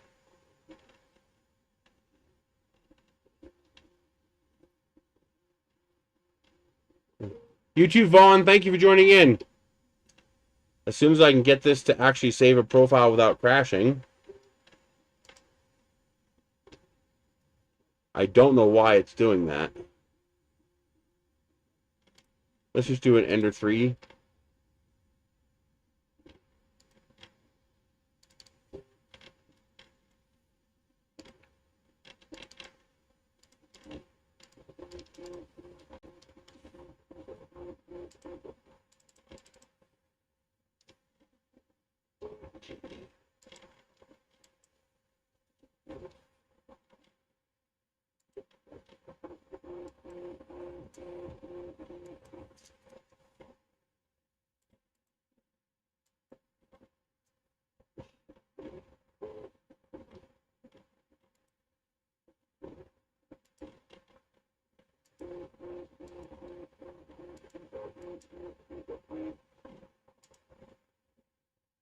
Let's see if it'll let me do that.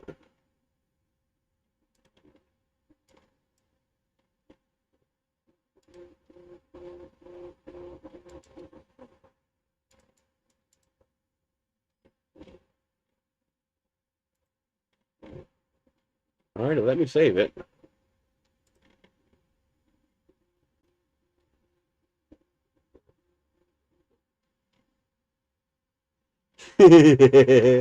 We're gonna pause it in a minute. I'm trying to slice a file, and Simplify keeps crashing on me when I try to make a new profile. Oh wow, that's a big blob on there. That almost looks eatable. Kind of looks like candy.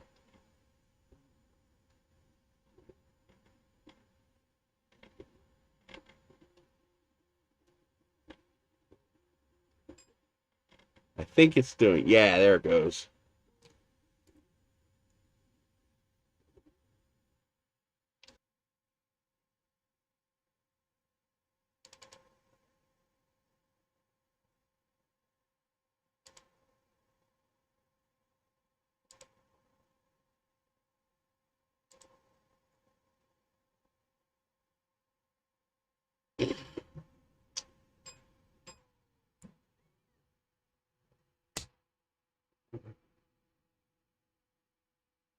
Oh wow, the backside is bad. Yeah, we're gonna slice a proper file. Oh, let's clean off the big old goober.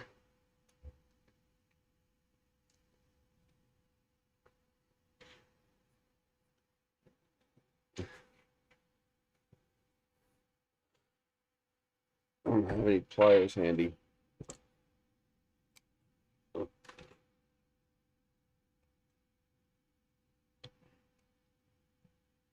There we go.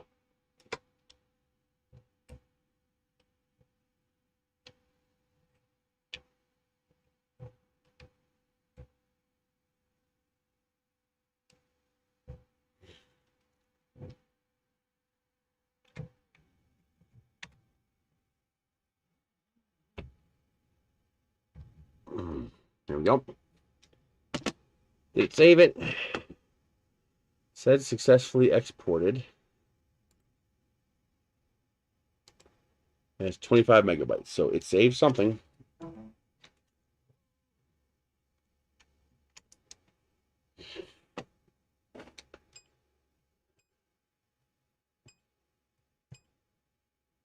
Print.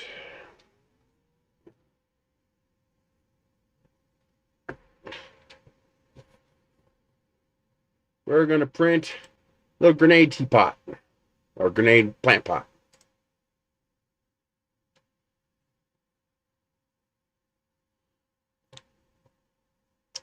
While that's heating up, let's look at this.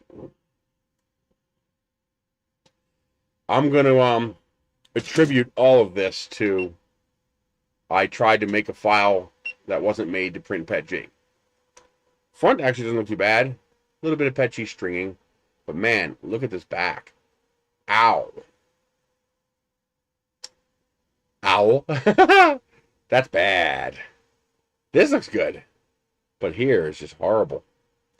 I'm going to assume that's just, you know, this cataclysm that is infill. So, yeah, that's a Cura thing. I hate that. But yeah, I can just stuff my finger in there. The infill has no integrity. And that problem. The problem is this file was not sliced for PETG. That's the problem. This was the stock file that came with the printer, and it was sliced for PLA or ABS. It was not sliced for PETG. I tried to just change the temperatures. It didn't like that. So I just resliced the file for PETG that should work a whole lot better. But yeah, this is not the printer's fault. This is me trying to force a file that really wasn't made for printing with PETG. So, but beyond that, it actually looks good. I love that textured finish from the PEI. And this bottom part here looks great. Well, there's more than just for PETG. Cura's default infill settings, I don't like. it tries to print light infill. And when you try to print light infill, especially with PETG, it just doesn't work. You need 100% extrusion for infill, or it's just gonna look like that. This would have looked similar with PLA, but it wouldn't have caused a failure. In my opinion, I'll have to try it. Although it was not using the fan, so that might have been an ABS G code. I'm not entirely sure.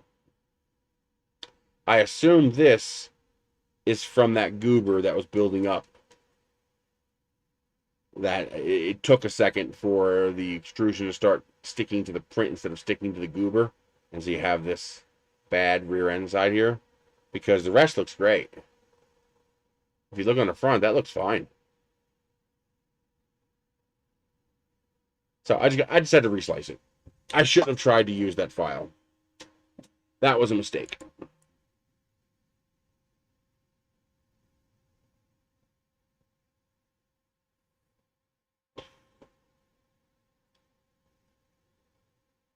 I might have to adjust the Z offset. No, it's looking good.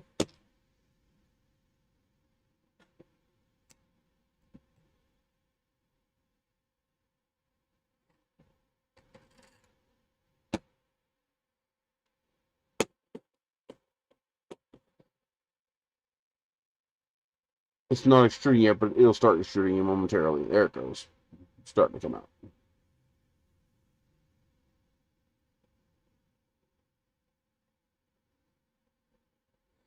Pretty much the only thing I change is temperature and cooling. So if I were to slice this for PLA, it'd be the exact same file, but I would make the bed 60 instead of 70, and I would make the PLA 220 instead of 245. And I might slow down for PETG because it is a softer plastic.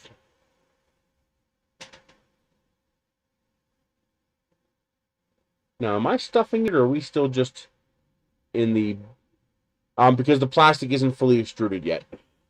What I should do is force it to extrude some plastic.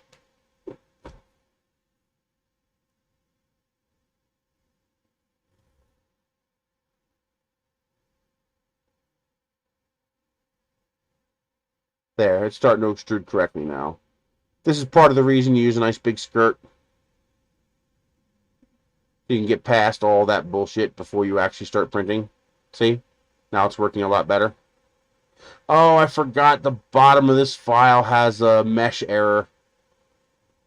The bottom of the grenade isn't flat. I forgot about that. That's going to be annoying. It should still print, though. Oh, you can't see that. See how it's irregular? The bottom? That's because the bottom of the grenade is not flat. I'll show you.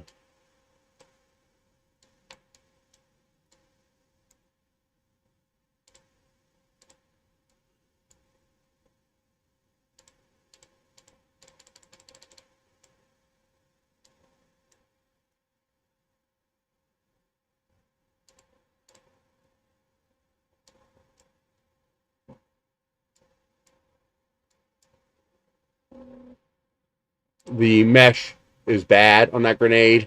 Someone tried to clean it up, and you can see the bottom is irregular. But it is sticking, so I'm going to leave it. Now, why does my infill look like crap?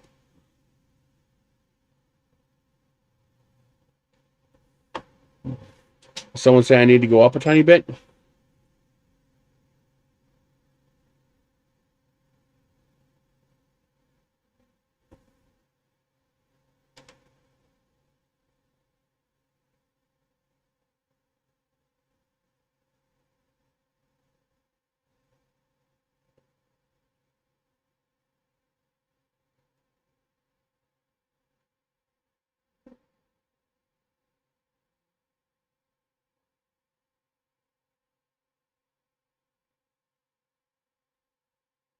I raised up the offset just a hair.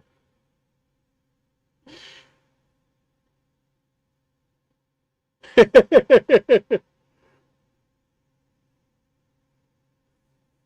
we need to focus. There we go. Let's turn off that light. Turn on this light. There we go.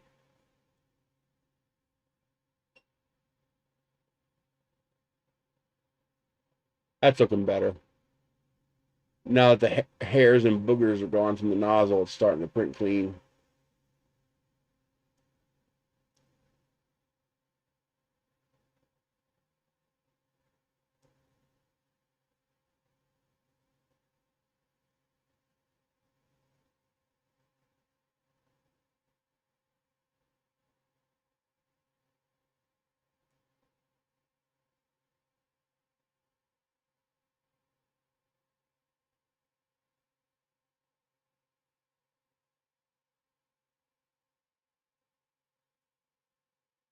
I can hear a tiny bit of snap, crackle, pop.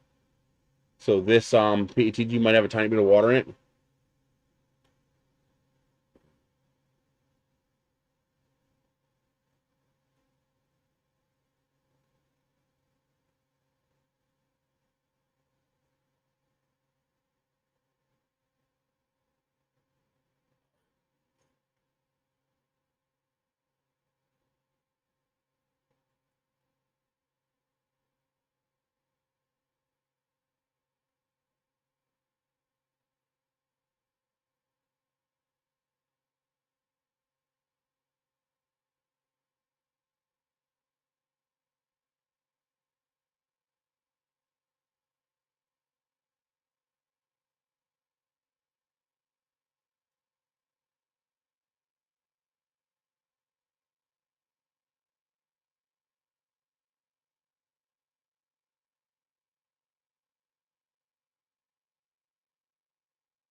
I forgot with the grenade, I gotta drop the model into the bed, 0.2 millimeters, to get rid of that.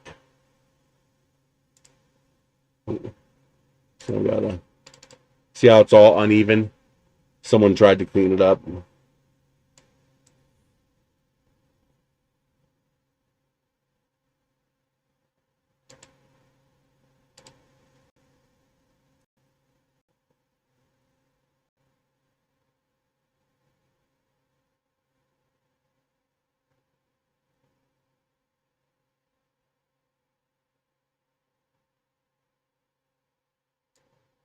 See?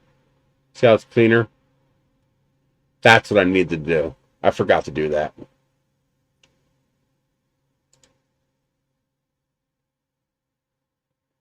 But the little holes you're seeing, those are, see the little hole that just formed right there?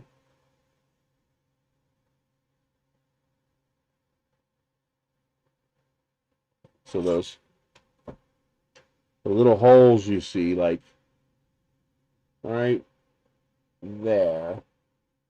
See little holes? That's moisture in the filament. Oh no, it should print fine. I'm gonna leave it alone. As long as that first layer is stuck down, it's okay. Those little holes, that's moisture. That's water. And what happens is the water flashes to steam when it comes out of the nozzle, and you end up with that little tiny gap.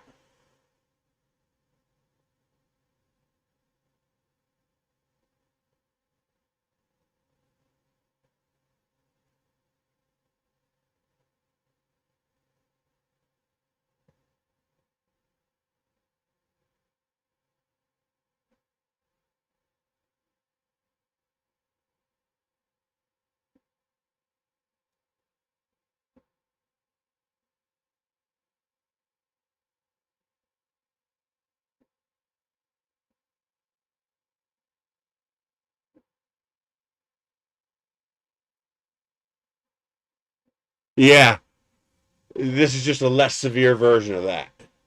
You might even be able to hear it, but it's pretty soft. You might not hear it.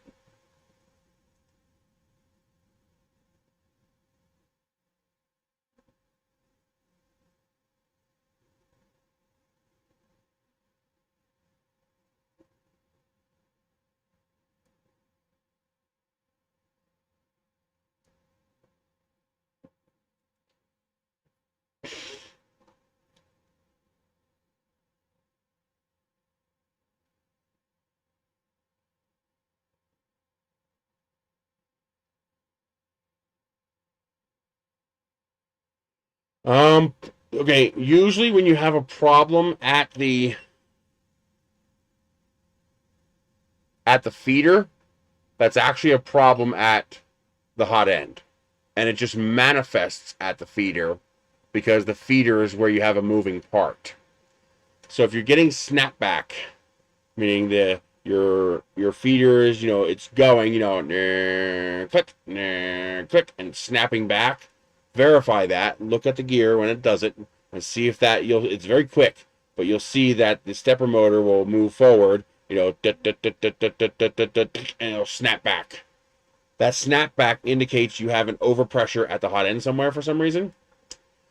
First, make sure you season your all metal hot end. So rub some oil, like olive oil or sesame seed oil, some kind of high temperature oil. Fans just kicked on. Make sure you put some oil on like 12 inches of filament and run it through the hot end. That'll help season the hot end a little bit. But otherwise, that's usually a gap at the PTFE.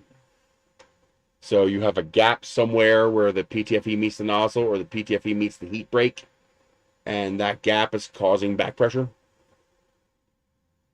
That's usually what it is. If it only happens during the first layer or two, you could be stuffing the nozzle, meaning you have the nozzle too close to the bed so it can't get the filament out, and that's going to cause back pressure. If you have filament that's too large, like you have out-of-spec filament, and that filament is trying to force its way through the PTFE tube, that could cause the problem.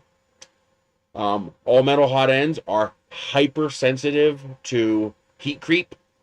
So if your hot end fan here, not the cooling fans on the side, but this one in the middle here, if that fan is not working or not working correctly, you're going to have heat creep, and that's also going to cause that.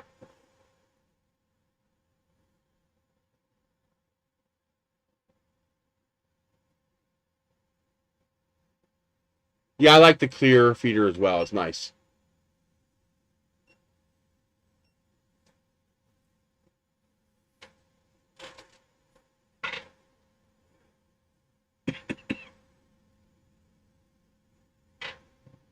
No problem.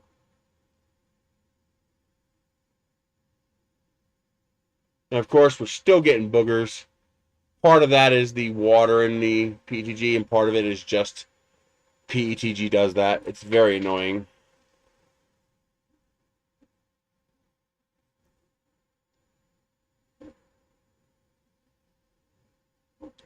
With an all-metal hot end, the PTFE tube shouldn't do that because the PTFE tube is not experiencing heat like it does on a Bowden setup because the aligned hot end, because the PTFE tube goes all the way to the nozzle. So to show you that, there's another blank page. So there are two kinds of hot ends. For the purpose of this discussion, there's two kinds. There's obviously more, but so your hot end has your PTFE tube coming in. So PTFE. And then you're going to usually have some kind of a fitting. And then you're going to have your heat sink.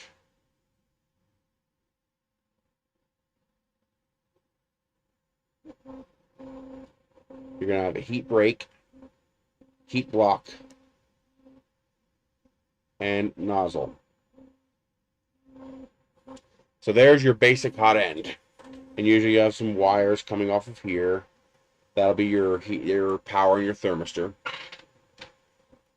In a crate somewhere. I have no idea where that is. Now, with an all-metal hot end, the PTFE tube stops somewhere up here. And then you have a tube going through here. With a normal Creality hot end, this PTFE tube goes all the way through. And here's the threads on your nozzle. It goes all the way through into the hot end and touches the top of the nozzle. With an all-metal hot end, It's exactly the same setup, except that this piece of tube is metal. So the PTFE tube stops here. It switches over to a metal tube. That metal tube goes all the way down, touches the nozzle, and then you have your nozzle. So the exact same problems that can affect a PTFE lined hot end can also affect an all metal hot end. You could have a gap here between the metal tube and the nozzle. And even if filament doesn't leak, if there's a gap, the filament, so for example, here is your nozzle threads, and then here is your tube. If there is a gap between these two, filament is going to build up around the edge here, and that filament is going to cook off. Actually, the one thing I like about Bowdens is that they're simple. They're very, very simple, and they're very tolerant to abuse. The only fail condition you're going to have in a Bowden is PTFE gap and compression fitting failure here or at the feeder. As long as your compression fitting holds and you don't have a gap at the nozzle, a Bowden setup is virtually error-proof. It's very, very tolerant of issues. All metal hot ends, however, are extremely intolerant of issues. They have a lot of pros and they work very nicely, but when something goes wrong, it doesn't take much for it to go wrong. Now, usually it's not a problem here on all metal, because you can just crank down this nozzle onto that metal tube. So as long as you're using the right nozzle and you have a little bit of thread left over after going into the heat block, then you know you've got a good connection to the heat break. But you also do need to make sure this is clean when you change the nozzle. So you have to look inside the end of that hot block, the heat block, and you, before you put that nozzle in there, you're going to see there's a lip in there, and that's your metal tube inside there. You got to make sure that that lip is clean of filament, of cooked off filament, because that lip is the mating surface for the nozzle. If there's filament of any kind in there, then this is not going to properly mate with this, and you're going to have this little micro gap, and that micro gap is going to fill with cooked off baked filament, and that filament is going to apply drag as you try to push filament through your nozzle. Up here, less important, a gap is not going to be the end of the world. It might just cause slop. So you might need to add an extra millimeter of retraction. Hang on, I gotta go to the bathroom. I'll be back.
Oh, man, did I have to go.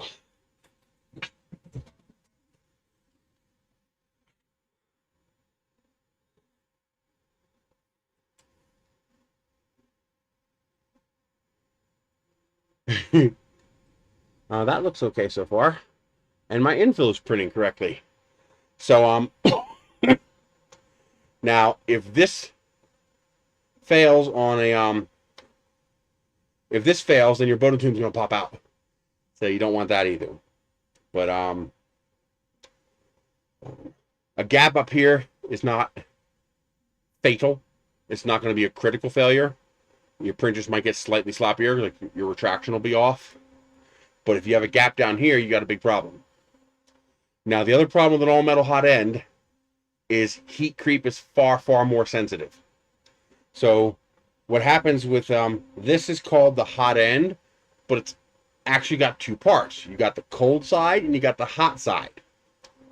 So this part here got a heater cartridge in it, and it gets hot, very, very hot. The problem is you can't let this side get hot because this is a thermoplastic. That plastic will expand to fill that space, and it will jam hard in an all-metal or PTFE lined hot end. Although PTFE, you can get away with a lot more. All metal, any heat creep at all, you're done. It just stops. Because the drag is so high when the plastic is allowed to expand. So that's what this fan here is for. You have the fan sitting right here, blowing air on the hot end, and then you have the fan on the side here, blowing air on the part. So that's your parts cooling fan. That's your hot end fan. That fan is to keep this part cold while this part stays hot. That's what the heat break is for. The heat break is not designed to stop heat from transferring to the cold side. You can't do that. If they're touching, heat's going to transfer. It's designed to restrict the flow of heat as much as possible, which gives this fan time, which isolates the hot end and gives this fan a chance to keep this end cold.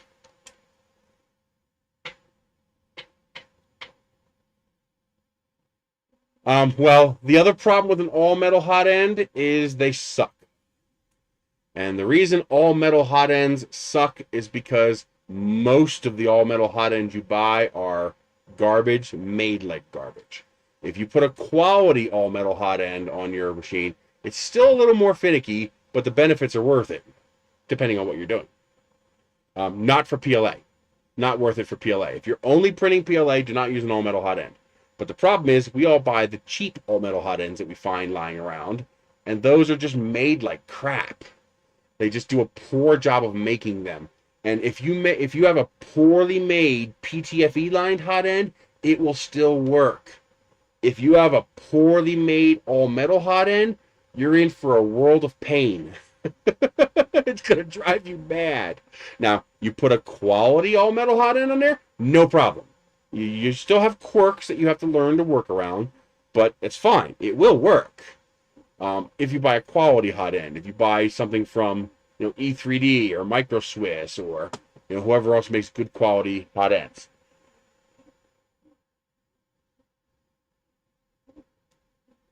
The reason I even want to mess with all metal hot end is because I want to print ABS and nylon and ASA. And all metal hot ends do tend to work better for high temperature plastics. So now you can buy the cheap ones, and sometimes you'll get lucky and it'll work fine. If you're getting it for like $6 or $7 a piece, buy 5 of them. If 1 in 5 works great, you just made out, okay? But because a good quality all metal hot end, something from Micro Swiss, something from E3D, something from Slice Engineering, it's going to cost you $100+. But you're going to get the engineering behind it. So you can afford to buy 4 or 5 cheap ones and, try to see if you get a good working one. Yeah, it's just at E3D. The ones that I'm aware of are E3D, Micro Swiss, and Slice Engineering, and I think Triangle Labs, they might be good too, but I think they make copies though. But those are ones I'm aware of. There's probably others that are probably perfectly fine. I'm just not aware of them. But yeah, that's the only thing I hate about PETG, man, is the goobers. You ever try to print a lithophane with PETG? What a pain in the ass. Because the goobers get in the lithophane, and then you see the spots on your lithophane when you look at it because of the goobers from the PETG. On a finished part, not such a big deal. You're going to scrape the goobers off, you're going to paint it, whatever. But on a lithophane, you've got to look through it, and those goobers are... Um, although drying PETG helps with the stringing. So if you have wet PETG, drying it will help. But that's the hot end thing. You need to make sure that that fan is running and it's running properly. If it's not, you're going to have a bad time.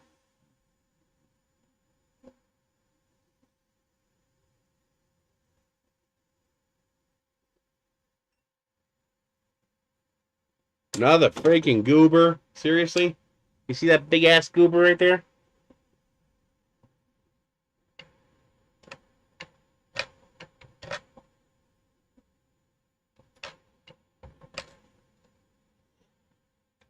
Come on. Get off my model. Oh, are you serious? It flung right back on the goddamn model.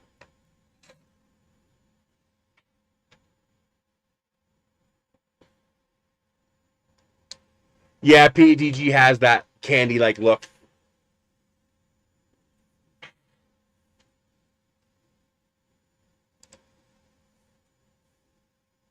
Yeah, where's the Enterprise going? He's going to Uranus looking for Klingons. It's so childish, but I like it so much. Oh, man. I might be over extruding just a hair, too, which is going to cause just a little bit of snow plowing. And unlike PLA, PETG loves sticking to the brass of the nozzle, and it loves sticking to itself. So that snow plowing can result in it picking up the goobers and making a mess with them.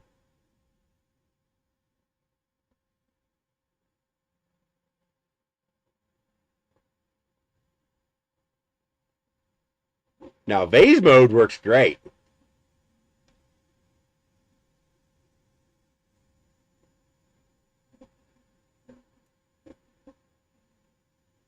Yeah, if you haven't seen that video, go watch that video. I'll go to Nerys.com.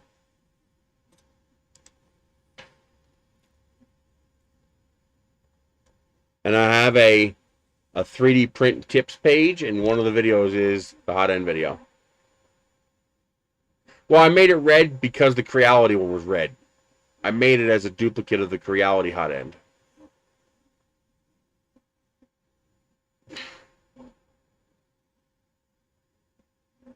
I know, but for anybody else, there might be other people here going, what the hell is AGA talking about? Well, now they can click on the link and go find out.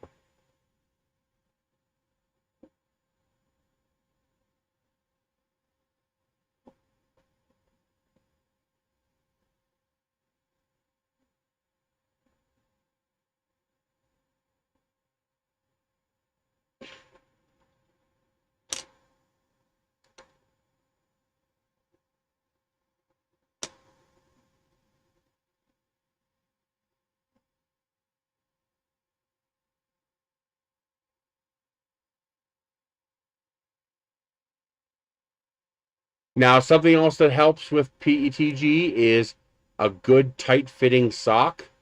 So if you look at the sock that's on the CR6 SE, you see that sock goes almost all the way to the tip of the nozzle. That helps with PETG because the PETG doesn't want to stick to the silicone, so it's less like. Well, I haven't confirmed this yet, but it should be less likely to pick up goobers.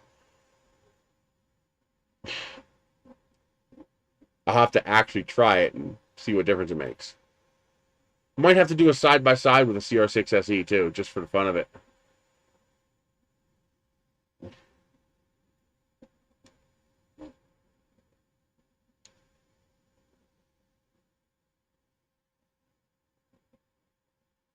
Like I said, I'm not a fan of that silver cylinder hot end that Anycubic uses. You know, the heat sink. I'm just not a fan of that. I've never had spectacular results with that hot end.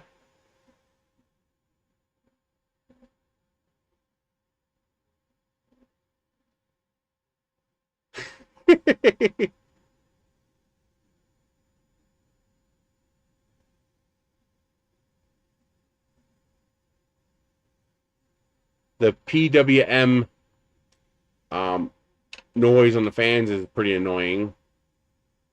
And the fan noise is not horrible, but not great. They're definitely hydraulic bushing fans. At least it sounds like they are. So I'll have to work on replacing some of the fans. But the steppers are pretty quiet. You have to listen for it to hear those.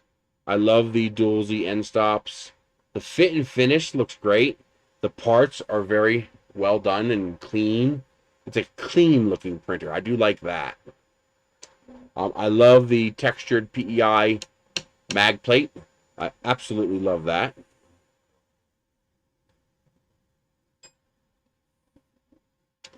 What else do I like? The drawer's good. Full-size SD card is good. Even the full-size USB port is good. It uses a full-size USB port. I'll show you. Which is that right there. And the reason that's good is it's durable. The full-size USB port is tougher. It's more durable.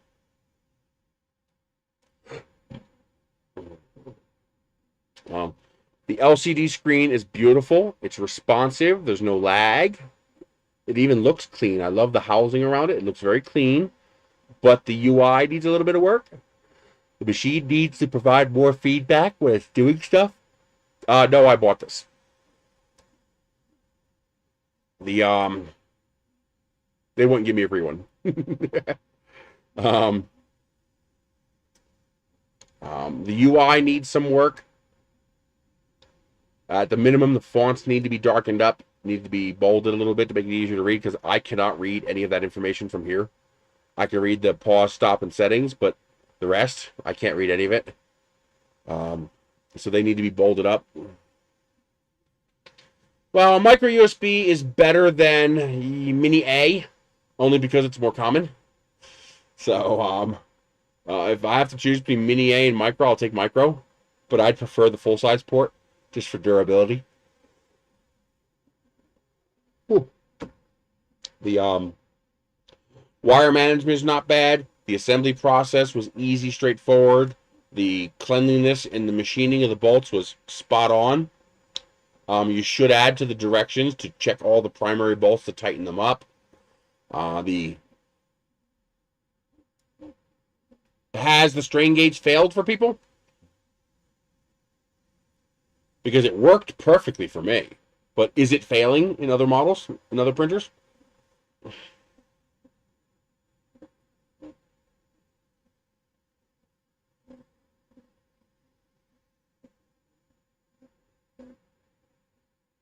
So people have had these long enough for the strain gauge to fail? That's annoying. Because I don't think you can manually level this thing. Well, since there is no backup for that strain gauge, they kind of need to work on that. That's kind of important.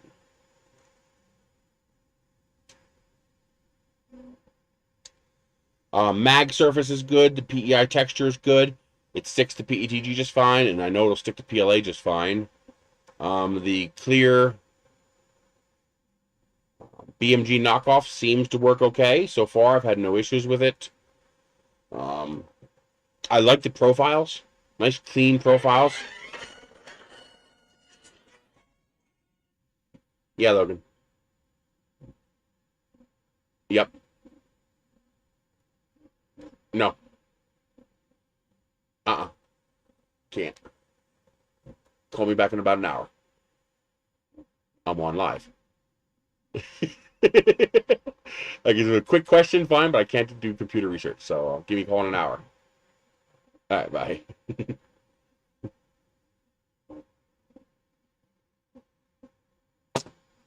2,000 miles away, and he still called me up and look up stuff on the computer for him. Get you?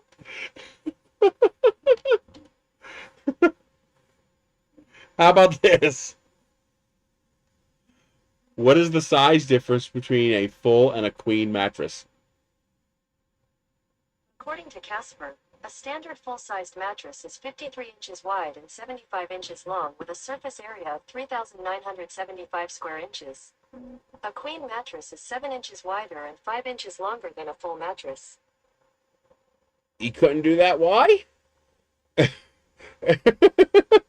Just ask Google.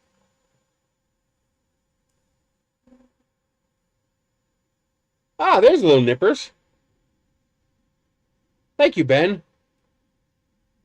Oh, they're $7 a piece. I want to find them in China for $1 a piece.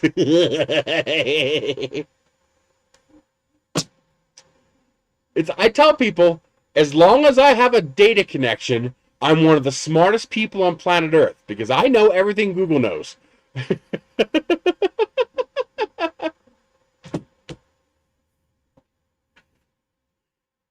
Like, as long as you learn to formulate questions, I mean, you have to know how to formulate a question. If you don't know how to formulate a question and spit it out in a timely manner, because if you stutter and stop and pause, it's going to stop listening to you and try to answer what you said so far. But as long as you can learn how to articulate questions in a smooth manner, your phone will answer almost any question you have. Hi. Hi, baby. How you doing?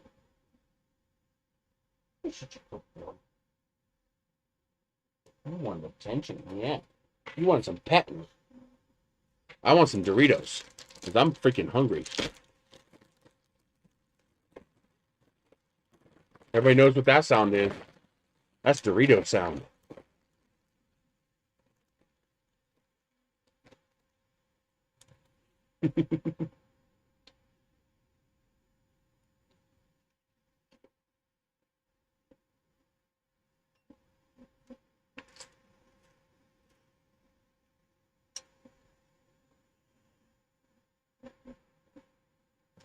Is it me or does that look like a shift?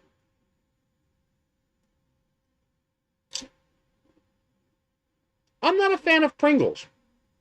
I don't know why. I just don't like the texture, the way it turns into powder. I'm just not a huge fan. Let me try lowering the temperature. Because I'm not impressed with the results from this.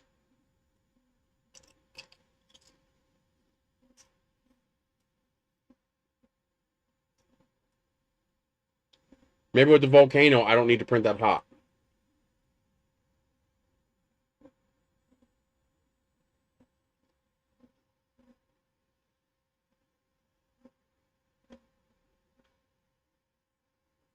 Because even for Pet G, that's a lot of stringing.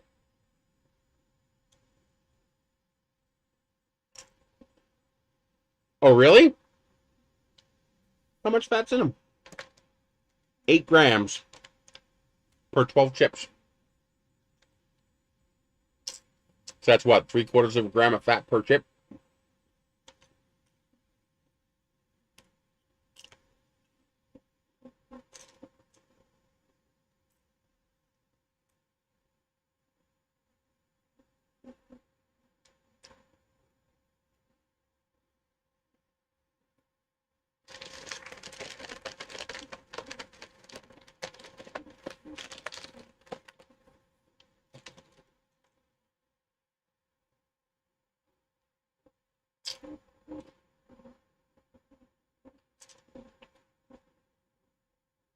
I'm trying to sell all my pellets now.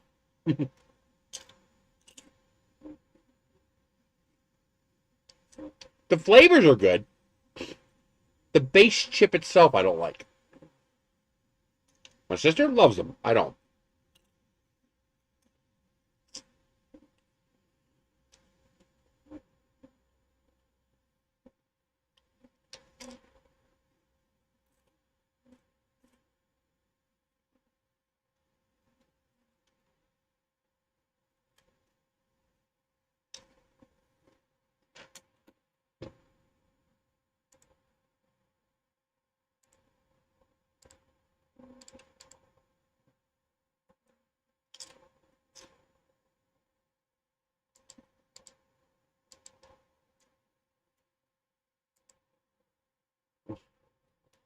Oh, I love kettle cooked chips.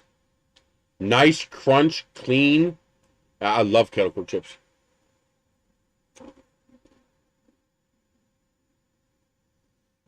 Well, I normally print PETG very hot, 250. But because this is a volcano hot end, that might be too high. So I just lowered it to 230. We'll see what happens.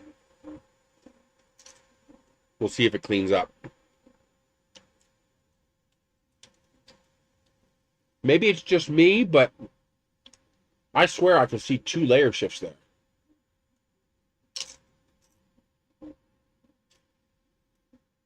Or under extrusions.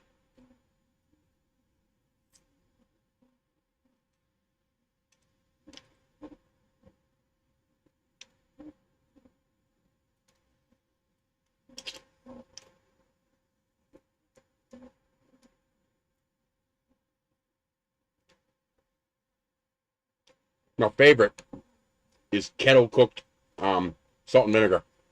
Mmm.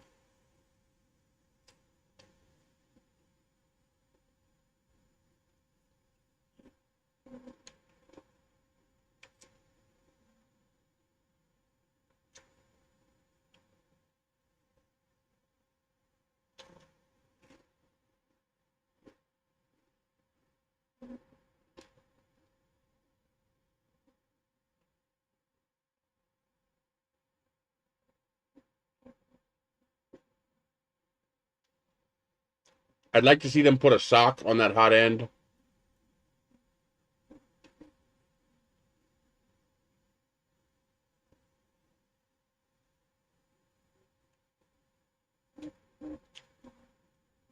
Cottage cheese and chips. I never tried that before.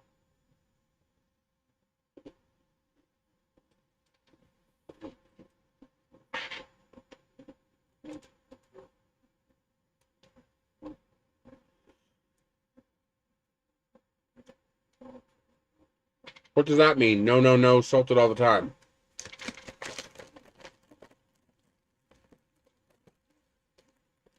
No, whatever's in the grocery store. I don't pay attention to brand too much. Although I love those lemon chips. It's called lemon. It's like lemon lime. Oh, they are evil.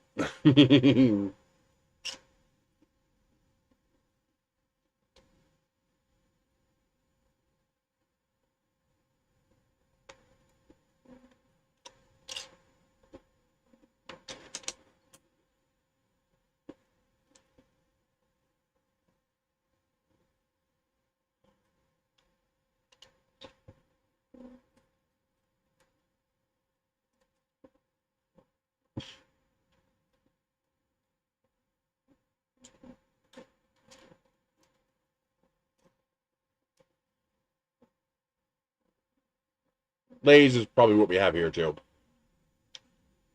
The dollar store kettle chips aren't that bad. Not great, but they're not that bad.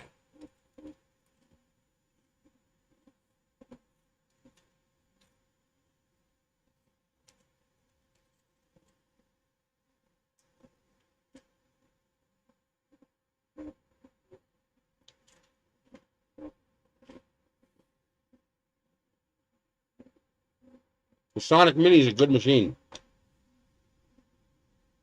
Although, for some reason, if I fill the bed, I get artifacts. I don't know why.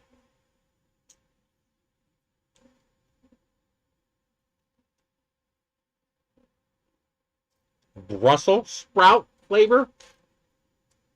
I like Brussels sprouts, but I don't think I'd like Brussels sprout chips. That just seems weird.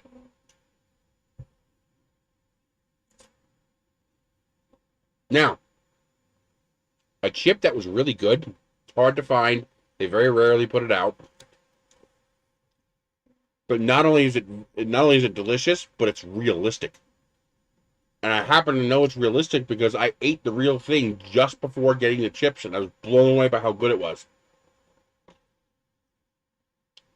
Grilled corn flavored chips.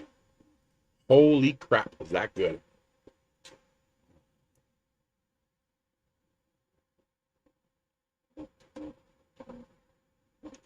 Uh-oh.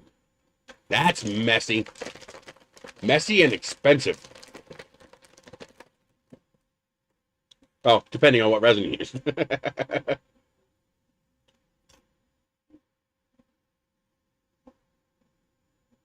I couldn't believe how much it tasted like grilled corn.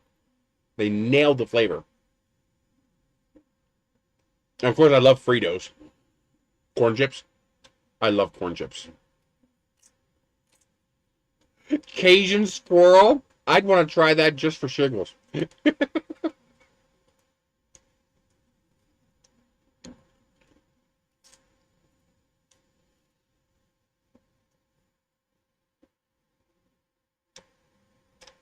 Now, here's what I want to know from somebody with experience. Does it actually taste like squirrel?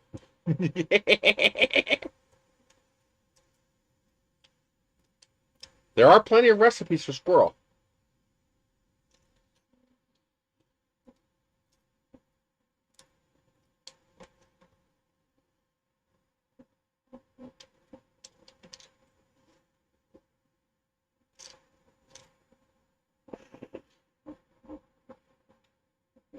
It does look like it's cleaning up.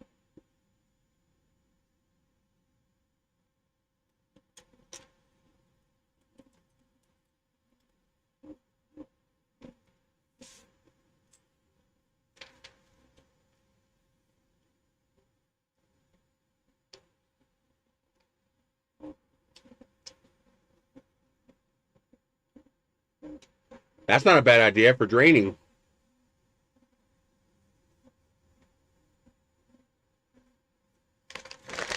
That'd be pretty cool if it worked.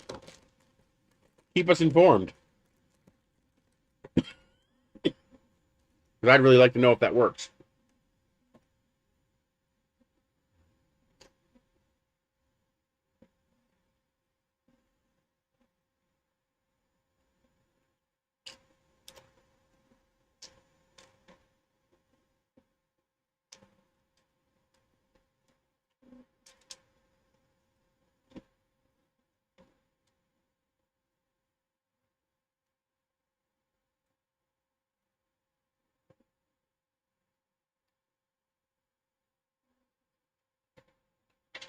I got one here somewhere. Here we go.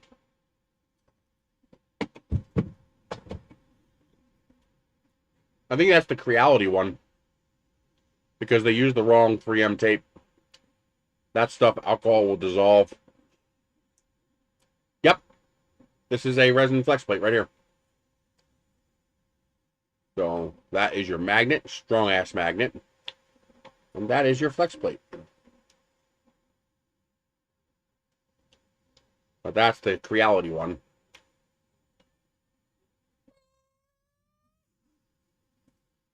Hi. What's up, baby? You just want some loving? Is that all you wanted? Why don't you come up here so they can see you? They like seeing you.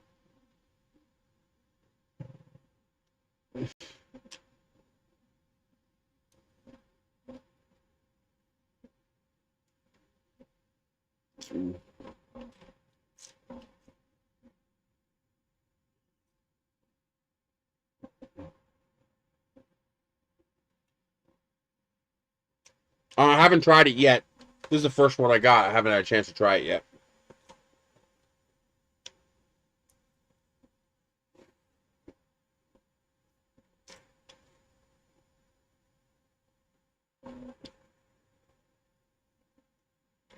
Well, Wham Bam stuff has to be slightly overpriced.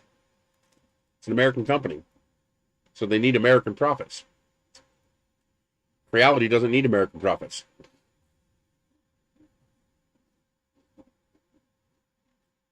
Yeah, so am I.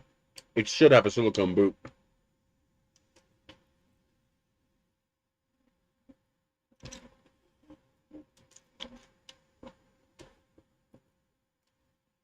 Wham Bam was supposed to send me a plate for my Creality. Because I have two. So I was going to do a side-by-side. And they never sent me one. Future printers. I have the longer 3D LK5 Pro. So that is already here. So I'll be doing that in a future stream. I also I should have the Artillery Genius Pro on the way. And I thought there was one more. Maybe not. That might be it. And no guarantees. No guarantees whatsoever. There is a small chance. She's going to see what she can do for me. But there's a small chance I might get the Hallet Max from Creality. I'm trying. I'd really, really like to get that. I figured they'd be about the same.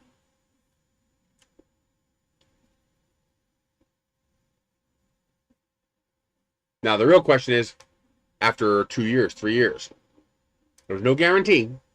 It might never happen, because that's a $2,500 printer. They might not be willing to send one. No, Hallet Max. 4K 13.3-inch screen resin printer. Meaning a build volume almost as big as an Ender 3. Oh, man. The king of the big boys is going to be the CR10 Max. That thing's freaking huge. Otherwise, not too many people are doing the big boys. Hi, baby. How you doing? Yeah. You're such a good boy. Yeah.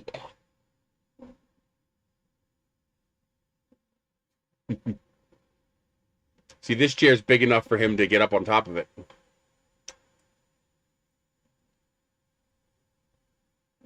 That's an old printer. I think it's 400. That's more than 2 years old. Almost 3.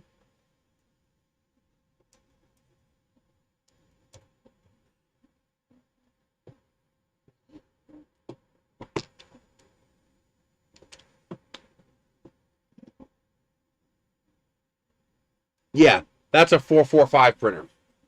So that's 400 by 400 by 500 millimeters. It's a pretty big machine.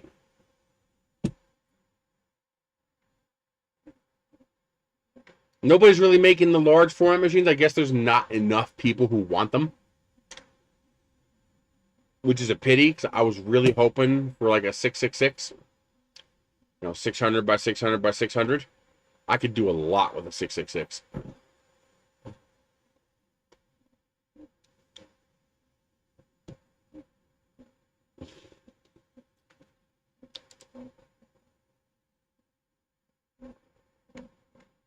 The Alphawise U10 construction is okay.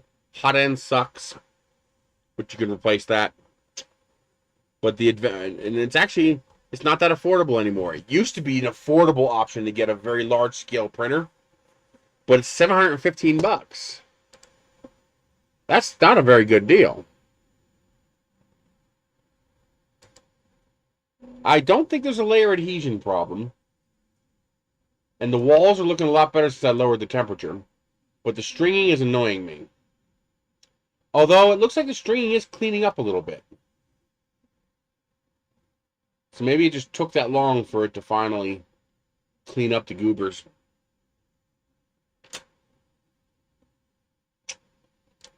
Yeah, but I think that's pretty expensive. And I don't think they exist anymore.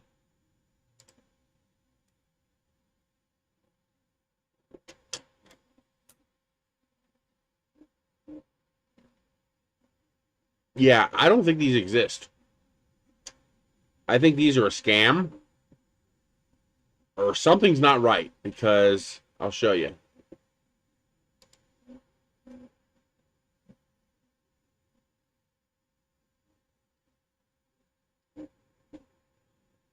Anybody else tell me what's wrong with these pictures, besides the fact that they're all sold out?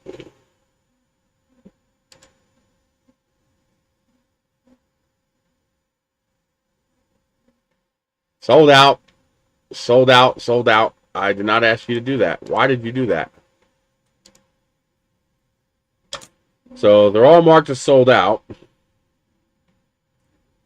And well, Cable Manager is not. Yeah, it is kind of garbage, but not horrible. Here's the thing I question. First, this looks like the the maker Wanhao.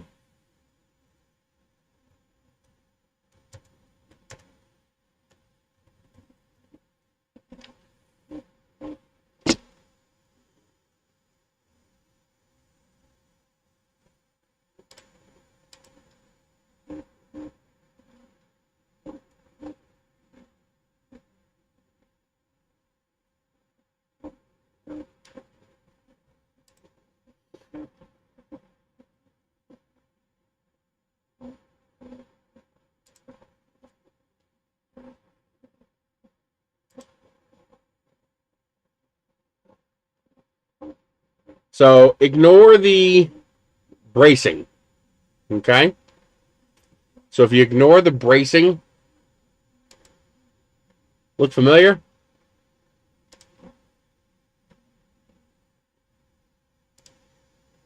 Looks an awful lot like a copy of the Wanhouse.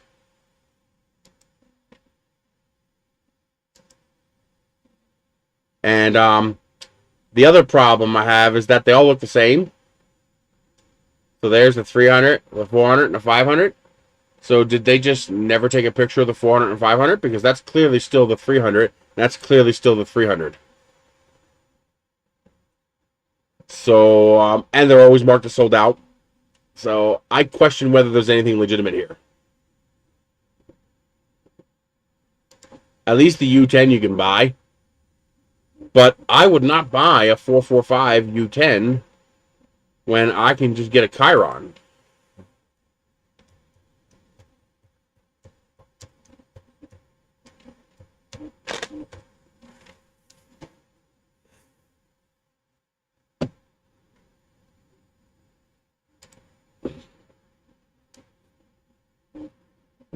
So for $379, and this is from Anycubic Official, you can get a freaking Chiron. And this, I think, is a 4.5. Yeah, this is almost the same exact thing. This is 400 by 400 by 450. So you're only losing 50 millimeters on Z, and you get a high-quality, well-made machine versus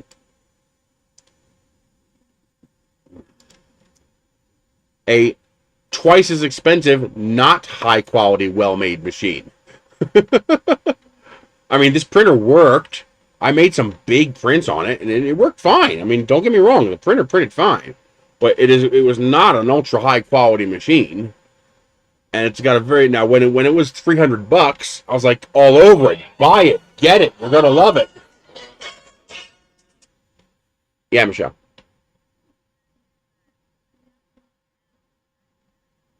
Okay, bye.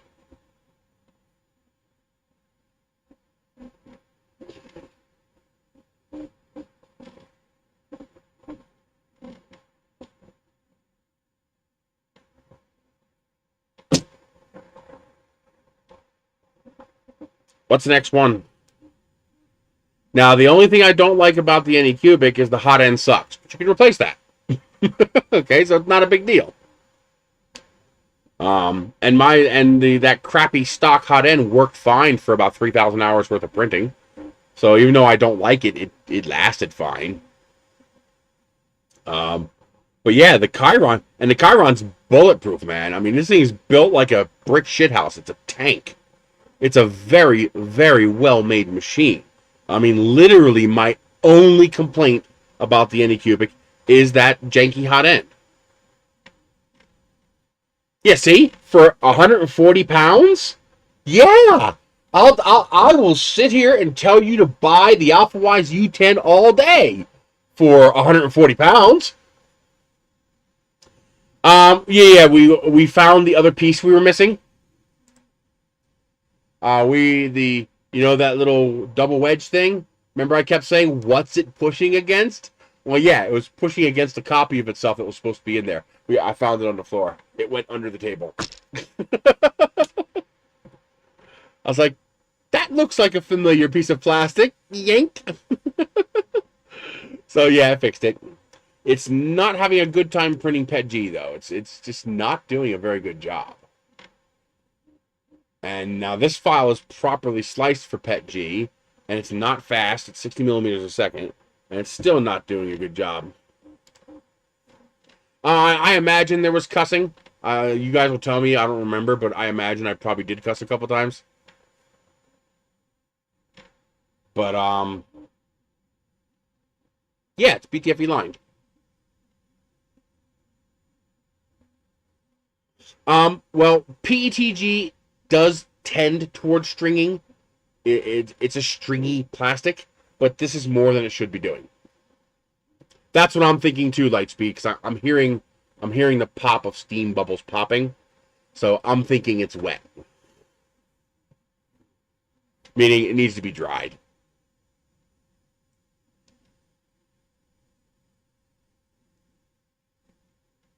You're in New Mexico desert. How is the filament wet? Well, because dry air doesn't make filament dry. The wetness either happens because you have moist air or it happens at the factory. I have not had good luck with the Sunlu and other dryers. They don't get hot enough. I have yet to have one get hot enough. I can't get one of them to get past 30 degrees.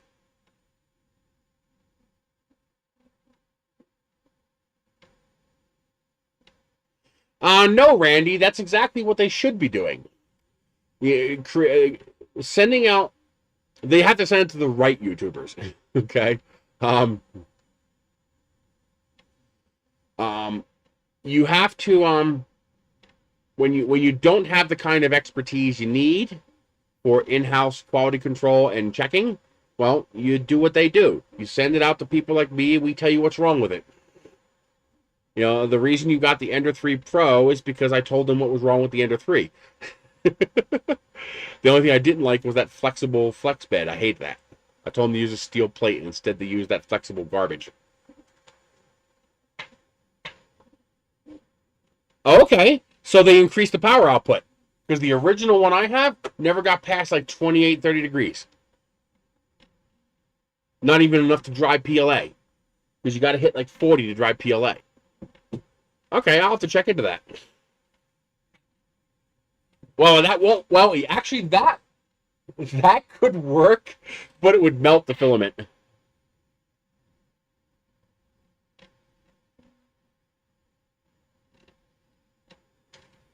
It can happen. No, I did not say I claim the Ender 3 V2. I said Ender 3 Pro, and it's literally my design.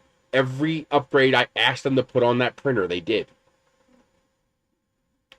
The Ender 3 V2, I would not approve.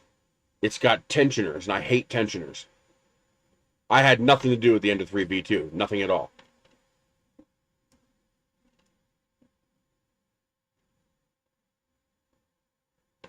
But the, ask Naomi. The Ender 3 Pro is my printer. I took the Ender 3 and said, change this, change this, change this, change this, and they did. I spent, it wasn't Murph, it was Earth. It was the first Earth. Creality flew out here to the U.S., and I spent an hour and 45 minutes talking with the Creality engineer and their interpreter to show them everything that was wrong with the Ender 3. And they implemented every single suggestion I gave them. I told them to fatten up the Y rail. They did. I told them to invert the board in the brain box because they had the board two problems. One, the memory card was bottom right and the fan hole was on top. So what would happen is our big fat American hands couldn't get the fucking SD card into the printer because it was all the way at the bottom where our fingers didn't fit against the table. And on top of that, with the fan being on top, it sucked debris right into the printer and right on top of the main board. So if any metal debris got sucked in there, it would fry the board. So I told them, flip it over. I was like, flip the board over 180 degrees and mount it to the top.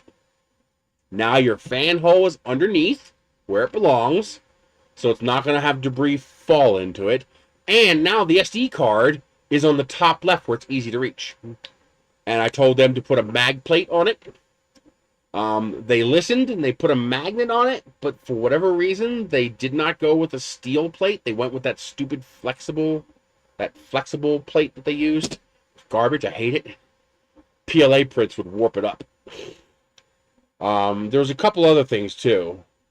Yellow springs for the bed. There's a few things.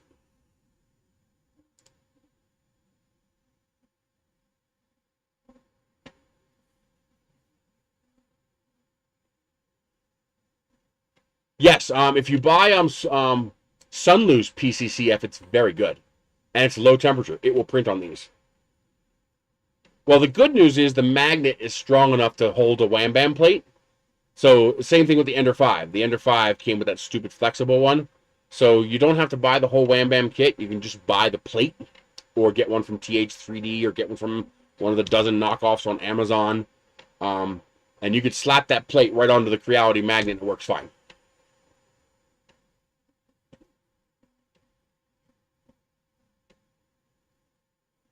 Soldered cables is a bad idea.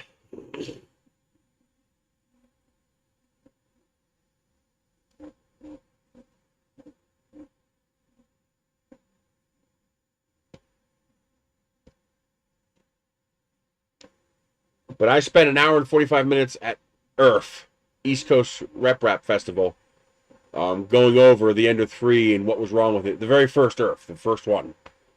And they implemented every single one of the ideas. They basically came out with the Ender 3 Pro with every single suggestion I gave them. And it worked. It's a good machine. It's usually a little overpriced, but it's a good machine.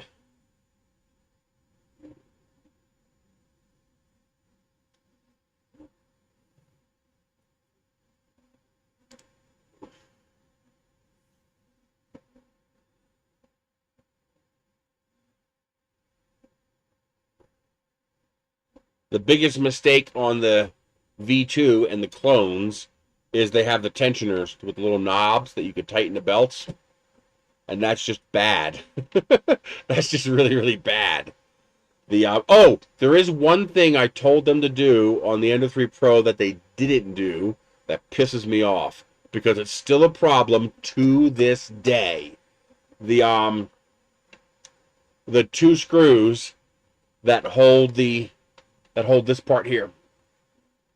The two screws that hold the X-beam to the carriage plate, to the tri-wheel carriage plate, it uses two screws to hold it, and it's threaded through aluminum. You got steel screws threaded through thin aluminum, and they're prone to stripping both the screws and the heads. And if that's not tight enough, the printer just won't print reliably because the goddamn X-axis wiggles. That's something they still haven't fixed to this day, which I find really annoying because it's an easy fix.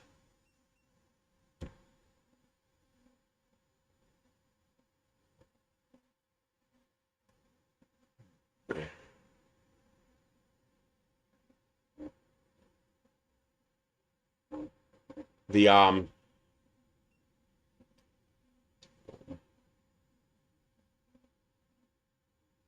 that's a lot of stringing. It's got to just be moisture.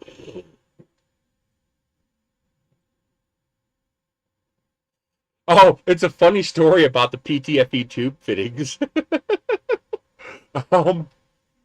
Something that people may not know, I've told you guys before, but when I interact with 3D printer manufacturers, especially like Creality in the early days, now a lot of them have learned and they take advice. But in the early days, they would not take advice from customers. China has a weird cast honor system that they use. It's like kind of a mix between the Indian caste system and the Japanese saving face system, but without the honor. just the saving face, and then mix that with American capitalism. And that's China business in a nutshell. So Indian caste system, Japanese saving face but no honor, and American capitalism, and that's a Chinese 3D printer maker. And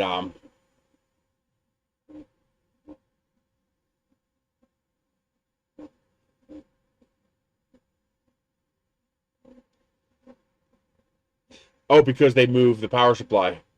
But as long as they still screw it into the chassis, it'll be earthed. Okay.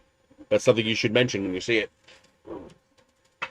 When I interacted with Creality in the early days, I was not a YouTuber. I was not an end user or a customer. I was a systems analyst engineer. And that was important that they accept me as a systems analyst engineer. Because the Chinese business people, years ago, maybe some still are today, but today, most of them today have learned and they're better now. But, 4 or 5 years ago, they would not accept advice from an end user because an end user is considered a lower caste than the company. And that's not how business works. You take information from us. We don't take it from you. We're better than you, essentially is what they're saying. And how could you possibly give us advice? We would lose face if we took advice from a lower caste. So by presenting myself as a systems analyst engineer, they could save face because they considered me an equal caste level. So they could take my advice without losing face. When that whole thing happened with the probably something they're used to. It's probably why. When it's a little different than an American company. Some of these now, Creality has no excuse. They have plenty of profit margin. But some of the other manufacturers who are basically OEMing printers, I can maybe understand. They're looking at pennies. I analyze systems, which is what I was doing for them. I would analyze the printer and the system and tell them what was wrong with it, how to improve it, and how to make it better. But by making myself an engineer in their eyes, I was an equal caste to them.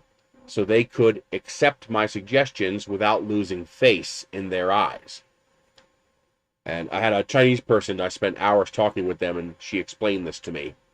About how this weird system works in China, and that's when I came up with the idea to, okay, well, I'm not a YouTuber. I'm a systems analyst engineer. I also just happen to put stuff on YouTube, too, for fun. It worked! It worked. They took the advice. And they started accepting advice.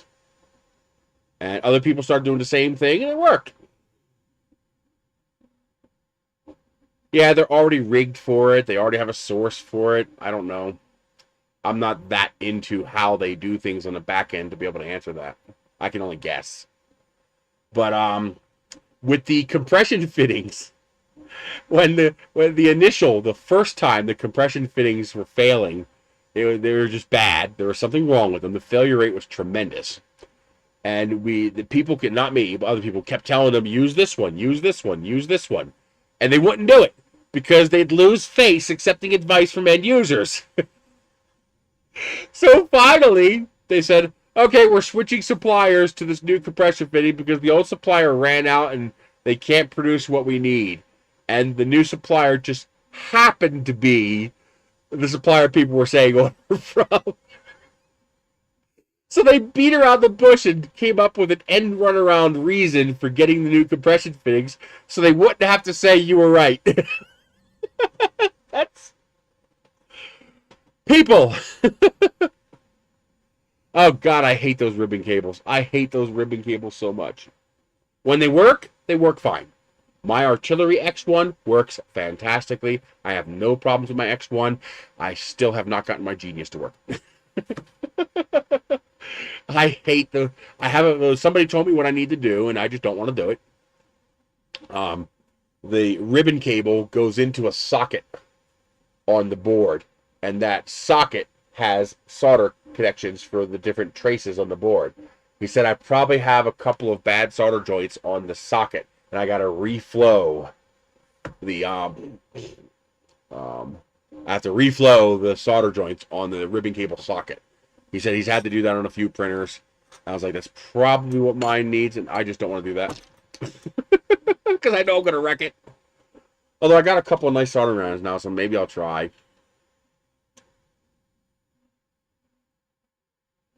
Well, that's the problem, is they're borderline. They can handle the power, but if there's a couple of bad solder joints, then the load goes up because the resistance goes up, and that's just enough to take it past the threshold. So it's like you're trying to push 10 amps, and your connector can handle 9.5 amps. So you're like right on the edge. You're just there. 9.8 amps. You're just there. Couple bad solder joints. Now you're drawing 10.2 amps, and the connection fails. That's what I suspect. That's what's happening. I suspect on paper there's enough bandwidth there. There's enough load carrying capacity, but just a couple of things go wrong, and there's suddenly not enough capacity anymore, and then you get a cascade failure. Now, one thing I can say, there are two kinds of sockets on those artillery printers. And they cheaped out and changed to the second kind, I suspect because it costs less money. The original kind, you had to open the socket. You had to take the two plastic tabs and push it, and the socket would open. You would slide the ribbon cable in, and then you would push the socket closed, and it would compress the ribbon cable and make a good solid connection. Then they changed it to a new one where it's just a ZIF socket. It's a zero insertion force socket. There's no clamp. Basically, that thing you were sliding was a clamp. So they switched to a new socket where you just inserted the cable. You didn't have to clamp it. And that's when they really got the high failure rate, in my opinion. Well, see, the problem is the IDE cables can't fold flat nicely against the frame of the printer. Because one thing you got to say, the X1 is sexy. the wire management on the thing is just freaking sexy. It just looks great. Yeah, that's a problem. Well, when you're using a clamp that is not designed for an end user, like a regular person to be, plugging, this is designed for end users. It's keyed, it's big, it's chunky, it's hard for you to screw up. Those ZIF sockets were not made for end users. They were made for assembly. That's something that would be happening at a factory. They weren't really designed to be user-friendly. Now, the problem with those clamps is that there's two ways to do it. And if you do it the wrong way, you destroy it. You have some that the clamping mechanism slides forward like this. And then you insert the cable, and then you slide it back into place. So basically, you would literally just take something like, something like a screwdriver like this, and you just go click, click, and it would pop open. You'd stick your ribbon cable in and go clink, clink, and close it. And then there's another one that's flip up, where the little tab flips up like this, and you stick the cable in, and then you flip back down. So if you had built a computer before with the slide ones, you were fine. But if this had a slide one and you were used to the flip ones, they look damn near identical if you don't use them every day, and you tried to flip up the slide one, you'd just tear it off. Because it's so weak, it would just rip right off before you would realize, oh shit, I'm doing it the wrong way. Too late, it's gone. So yeah, that's a problem. But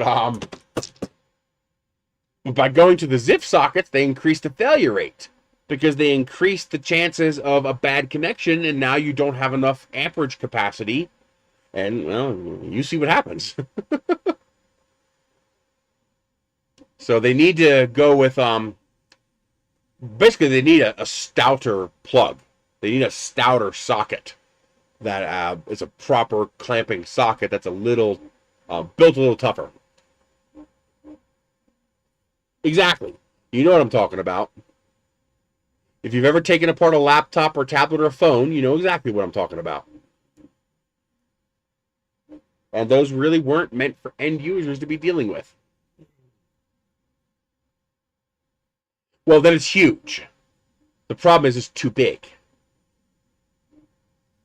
So they can't go that way. Part of the whole reason they like it is it's slim. You know, so you get that real sexy, clean, finished look. You know, those printers look fantastic. And as long as they work, they're great. And until one of the connectors fails, and then, you know, it's not so fun anymore. Because it's not like a regular printer where I can replace it. You know, I can just, okay, this wire's bad, just give me a new piece of wire and hook it up. Yeah, it's not as easy.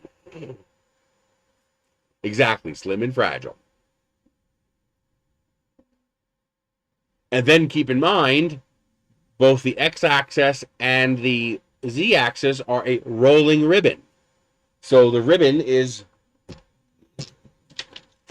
ribbon folds over like this. So here it is attached to your base of your z-axis, and here it is attached to the x carriage, and so that ribbon does this all day long as that axis moves up and down, and then your x-axis does the same thing as it moves in and out. If anything catches onto that ribbon, it's done.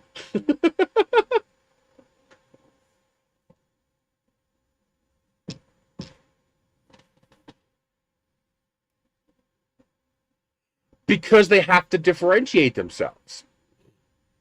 You have to understand that this is not like a car where there's basically 4 or 5 brands and you pick the kind you like.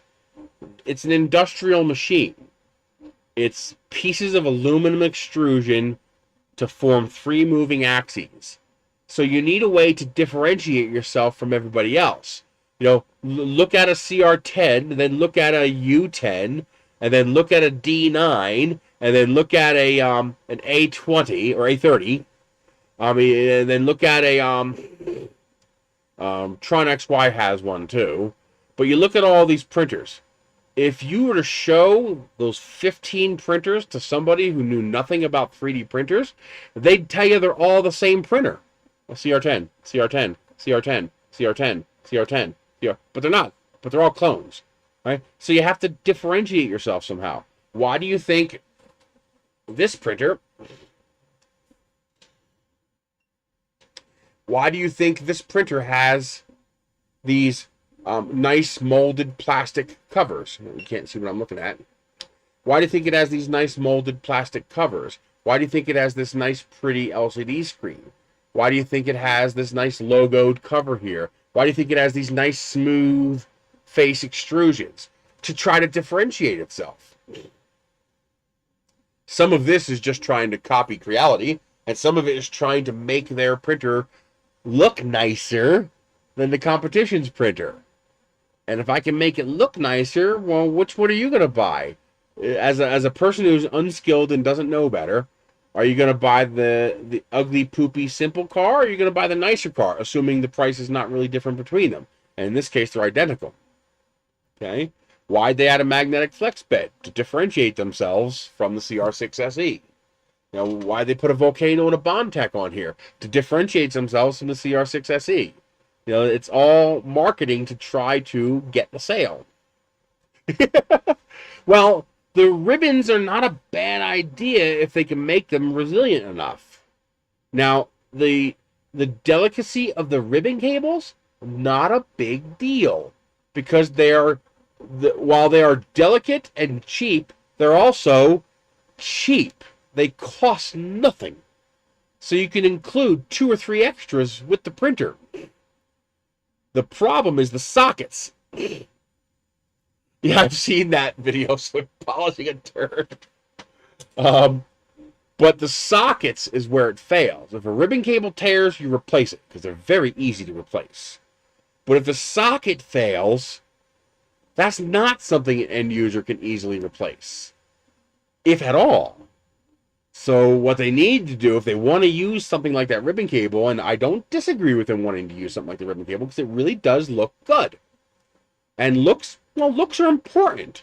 If you're self-employed running your own design engineering firm, and you want to have a 3D printer running out in the lobby where your potential clients can see, do you want a janky wires all over the place printer, or do you want a clean artillery X1? I can tell you, I want the fucking X1. Because it just looks good. And when you're presenting to a client, looks are important.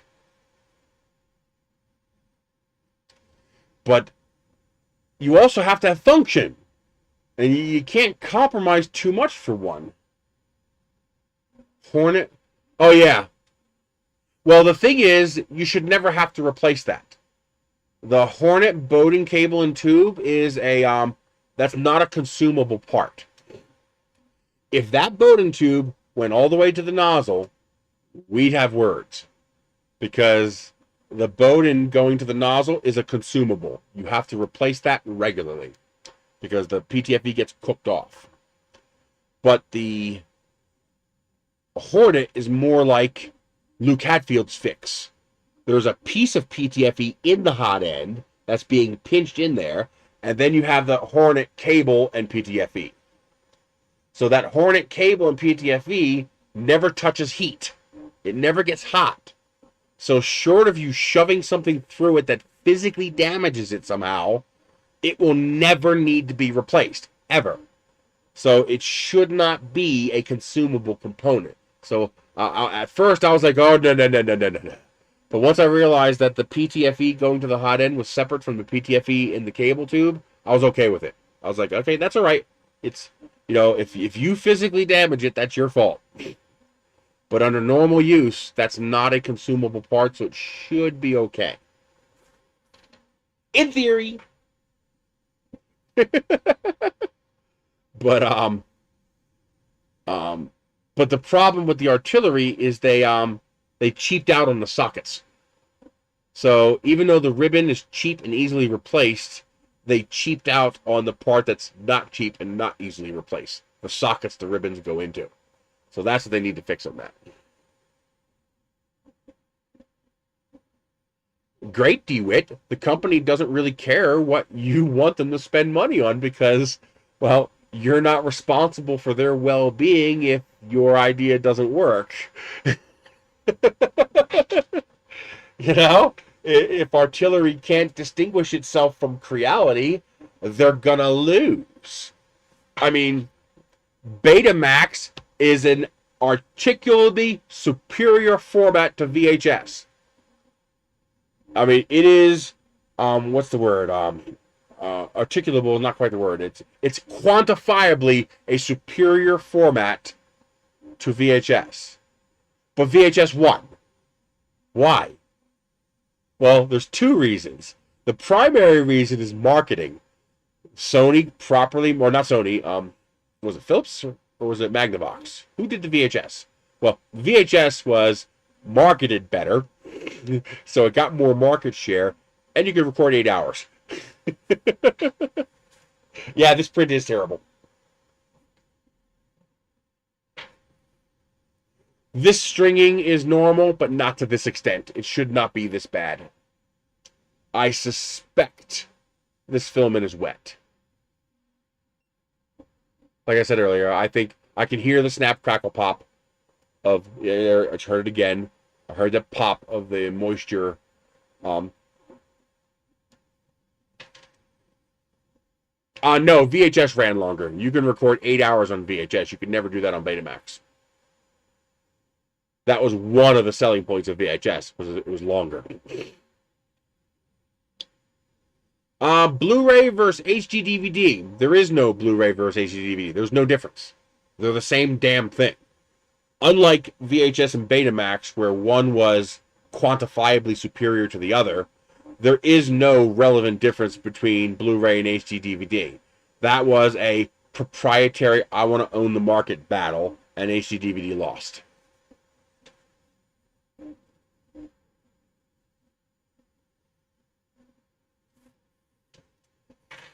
So in that instance there, well, Betamax went out of business, buddy. So,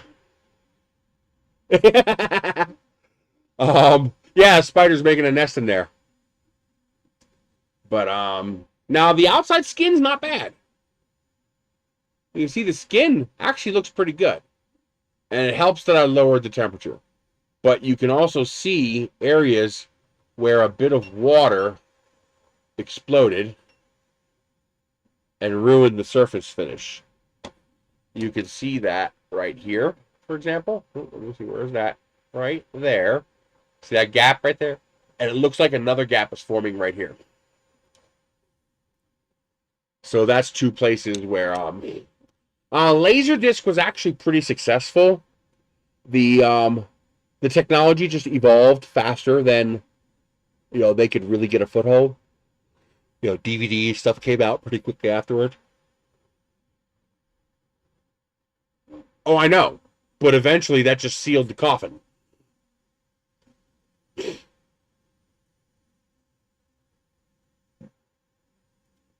But weren't the original ones, I thought the original was 160 and 120. Like VHS could hold 160 minutes and Betamax could only hold 120 minutes or something. I don't remember. That was a long time ago. I actually had some Betamax players, recorders, and tapes. I should have kept them. They could probably be sold for a lot of money.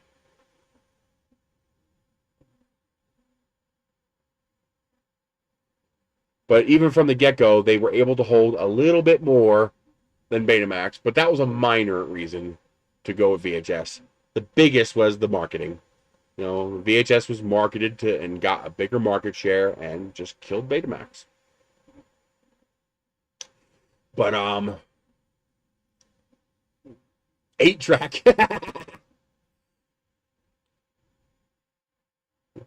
I don't think I have the player. I don't think I brought the player with me from PA.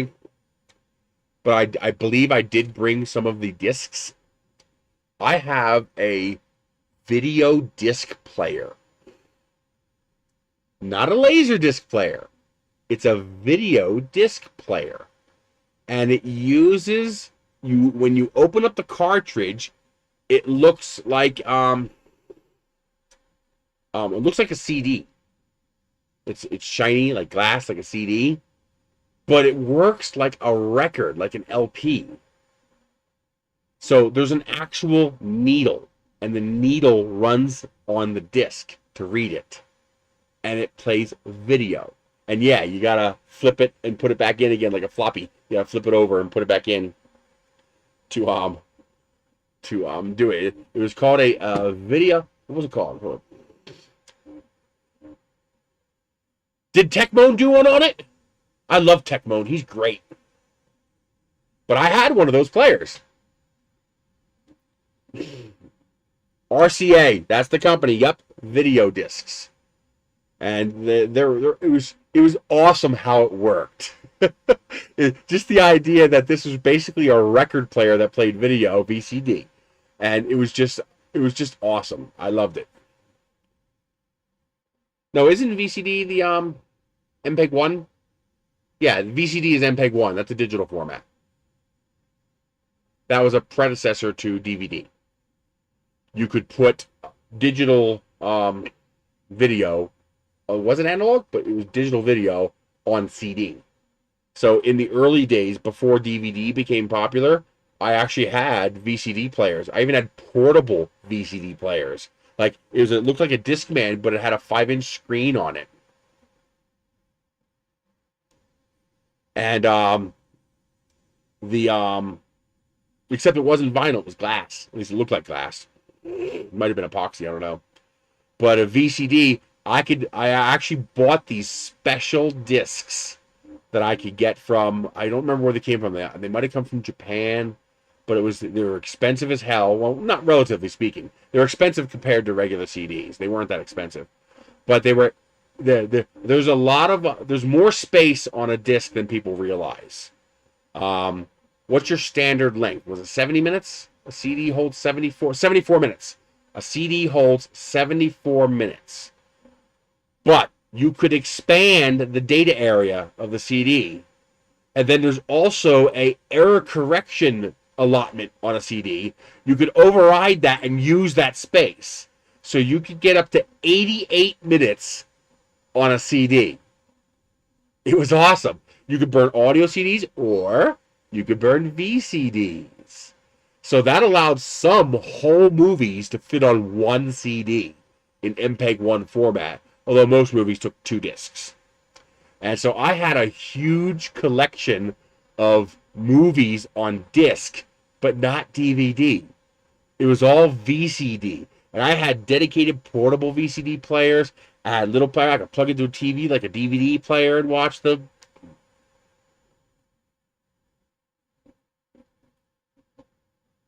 And um, no, we're talking about CDs. You couldn't. I wasn't aware of any format that allowed you to put 99 minutes on a CD. The only way to get 99 minutes on a CD would be to double track. So you'd record two bottle tracks as left and right stereo.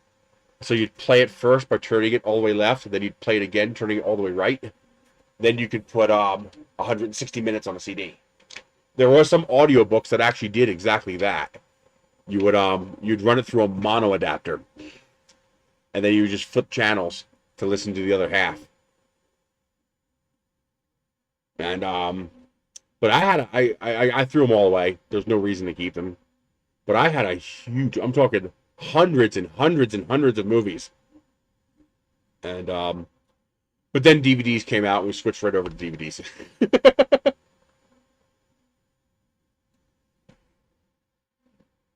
Yep. Oh yeah, I did. When DVDs came out and you still didn't have burnable DVDs yet. Oh man. Yeah, do you remember the early Netflix and even better, the Blockbuster rental service? I'd get 6 movies, rip them all to VCD, send them back and get 6 more movies and rip them all to VCD. Oh my god, it was hilarious. Oh man. And then eventually I stopped using VCD and I switched over to DivX because the back then you could get, even today to some extent, you can get DVD players that would play DivX data files burned to a DVD-R or CD. And so I could put, 2 to 4 movies on one disc because I could usually get a movie down to, a gigabyte or so. So I could usually get 3 or 4 movies on one disc and put it in the DivX player and watch the movie that way instead of as a DVD because I could fit more movies on it. It also meant it was a digital file, so I could grab that file and use it on some other player. I didn't have to reconvert it to something else. So everything got made into DivX, and I would store that on disk.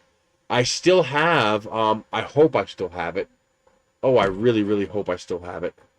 I had a 99 disc set of DivX discs with Modern Marvels. Remember the TV show Modern Marvels? It was a 99 disc set that had most of the Modern Marvels episodes. I hope I still have that somewhere. 'Cause I love that program.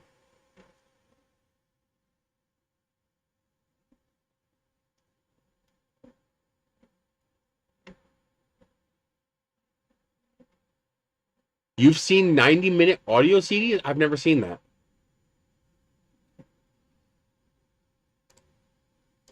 Now I'm curious.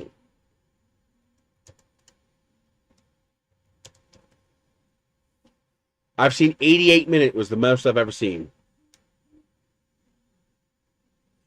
Wow, this says 90 minutes. I guess I've just been out of the loop for a long time. When I was into this 20 years ago, 88 minutes was like a special thing. I still have some of those discs. It's a special gold disc that holds 88 minutes worth of stuff. But this here says 90 minutes. Would you look at that? It says in hub. So, no, I did not get a link. And they're not expensive. 100 of them was $37. Yeah, because when I left CD behind, when I bought my last pack of CDs, it was 88 minutes, and that was a special thing.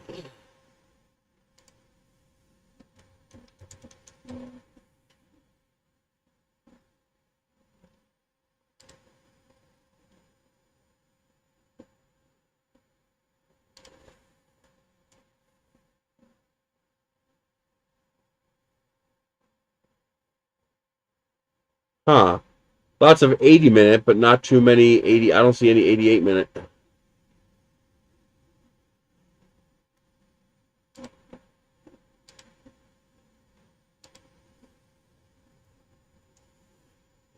There's a gold disc alternating matte and glossy and like a ray pattern like a sun. There was only one brand that I could find at the time.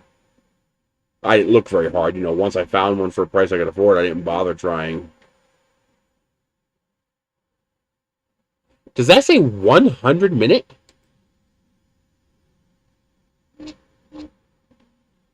Wow, this is 100 minutes. Yep, I remember the 129 super floppies. I remember the zip discs.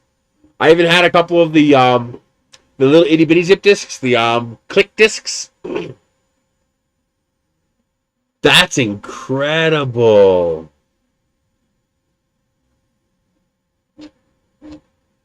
I might have to get some of these one day just to fuck around with them. Just because it'd be fun.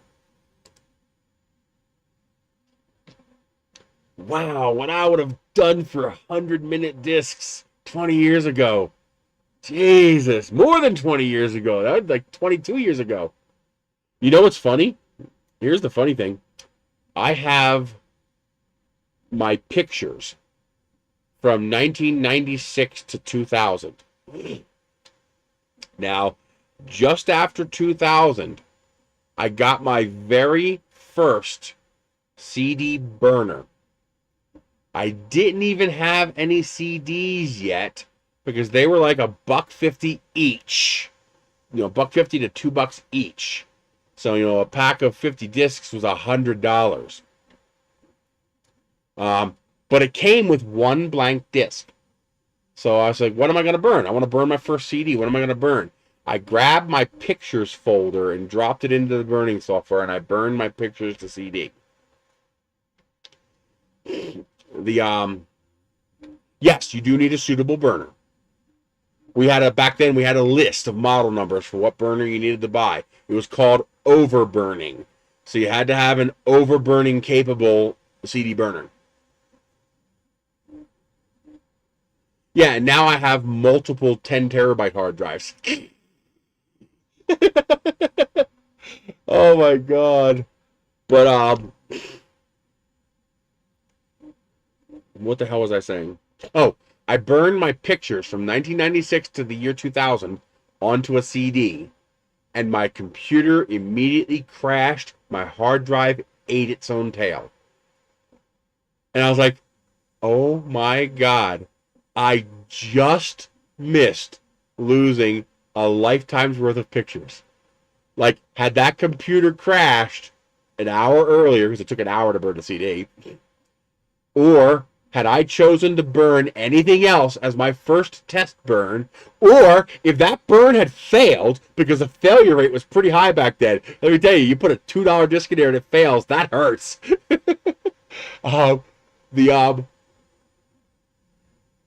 The timing. You know, the very first CD I burned, hey, Drojots, was all my pictures. I have a Blu-ray burner on my laptop. They're not expensive anymore. But both my desktop and my laptop have BD burners.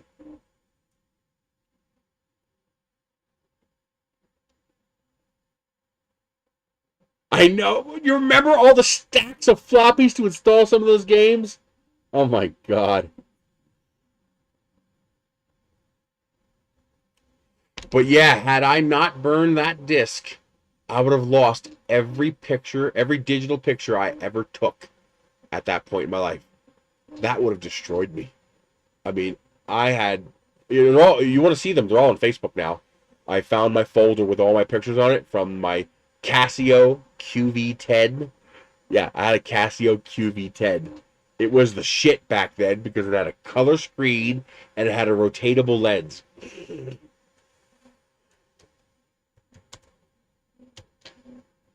Casio QV10A. I still have it somewhere. 8-inch floppies. Holy shit.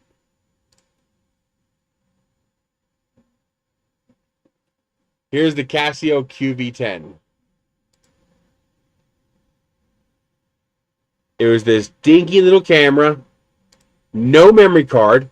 It had 4 megabytes of internal memory. You had to connect a 9-pin serial cable that went to like a weird like headphone jack. a 2.5 millimeter headphone jack, and you'd plug it into this, and it took an hour to download the camera to a computer. When we went to Disney World,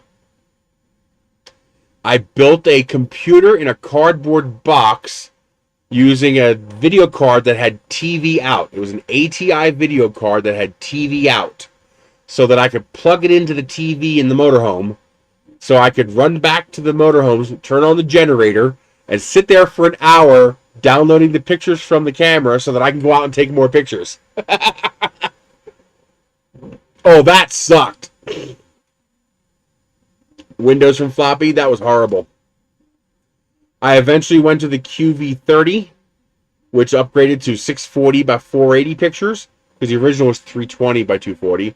And then eventually, a couple years later, I finally got my first decent digital camera, meaning it had enough pixels to really take, a decent picture. It wasn't great, it sucked, but it was a usable picture. It was the Polaroid. And I think I still have this too. PDC 700. I bought it when I went to Colorado, and I bought it while I was out there when I saw it. And I was like, I can afford that.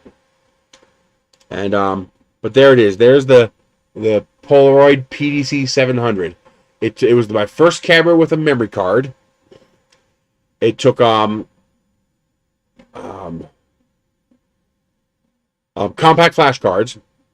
So this was a compact flash card camera, and it had an LCD screen, and it was my first camera with a flash. So this had a flash. Didn't take that great rocket pictures, but on the ground people pictures, 1024 by 768 was finally a reasonably usable resolution. Meaning you could make a print from a 1024 by 768 file, and it would look decent. It would look okay. I had a couple of those as well. I was always prowling, and I never did get it, but I was always prowling the Mavica floppy to memory stick adapter, so that you could use a memory stick in your Mavica. And now my first real camera, I'm trying to remember what the name of it was. It was Nikon. And it was a prosumer camera. So it looked like an SLR, but it did not have a detachable lens.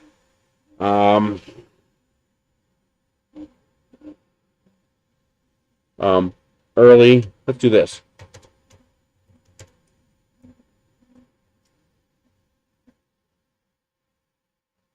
Really?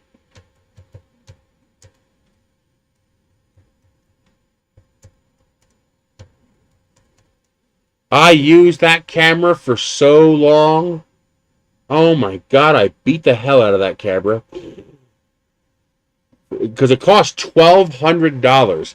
My dad split it with me. I paid half and he paid half. And I got years out of that camera before I finally got, a Canon SLR digital. Let's see. I'm trying.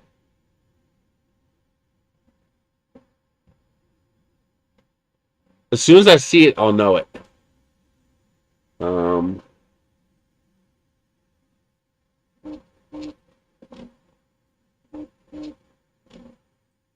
A little tiny camera too. I got add-on lenses for it and batteries for it, and just to extend its life as much as I could. It was in this family. Coolpix 900, I think.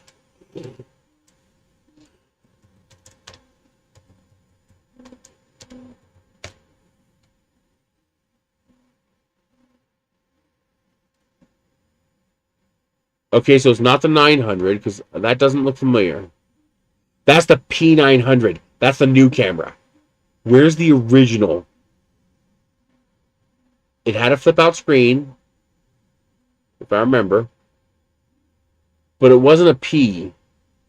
The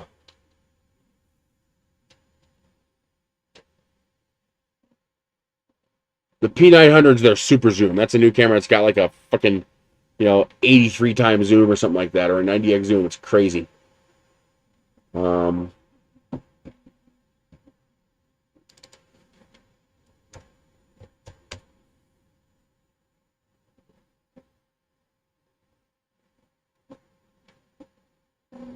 it was in the time this came out. It was similar to this. Yeah, so it was a Coolpix 900, but it won't let me look up a 900 because it keeps bringing up the P900.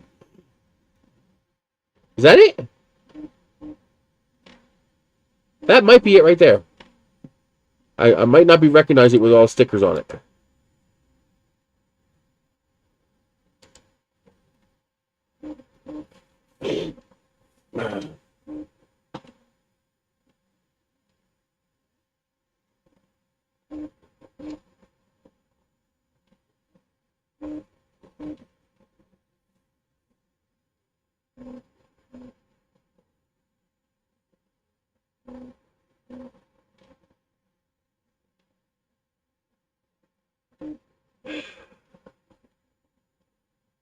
Where is that picture?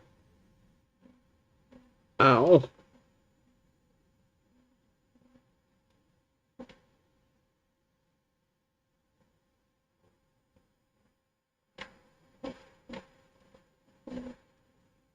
Not the L120.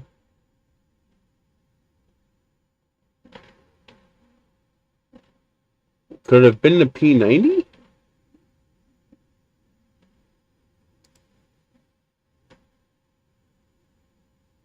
No, it wasn't 12. I don't think it was 12 megapixels. So I don't think that was it.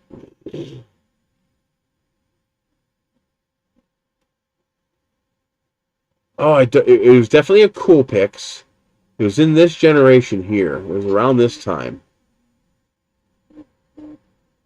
But that's not what it was. It wasn't that.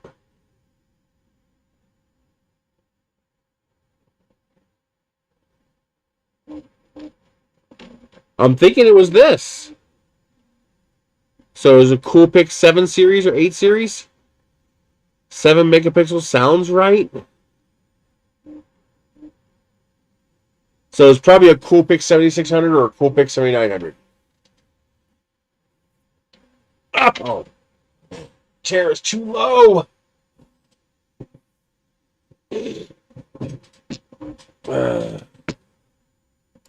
So what if I do a search for? Now I want to find it. Coolpix 2005. Yeah, Michelle. No.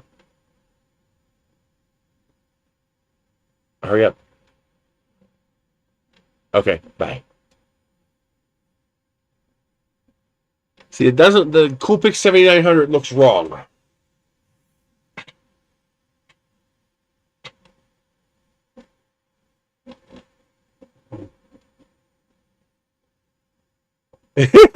Well, I love pictures because pictures let me. The pictures are memory. In my book, pictures are memory. Without pictures, you don't have memory. Because I have a bad memory. That's looking closer, 775.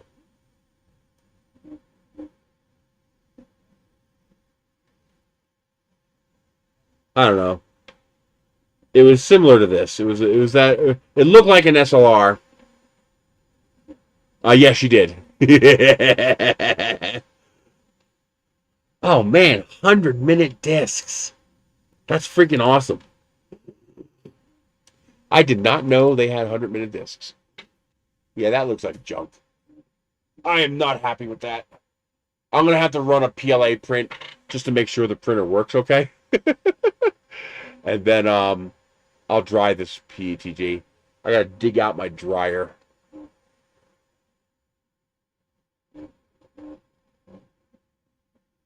Oh, one of the reasons you can't just stick filament in an ammo can with desiccant out in the sun in New Mexico, it'll get hot enough to melt the plastic in there. It'll get hot enough to pass the glass transition temperature. So you can't do that.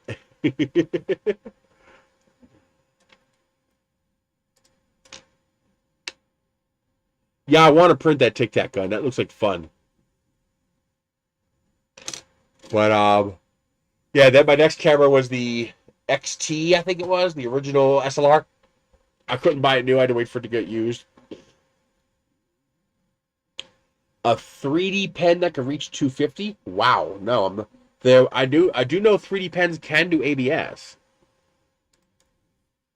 3D pen ABS.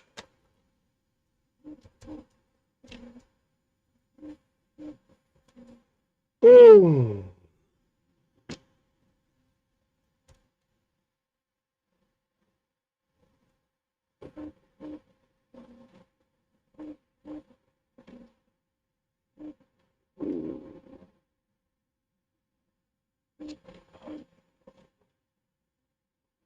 Come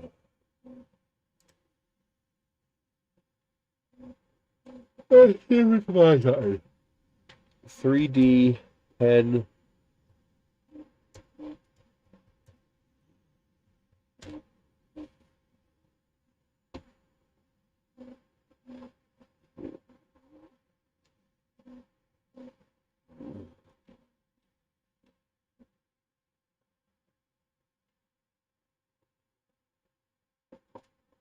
They all say they're ABS compatible.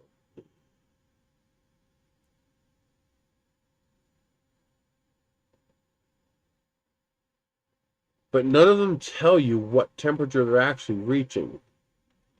This, I don't know. We are at 16%. This is a 7-hour print.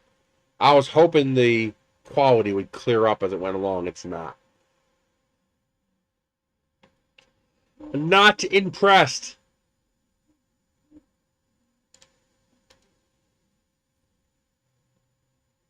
Yeah, well, see, there's the problem. 230 is enough to do ABS. Barely, but it's enough.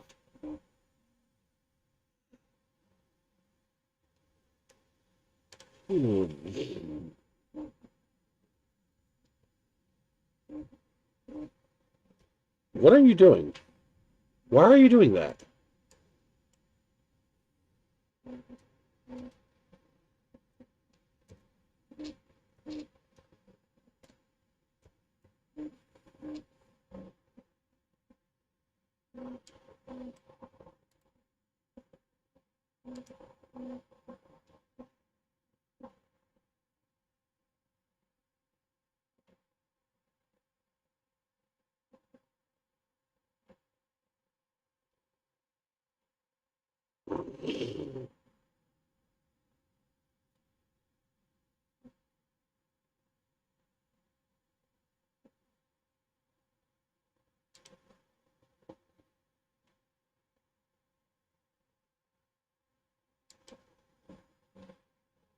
That one is 230 max.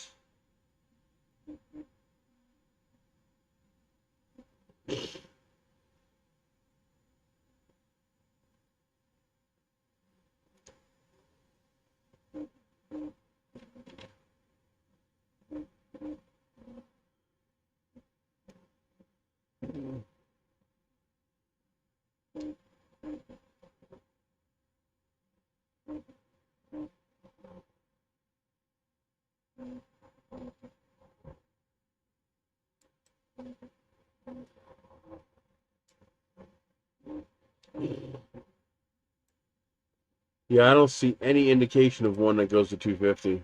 But yeah, Devin, he might know. But then again, has he had a reason to go that hot?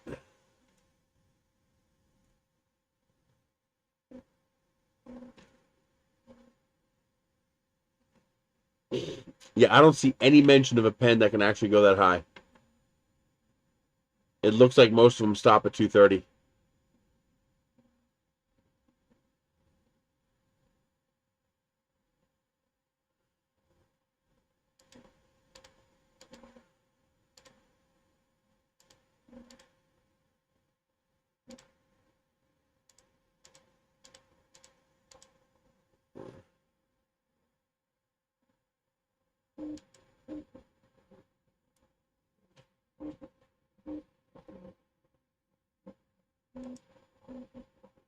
The biggest problem I've had with 3D pens is reliability.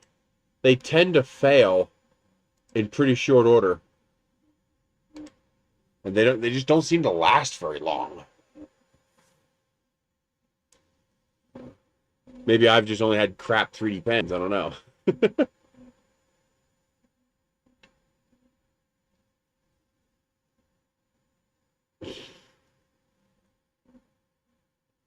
I had to put it down. You're gonna die, Pen. You're gonna die.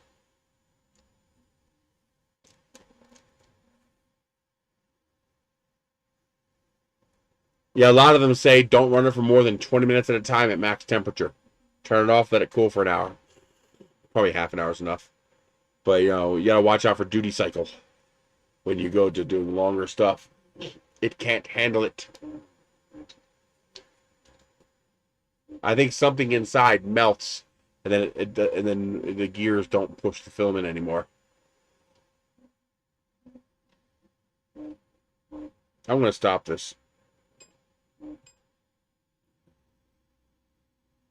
Get a different roll of PETG.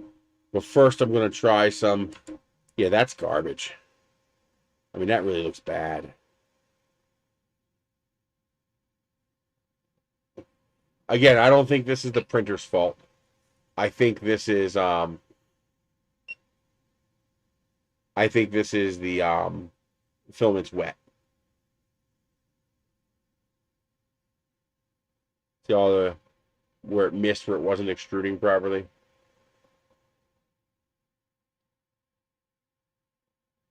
Because you see where it's not fucking up, it looks great. Yeah, that looks great there. See? That molting pattern, that's in the print itself. So where it wasn't popping, it looks fine. So I think the printer's okay. Like that one's the best one there. At the minimum amount of popping. You see nice clean layers. The layers are even. So I think if I stuffed PLA in here, it'd be just fine. And let's just throw some PLA in it.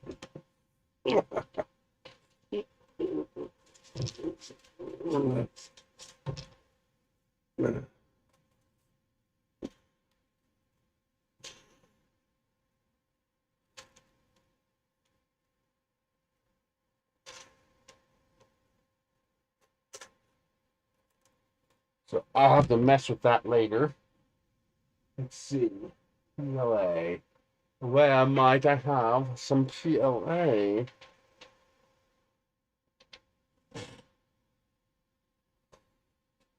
I don't want to use silk. Oh, here's some PLA. We'll use some orange.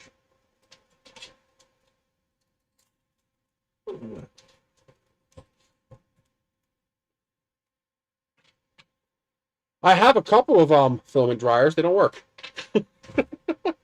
I have to dig out my food dehydrator because I have a food dehydrator for just that reason. But it's still packed away since I haven't had a need for it.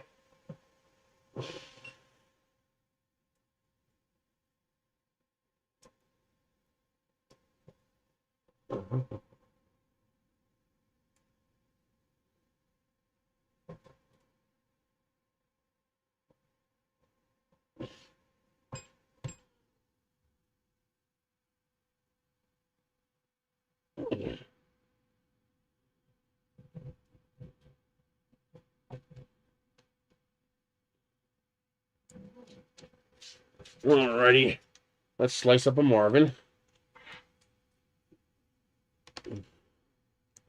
Marvin, Marvin, Marvin.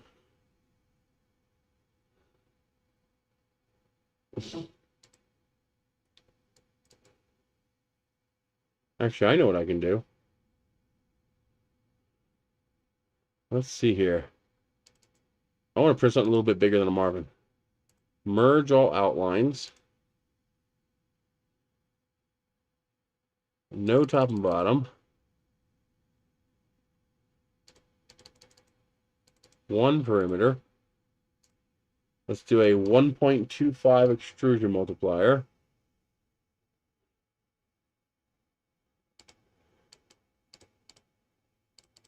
$100.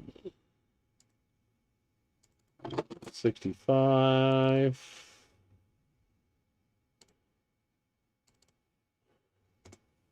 220. We're going to do a brim.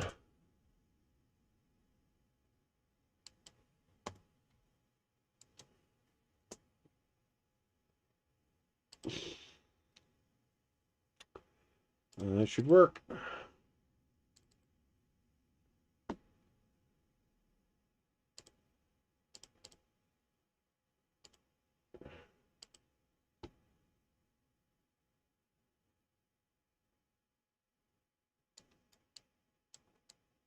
There we go. Let's try that.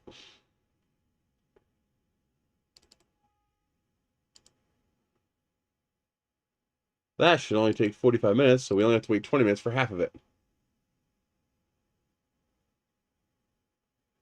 Yeah, that should work. Well, ADC is a little high for PLA, isn't it?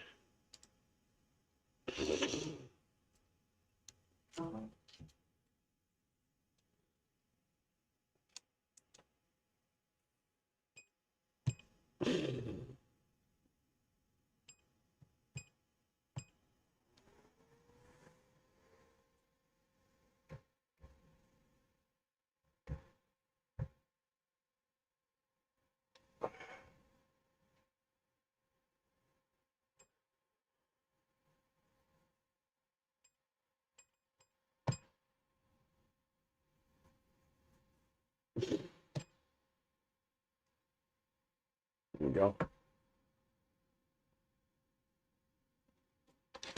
Yeah, TPU is nasty when it gets wet. Like, yuck.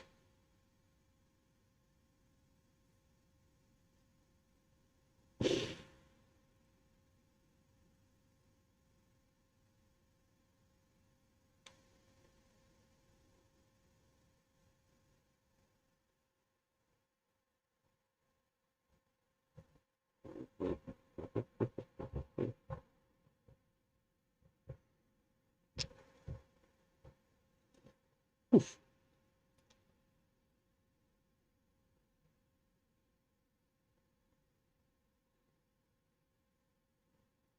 Man, PETG sticks to everything.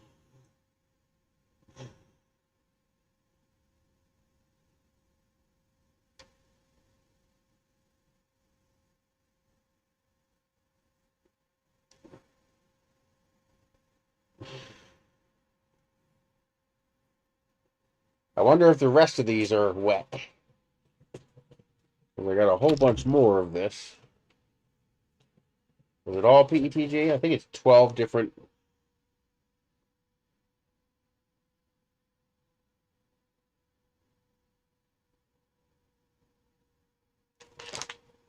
Yeah, it's all PETG. I got a big 12 pack of 12 different colors, I think. There's some silver, it looks like. Oh, black.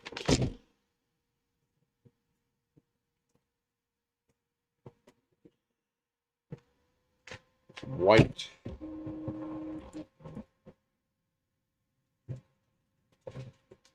There's some yellow. Whole bunch of PETG. Hopefully it's not all wet. Because if I have to dry all of it, that's going to suck.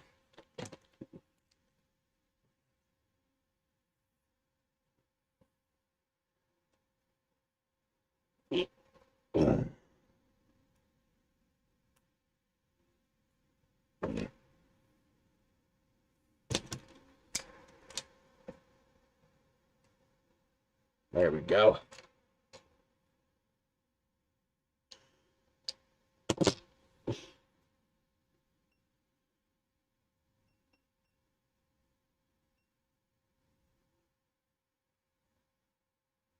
Once all the PETG's gone, that'll clear up a little bit.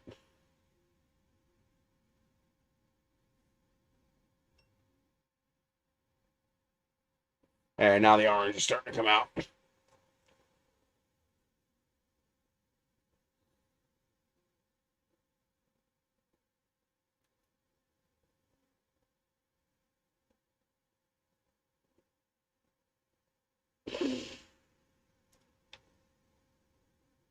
This is a vase mode. This model's not really designed for vase mode, but I think it'll hold together long enough for us to see it print nice.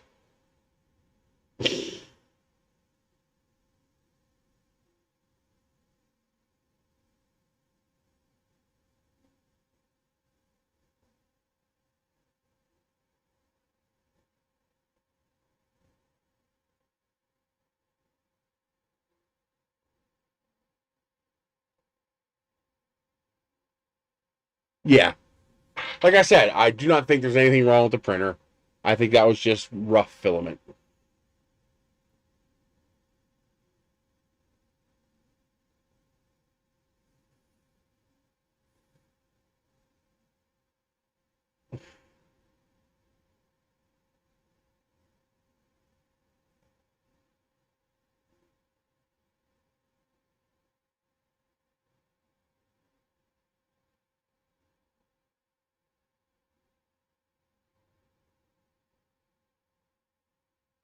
I put a big fat brim on it to make sure it stays, first of all, but also to make sure we flush out all the PETG before it gets to the actual print. I should probably... no, let's leave it at 220. That's pretty hot for PLA.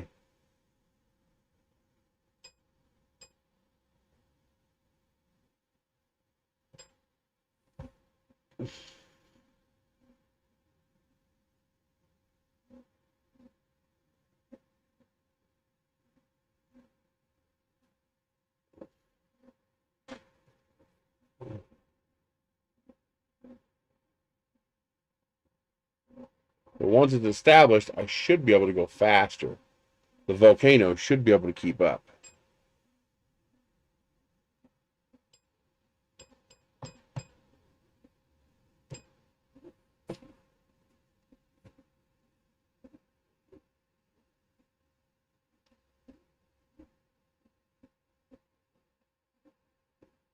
Much, much better.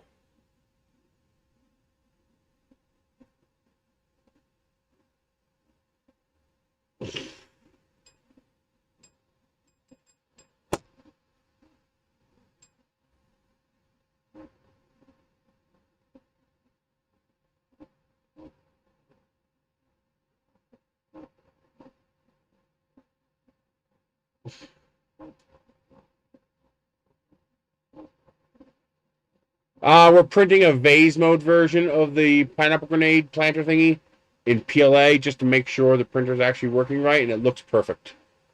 I don't see any problem with that.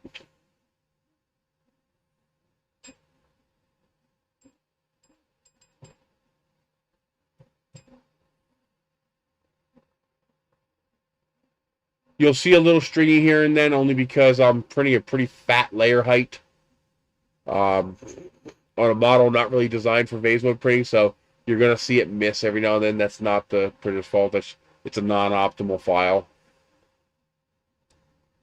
You can see here there's lots of gapping because this really isn't made for vase mode printing.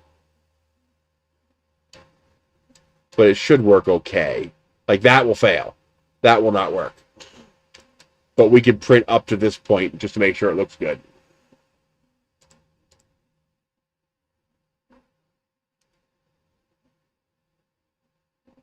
Soval is very good. They make excellent machines. I believe they're made by Creality at Soval's design. They look a lot like Creality. They might even be part of Creality. I'm not sure. They say they're not, but I'm not sure about that. But yes, they are decent quality machines.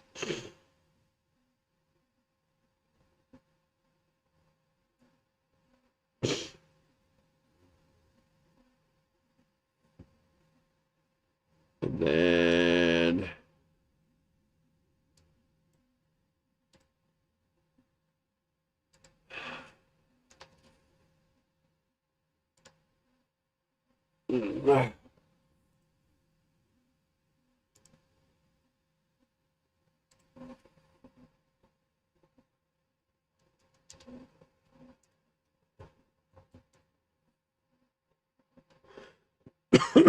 Yes.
Yeah, it's much, much better. The molting you're seeing is in the model. That has nothing to do with the thing.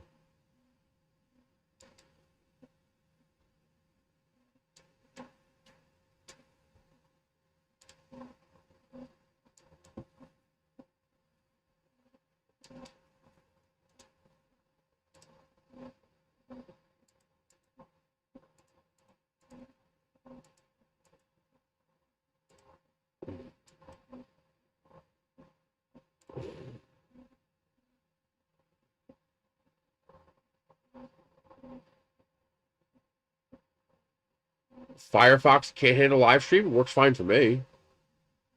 What's it doing for you?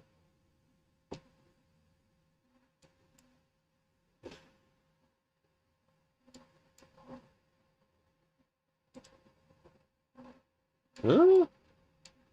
Why the fuck is my view like that?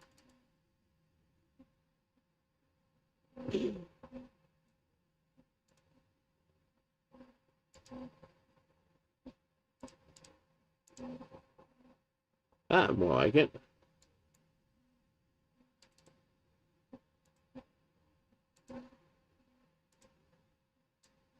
Uh, 245 would be 22.5. 122.5.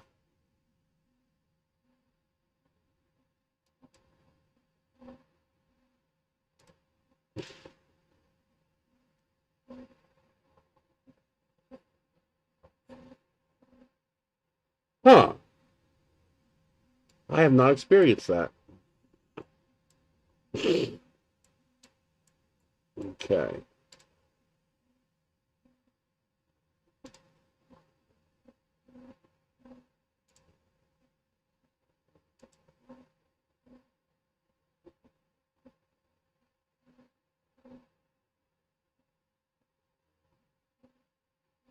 I am pushing 85% CPU cycle because I'm slicing files at the same time as I'm streaming. So you might see a little jumping because of me. But now that I finished that, that should stop.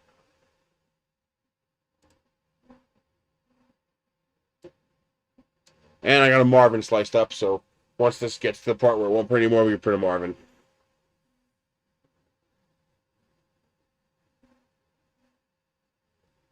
The quality of the Vyper seems good. I mean, it's basically a CR6 SE with the added flex plate and Bondtech extruder. It looks as nice as.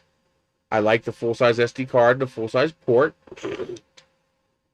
I like the Volcano hot end.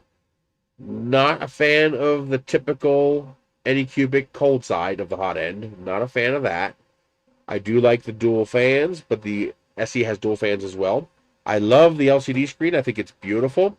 I would like to tilt this LCD screen, so I'd like this to be on a pivot. And the LCD needs to be higher contrast, so you need to change the UI, but that's a firmware thing. That's not a printer thing. And also, when it's doing things like probing and bed leveling, it needs to give more feedback because you don't really realize what it's doing. Spool mount's fine. Filament detection is fine. Hasn't glitched on me yet. Bondtech extruder is pretty neat, being clear. Hasn't glitched on me yet. The problem we had with the tensioner was my fault. That was not the fault of the printer.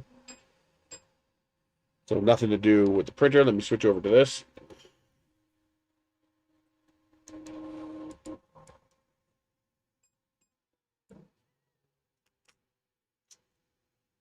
Yeah, that looks fine. Looks perfect. I'll show it to you in a second. Let me get this next one going.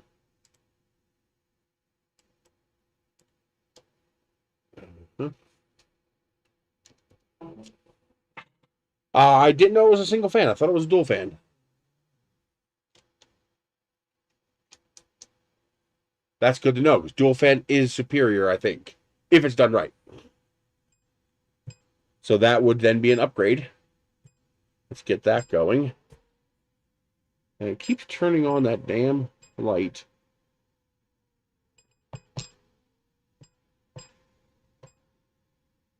There we go.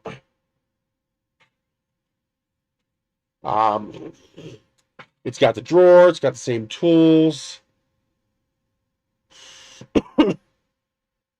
There's nothing else to say. It's basically a CR6 SE with the nicer Volcano hot end. I would now. What would I like to see them do? Fix the UI on the LCD screen, make that tiltable. Verify whether or not that SD card on the bottom is usable for updating the firmware, because that's a big bonus if it is. I love the Volcano, but I want a sock. Put a sock on that thing.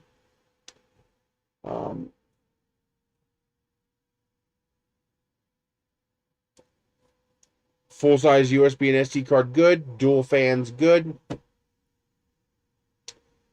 That's it. I can't think of anything else.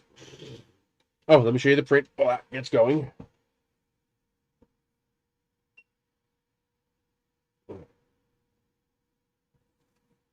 What? God, I hate it when Windows does that.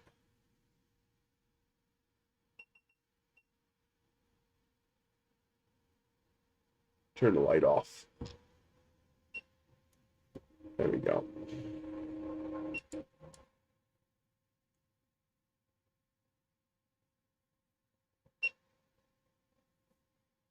Layers look clean. All this little multing you see, that's in the model. That's not an artifact.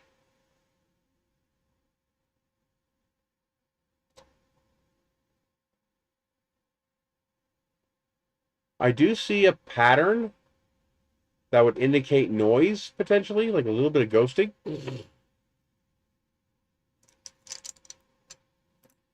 When you put the goddamn cursor near the edge of the screen and it makes all the windows go transparent. It's like, I wish I could fucking disable that. I also want to disable where when you drag a window near the edge of the screen, it makes it maximized. I wish I could disable that too. If I fucking want the window maximized, I'll do it myself, thank you. Yeah, that looks great. No problems with that. We're going to print a Marvin now.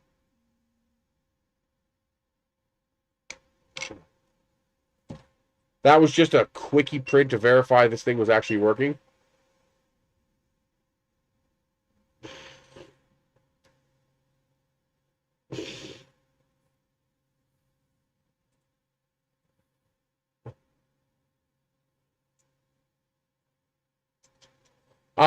Cheap no-name PLA that came with my Artist D. It's literally no-name PLA. I think we're a little high.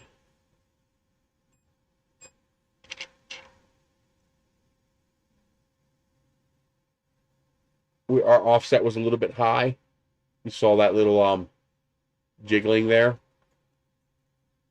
But I think we fixed it. Yeah, it's a nice orange. It looks kind of yellow on your screen right now, but it's actually a pretty decent orange. Like a slightly peach orange. Is there something wrong with my settings?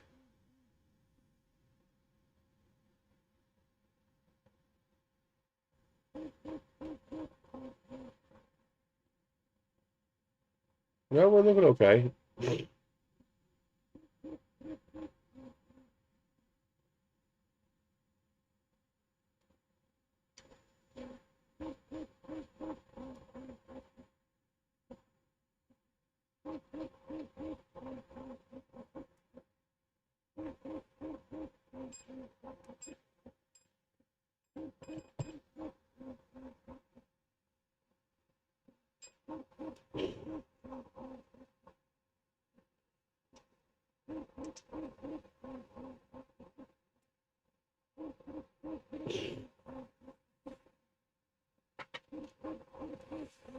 Yeah, it does have a kind of pancake color, but not in real life. In real life, it's a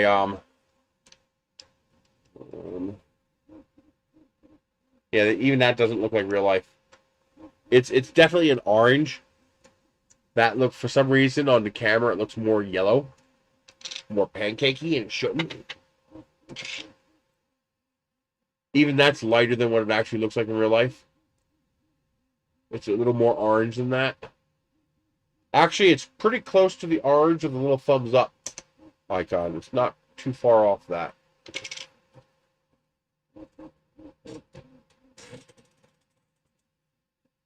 Oh, man. The chair sits too low, so my knees get bent too much. So I have to lean back and stretch my knees out.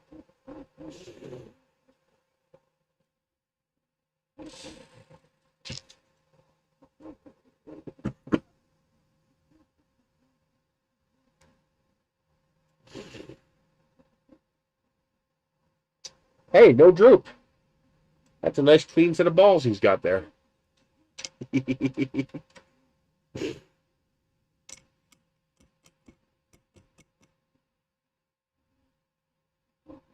Oh, here it's yeah, orange.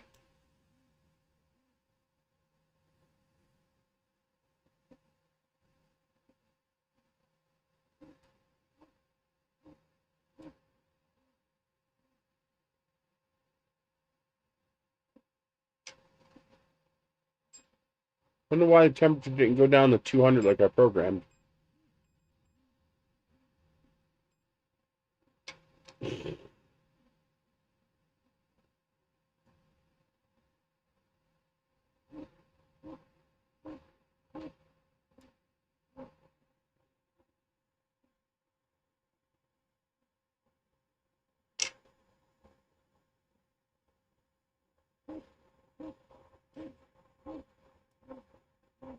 No, not transparency effects. I don't want to turn off transparency effects.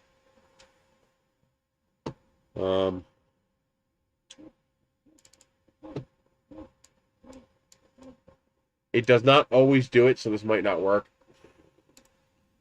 When I go to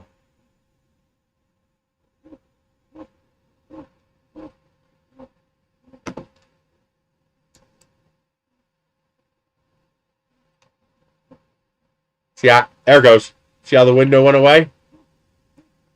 And now it's back. Oh, bottom right hand corner. It's show desktop. It's simulating show desktop without me actually clicking show desktop. See how that window goes away? I hate that. I hate it so much. You have no idea how much I hate that. Sometimes I just want to throw this computer. I hate that so much. So when you hover over the show desktop in the bottom right hand corner of the start bar, it actually does it. You don't even have to click it. Well, the problem is what inevitably happens is I'm typing something, so I'll push the mouse to the right out of my way, and there it goes. It just did it. It made the fucking windows transparent. Then I have to grab the mouse and bring it back away from the corner to get my fucking windows back. It's like, I want to turn that off. Now that I know what it is, I wonder if I can do a search.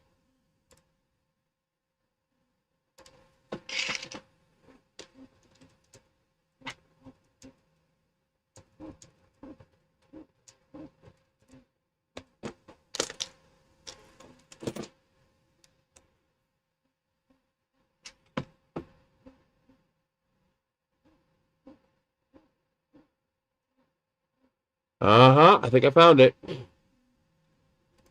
Right click, properties, taskbar tab, deselect preview desktop. Use arrow peak to preview desktop. Ah, it's gone. So the way you do that, right click, properties, this setting right here. Use arrow peak to preview the desktop. How about this one? Windows 7. Stop snap to...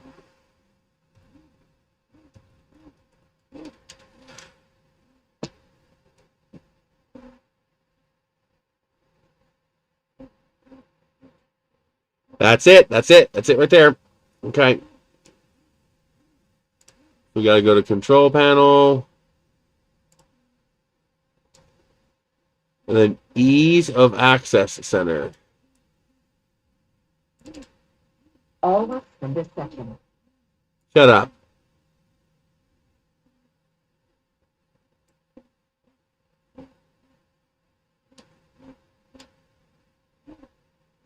Make the mouse easier, make the keyboard easier.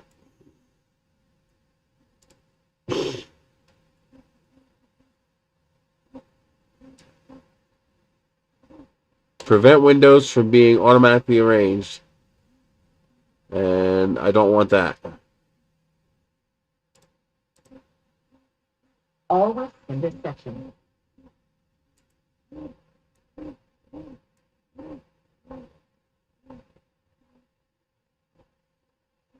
Yes. Always in this section.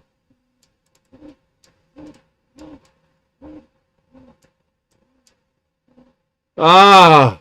I should have searched for this crap a long time ago.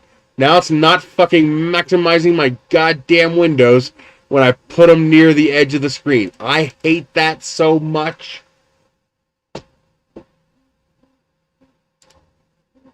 Man, that made me want to rage sometimes. I just wanted to throw the computer. It just made me so mad. This machine will never see Windows 10. I have a couple of computers with Windows 10 on it.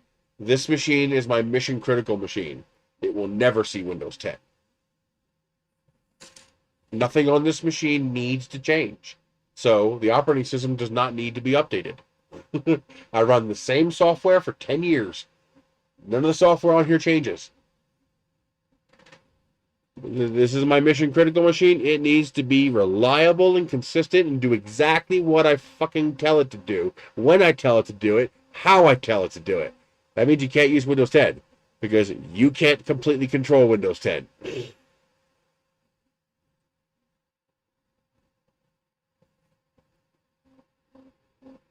I have an image of the whole drive, although I really don't need it because I have a Windows 7 image, plus I just install all my software. It takes me about 2 hours.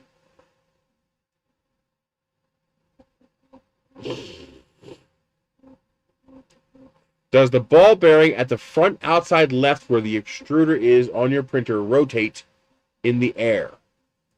Does the... Oh, you're talking about the wheels. Nope, that one's tight. And that one's tight. That's tight. And that is tight. Are you talking about this wheel? Is that what you're talking about? Demetrius 1963?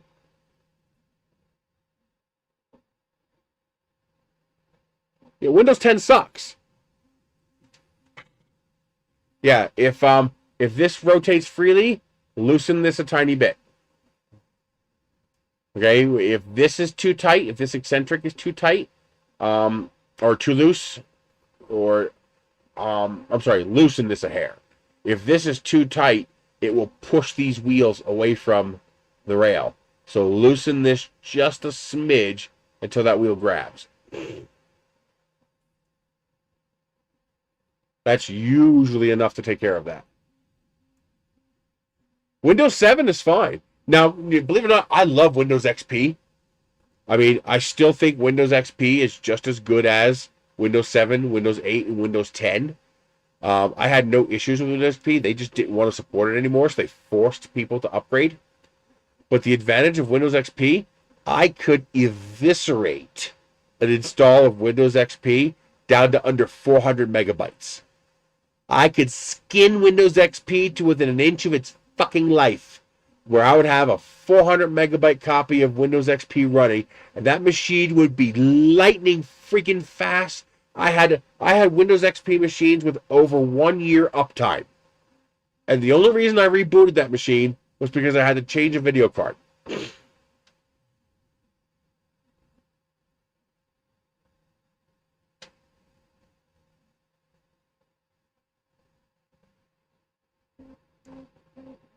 I did like the aesthetic improvements in 7. I love the arrow transparency look. It's more pleasing to the eyes to look at. XP really does look very antiquated. But the problem with it, 7 is you can't skin it. You can't literally skin it and peel its skin off its body and eviscerate it down to a compact thing, because so many of the things are either protected or integrated to where you break other things if you remove them. See, that's what Microsoft did. They started forcefully integrating things so that you couldn't remove them by making them mandatory. Yeah, exactly. It's fat.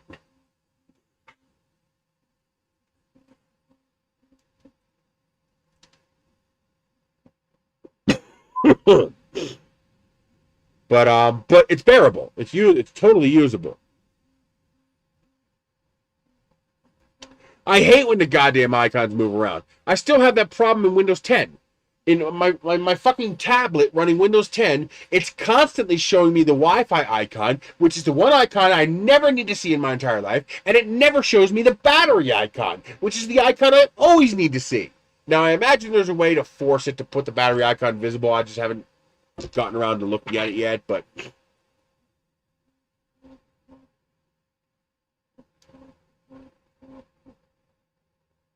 Exactly. While Windows XP was what? 1.5 gig? And you could skin it down to under 500 megabytes? I think my best install was 374 megabytes. There's this program you can get called XP Lite. And it allowed you to remove so much from Windows XP. It was crazy. I mean, you could bring it to within an inch of its life. I mean, right down to removing fonts and crap like that. Everything. You name it, you could remove it. And I had a server machine that I ran. It had 4 television tuner cards in it. It was also my live streaming server, so I could actually stream either pre-recorded or live TV to my phone. Now, this is before smartphones. I had a color flip phone, and I was streaming live TV to my flip phone.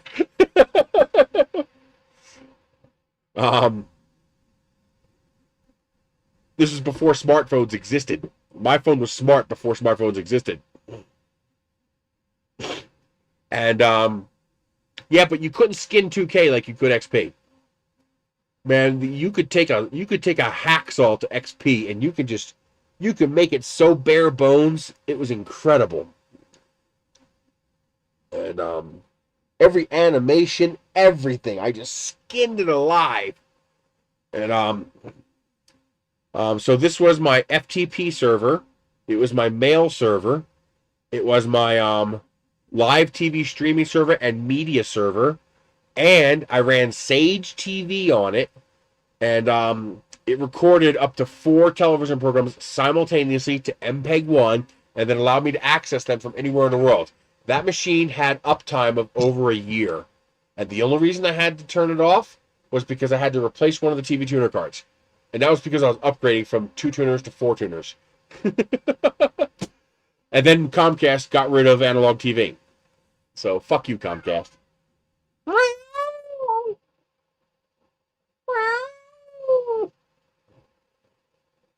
Hey, what are you doing? You weirdo?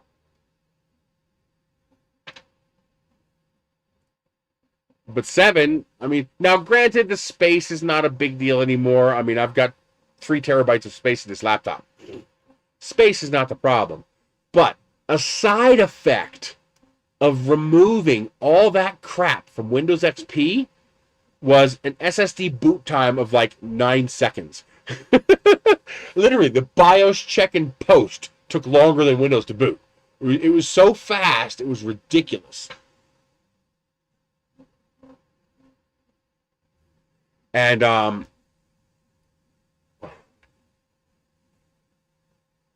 well, that's why you first of all, you do not give a Windows 10 machine access to the internet. You do not connect to Wi-Fi. You do not connect to Ethernet. You do not give it access to the internet until you've taken back some control. The next thing you do is you make sure you have Windows 10 Pro. It has to be Pro. You cannot do it with Home or anything else. It has to be Pro. Well, Enterprise will probably work too, but you probably don't have that. So you have to have Windows 10 Pro. Then what you do is you have to look it up on Google, but you have to do something in regedit and gpedit, Group Policy Editor. Using those two, you can completely disable Windows Update. Once you've completely disabled Windows Update and disabled Windows Defender and disabled Windows Firewall, you can then connect it to the internet. Oh, sorry.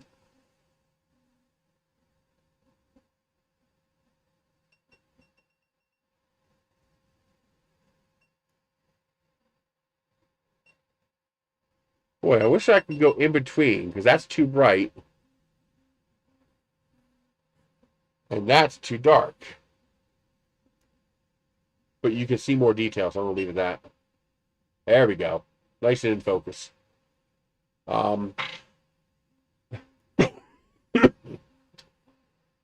Print quality looks to be about the same as the CR6 SE. I so far can't see a difference. Build quality is similar to the CR6 SE. I would say they're both of pretty equal build quality. The LCD screen, I think, looks a little nicer on the Vyper, but not by much. That's more of a UI thing.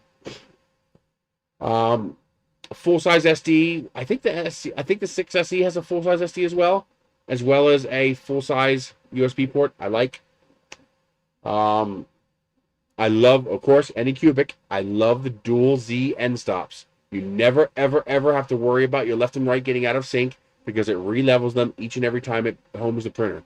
That's a wonderful, wonderful feature of Anycubic. It has the bonus of a Volcano hot end, but a downgrade of Anycubic's V6 clone hot end, which I hate. It's garbage. Unless they've improved it. Maybe they've improved it. In the past, it's been pretty junky. So they say they've improved it, so we'll see. We'll see how long this goes. What else? I like the Bondtech. I love the dual drive gears. Hopefully we don't get that noise problem that guy found out about.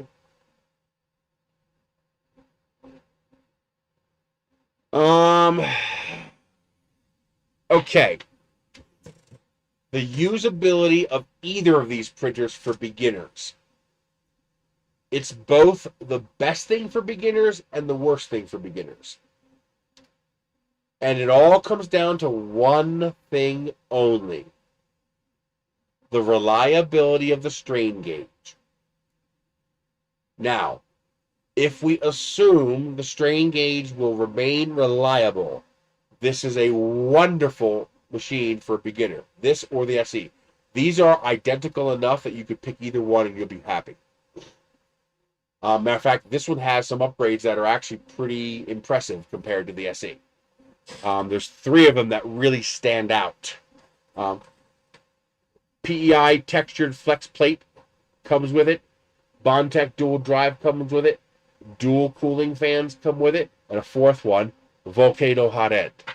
Those 4 things would make me pick this over the CR6 SE. I think Creality should immediately come out with a new version of the CR6 SE that has those 4 upgrades. Because I think those 4 upgrades are pretty significant. The Bondtech, not so much. I mean, I like it, but I wouldn't consider it a mandatory upgrade. But the flex plate is a mandatory upgrade. The dual cooling fans is, to me, a very important upgrade. And I like the Volcano hot end. It's not a mandatory upgrade, but I like it. But, I mean, just this flex plate alone is enough to make me want to buy this over that. Now, for beginners, both of these printers, when they work correctly, are wonderful for beginners. And there's 2 primary reasons for that. 1, these are higher-end machines. So the machining quality, build quality, and quality control are substantially superior to the Ender 3. So the parts are cut better quality, the threads are made with better quality, there's more quality control put into it because it's a higher end machine. So if you want to command that $400 price tag, it has to be a better quality machine. That alone is worth it. For a beginner. Remember, we're ignoring price at this point, and we're just saying, is this a good beginner printer? That alone, the quality improvement of the overall entire construct, because of its higher price point, makes this machine worth it for a beginner. Now, the second thing that makes either of these machines incredible for beginners, again, we're assuming that we have a reliable strain gauge, and that is the strain gauge. Because this uses a strain gauge, you are not using automatic bed leveling.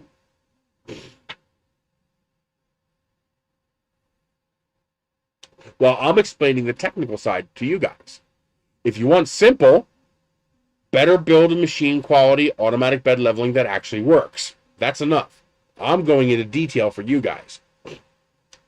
The big thing about this form of bed leveling is it actually fucking works. Do you know what Z offset is? Okay, most people don't know what Z offset is. This printer does not have Z offset. There is no Z offset on this printer. The Z offset is 0. Same thing with the CR6 SE. Same thing technically with the FL Sun Senior and the Q5. The Z offset is 0. There is no Z offset. Z offset is the difference in Z height between your nozzle and your ABL sensor. Because the ABL sensor cannot be at the same height as the nozzle, because otherwise it can crash into things. The reason this works is because the measuring point of the contact point of the ABL sensor is the nozzle. And the Senior and the Q5 do the same thing with a little pressure sensor that you stick on the end of the nozzle, basically making the nozzle the sensor. By doing that, this printer has no Z offset, because this printer knows where 000 actually is, which is something most printers don't know. Most printers know what you tell them. This printer actually knows where 0 is, because when it touches off with that strain gauge, it's actually touching the sensor to the bed. So it's not like, yeet, yeet, yeet. Okay, there's your level. Now remember, I'm 5 millimeters away from your head, so you have to put in a Z offset of 5 millimeters. But oops, the manufacturer accidentally made it 4.5 millimeters, so it's wrong. You see this happen on the Ender 5 Plus. Remember the early Ender 5 Pluses, where they accidentally had a negative 20 offset on the ABL sensor, so it ground crop circles into the bed because it tried to drive the nozzle through the bed? Well, that's what happens when you have a Z offset. This printer, in here you have a setting called Z offset that's actually incorrectly labeled. There is no Z offset. The Z offset is actually 0. What you call Z offset on the screen is actually first layer height. You have to set your first layer height. So you set it for 0.2 millimeters because you're printing 0.2 millimeters. And then your operating system, your slicer will do 80% of that, because you told it to do 80% for the first layer.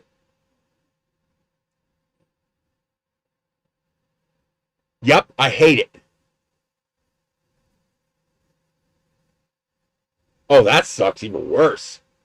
The Ender 5 Plus original firmware had a cumulative error. So when you would set the Z offset, it would add that the next time it homed, and then you'd have to change the Z offset again, and it would add it again.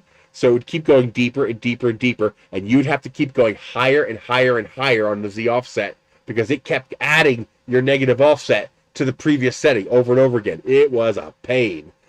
And eventually you'd hit a limit to how high the Z offset could go, and you'd have to reset it.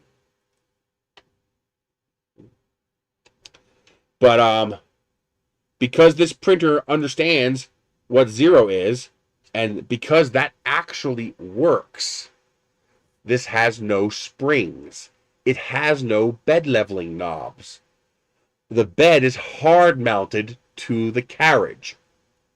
That does so many things that you have no idea. Number one, it's a $400 machine, which means all the parts are made slightly better, which means it's flatter. Number two, it's hard mounted to 1, 2, 3, 4, 5, 6, 7, 8, 9, 10, 11 points. There's like 11 or 12 points where this bed is attached to the carriage.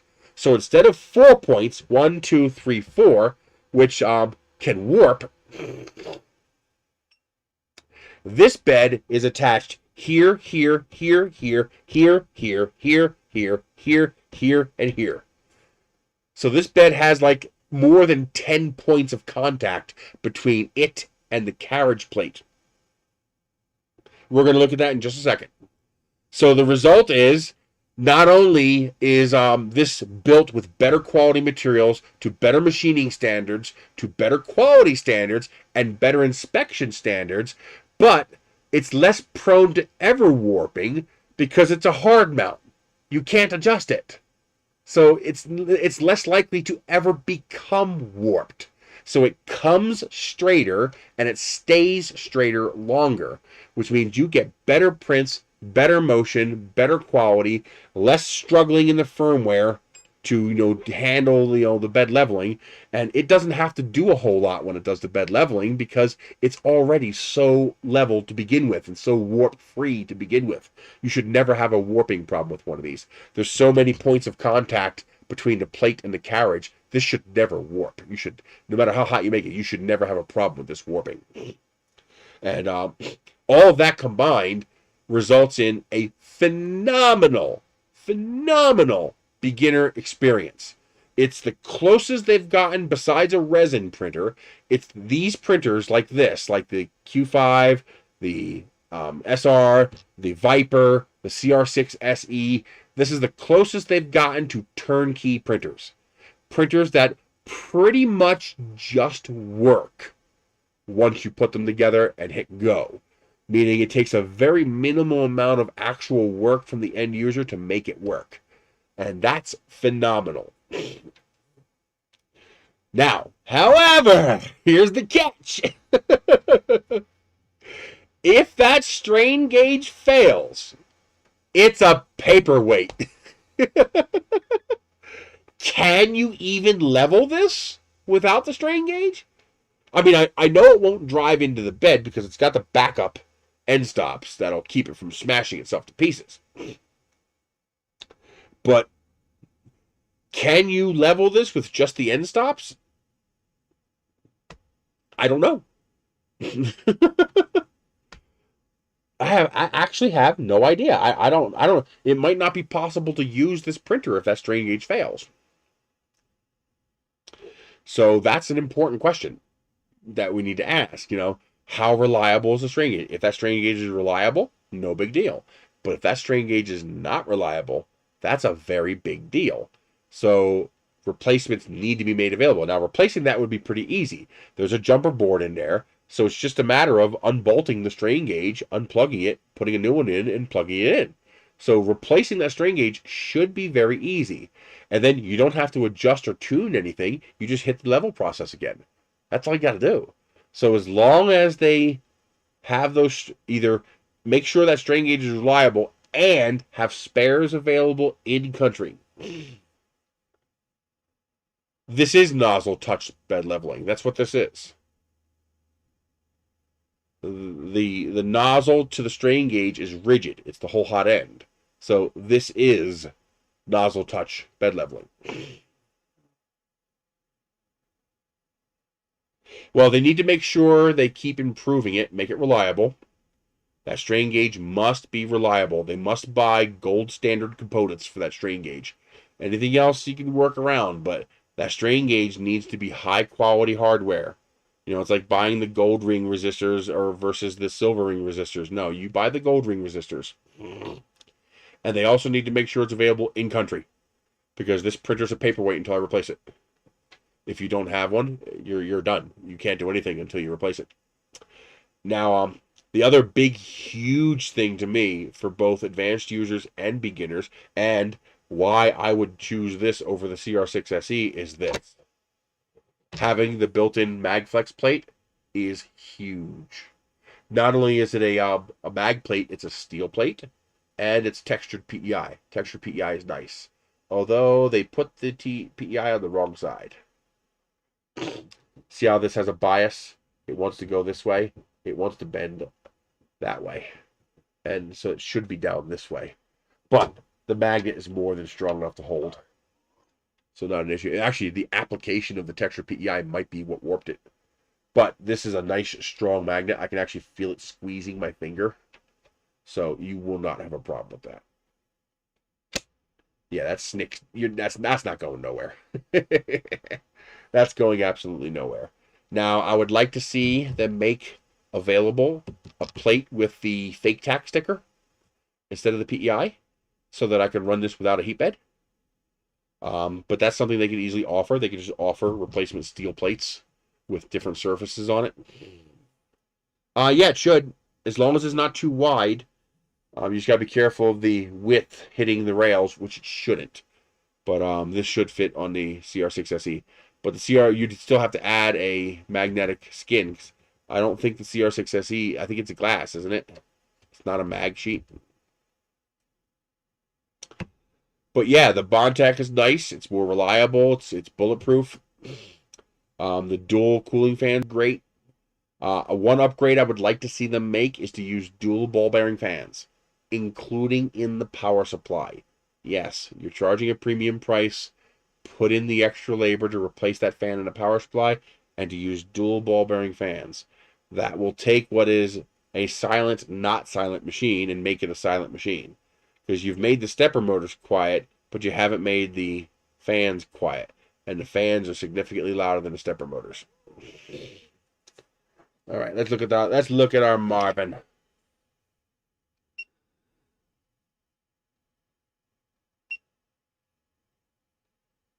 Where's that? There it is. Let's turn off the light. No, we need the light.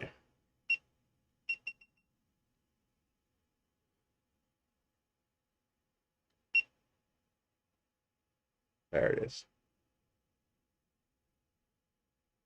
There's our zipper line. You see the fans are not correctly aligned. You see there's a bit of butt droop there. Now the red you're seeing, that's leftover PETG coming out of the nozzle. Part of the issue is I made the start and end point where the cooling is least effective on his butt there. So I should shift this zipper line over to here. That will probably help a little bit. The zipper is not too bad. I haven't even really tuned this yet. It's just my standard profile. And that zit line is actually pretty damn clean. Wow. That's one of the cleaner zip lines I've seen in a long time. I'm feeling it with my fingernail. And it's just barely there. That's a good zipper line. The ear cones look good. I do see that little bit of ghosting there. Now, part of that ghosting is a result of the strain gauge, I suspect. Because the hot end is not securely attached to the carriage. The hot end is attached to the carriage by one end. See, normally the hot end gets attached to the carriage like that. Jesus Christ, come on. Normally it gets attached to the carriage like this, but with the strain gauge, instead, it's being attached like this from the top. So there's not much to stop this from wiggling around a little bit. Not the part, the hot end. Imagine Marvin here's the hot end. So instead of attaching from the side like this, we're attaching from the top like this, which allows that hot end to wiggle around a little bit. You're not going to see it wiggle around, but you'll perceive it with things like the little bit of ghosting you're seeing here. I wonder how much of it's that. I don't know. It's a proprietary board, so I don't know if it's open source or not. It's their own board. Yeah, this beginning here, that was the result of it still clearing out the PETG. As you can see, once it got the PETG out of there, it cleaned up nicely. All right, let's look at this side. This would be easier if I do this, because now I'm in the same XY orientation. Okay, so again, you see a little bit of flattening here. That's a cooling issue. So even though it has two cooling fans, they're not properly aimed. CR6SE has the same problem. That's a little zit from the PETG. I'm not worried about that. There it goes. Eyebrows look surprisingly even. As usual, the exit eyebrow is a little worse than the entry eyebrow. But very clean. The eyes look clean. No droop on the earmuffs. The keychain looks a little dirty. How strong is it? Well, it's strong. It's holding. I'm pushing on it enough to dent my finger. So it is holding, but you see it had a little issue right there. Not much. It might not even do that again if I print it again. I wonder what these little gaps are. See the little gaps? You can see them here too on the face. Here. I wonder what that is. Could it be I didn't get all the PETG out? Yeah, that might be globs coming off the nozzle. But I don't know what these even little holes are. Because my zit line's back here. So it's not the start and stop. They're minor, you can barely see them. Remember, this is amplified. That's a big one right there. This is amplified by us using a shiny filament and you being so close to it. But overall, good Marvin. I don't know what those are. That is so weird. It looks like someone put cuts into the side of the model. A big one there. And that is actually a hole. I can put my fingernail in it. Oh, that is so weird. And none over here. Little one there. If anybody knows what that is, let me know. I'm curious what that is now. But yeah, overall, clean Marvin. Might be able to fix this with a duct replacement. Maybe somebody could design better quality ducts that direct the air more properly. You're always going to have, depending on your slice, you're always going to have this little droop here in the middle. And that's because technically you need support to print this. Because the right there is taped right in the middle is technically an island. And so that's always going to result in a little flap there. I can show you actually. I can show you in the slice.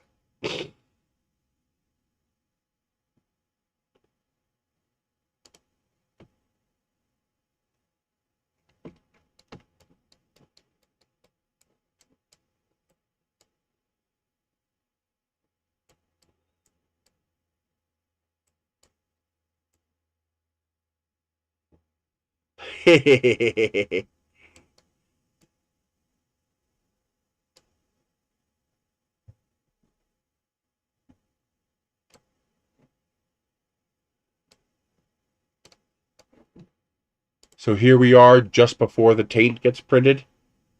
And then when you go up one layer, you can see it tries to print. Let me turn off travel retractions.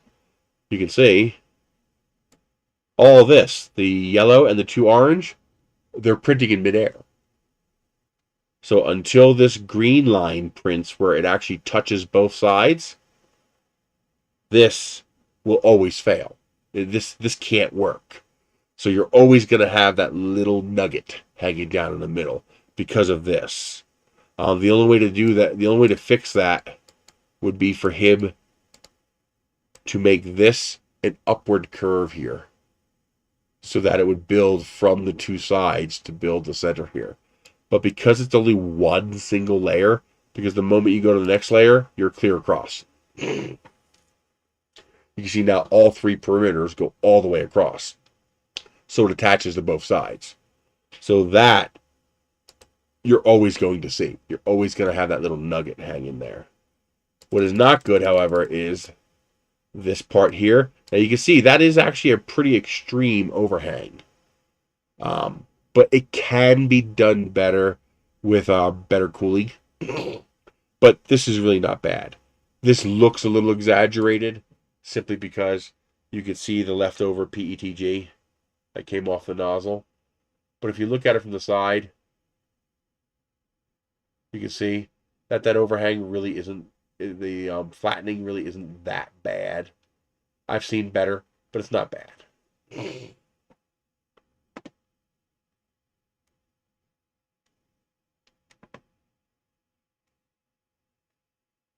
I could probably add that manually. Add a single, I've actually done that before. Add a single 0.2 millimeter line going across here so that it creates that bridge that it needs. You actually need two. You don't want one because then it's going to try to retract, extrude, extrude a line, retract. And what you want it to do is to start in the back here and come around, go over, come around, come back, and go over again. So you want that to be like 0.45 millimeters thick and 0.2 millimeters high, so that it creates a complete circuit, figure 8. So around, across again. And that will give you the cleanest possible bottom there. One day I could do that. It wouldn't be that hard to do that in Tinkercad, to add that little tiny bridge there. See, I got rid of his nugget. He's been neutered. Sorry, buddy. You've been neutered. It's for your own good.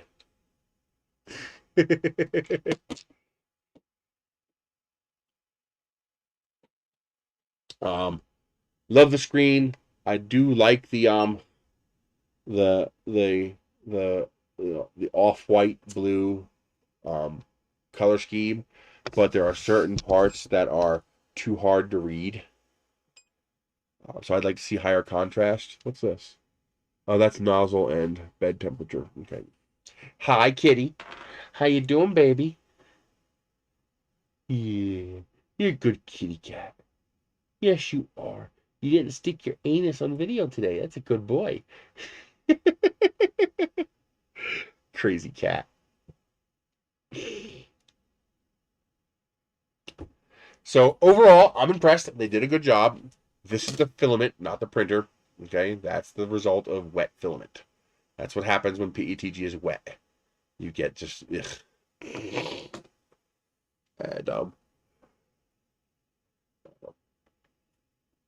And the solution's easy. Just dry it. That's all I gotta do. No big deal.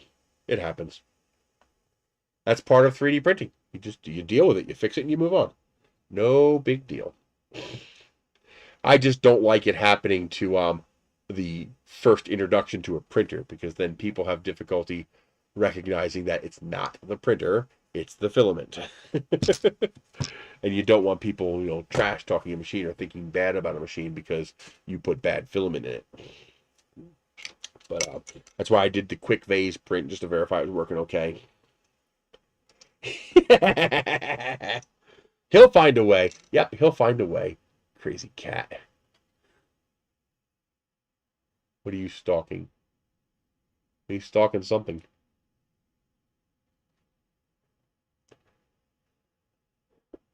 Well, you can't exceed the physical limitations of the machine. I mean, it's that simple. I would like to see them work on although now it's been fine this whole time since I straightened it, but make it part of the instructions to address the wires going to the bed to make sure it doesn't get pinched at that stepper motor. The arm doesn't pivot like it does in the CR6SE. Reality is, it doesn't need to pivot, but that is something that might be important to people. But you can always print one. They're available. You can download them off Thingiverse and print one. Anycubic has the advantage of going second. Creality went first, so Anycubic was able to say, okay, we'll just add the stuff they didn't add.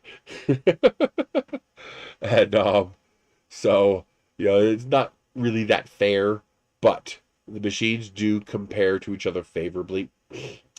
You're probably going to get slightly better print quality from the CR6SE, only because it uses the Creality hotend, which in my opinion is a superior hotend. It's more reliable, it's more consistent. However, you have far more options with this machine. And I am looking at it is a constrained filament path. I don't see exposed filament anywhere. So there is an internal tube inside that Bondtech BMG. So this will be able to do TPU without a problem. In fact, I'm going to test that. I have 2 rolls of TPU right there. We're going to print a TPU model.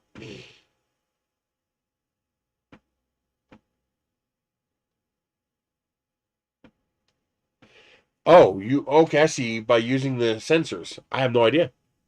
I believe the only one that does that is the Prusas. Don't the Prusas use switchless end stops?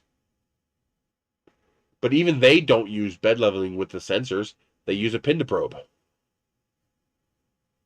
Because the end stops using the sensors aren't enough resolution for a consistent Z offset, consistent first layer height. So they use a pin to probe.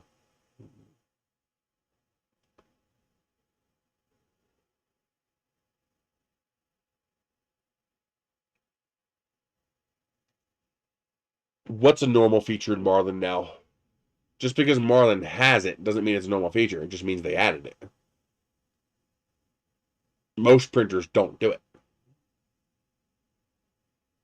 And I don't really want a printer that uses the drivers as end stops. Simply because I like doing multicolor prints, which require multiple G-code files, and those files have to align, and end stops tend to more reliably pick a 0 point than the sensor does.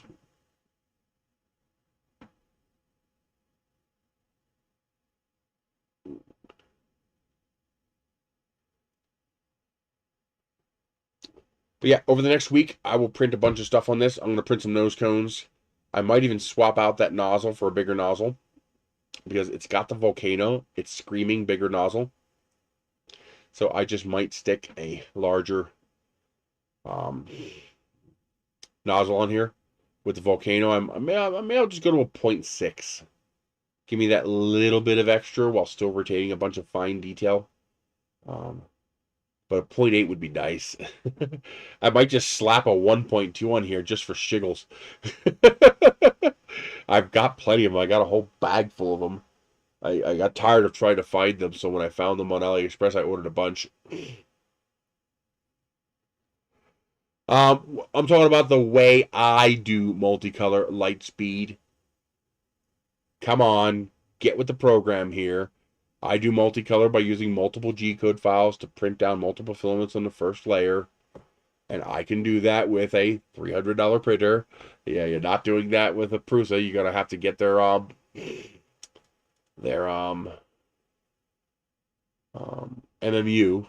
to do multicolor.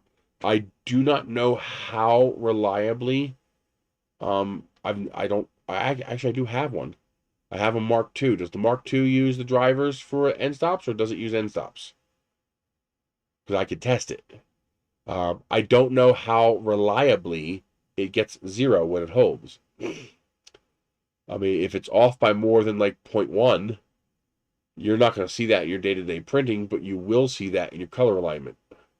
Like the Jurassic Park plate that I made, because the multiple G codes won't line up. So I don't know how consistent it is. Not reliable in do they work, but consistent. Do they get the same 0 point every time, or do I don't know. Well, wait a minute. If it's hitting the end of the rail, it is hitting an end stop. It's physically hitting something, right? See, I don't have a Prusa, so I don't know how that works. It's not just a random point along the rail. It's actually hitting a stop, right? There's just no switch there.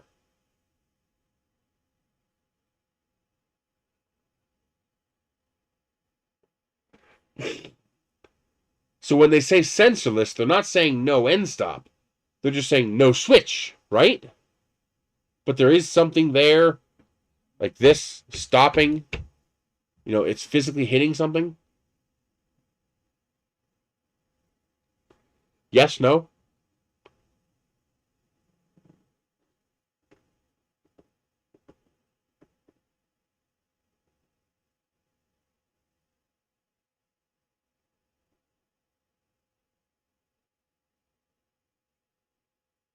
Okay, but the motor is stalling because it's hitting something. It is coming to the same physical point each time. So see, I don't know, for some reason, when I thought sensorless, I don't know what I was thinking. I thought it was picking a point on the rail and trying to stop at that point each time. But no, if it's truly sensorless, then it's just running into the hard stop and then recognizing that the motor is stalling. So your 0 point should be reliable and consistent. So it shouldn't have a problem doing that then. So why doesn't everybody do that? It would reduce the parts count.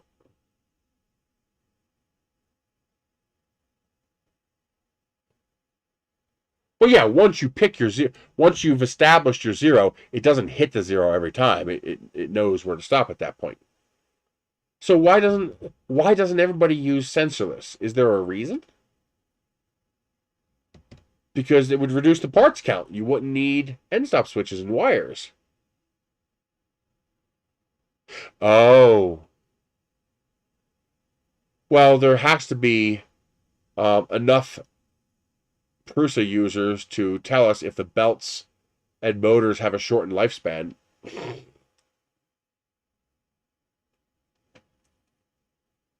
I would imagine if it shortened the lifespan of the belts and the motors, we'd be hearing about it. Yeah, but isn't that what all these printers have? Don't all these silent printers have trinamic drivers? Or did they come up with their own version? Yeah, I wouldn't think that would make big a difference. Because on these machines, stepper motors aren't that powerful. I mean, if you had a stepper motor like that, you'd break a belt. But this little 42 millimeter stepper motor is not gonna. NEMA 17 is not gonna break a belt.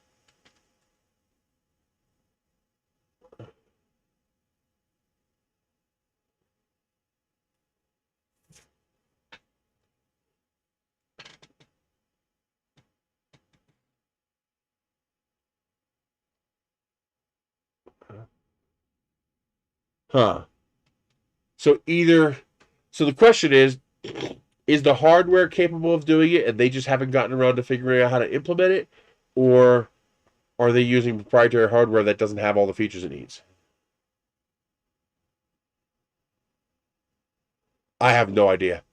I have never changed the driver on a printer. I use them as they come. So I really don't know if there's better.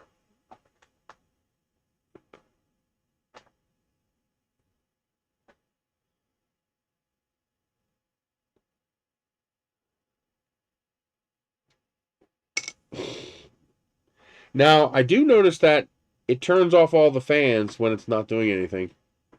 That's good. I like that. So right now, this printer is making no noise. The fan you hear is coming from my laptop, not the printer. So they must have thermal control and program control over all the fans, which is good. The fans won't wear out as fast if they're not continuously running for hours after a print is finished.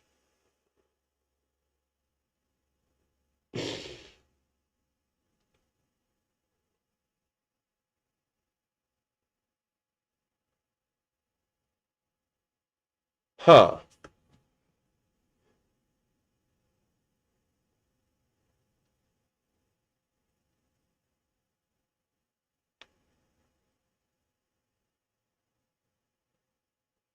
I've dealt with tiny printers before that they don't really have sensorless end stops. They just move 100 millimeters.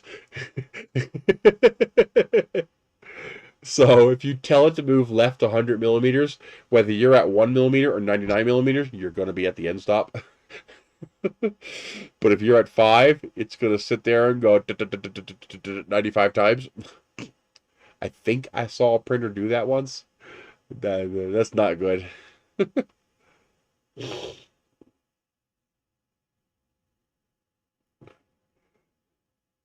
That's probably not healthy for parts. That's interesting though. Why would you would think if their hardware was capable of doing sensorless, they would do it simply for not having to provide those parts anymore. Unless, of course, it's because of software. Because as we know, these Chinese manufacturers suck at firmware. That's why there's community firmware for so many of these machines. So they just might not have the software prowess skills, the skills to write the software to do it. It might be as simple as that. It'd be interesting to see if somebody could implement it. Yeah, the 2-cent part costs nothing while the dev is ridiculously expensive. So that actually might make sense from that perspective. But you see now, for someone like Anycubic or G-Tech, that would make sense. But for someone like Creality, I'm not so sure that makes sense. I mean, if they sell 2 million printers a year and it's 2 cents per, that's 2 million cents. 2 million cents is a lot of money. What is that? That's a ridiculously high number. So even if it's only 2 cents, that's $20,000 a year they can afford to pay a dev and save money. Someone like GTech or Anycubic or somebody else, they might not make enough printers to be able to save money paying a dev. But Creality definitely sells enough printers that they could justify paying a dev to save the cost of those switches.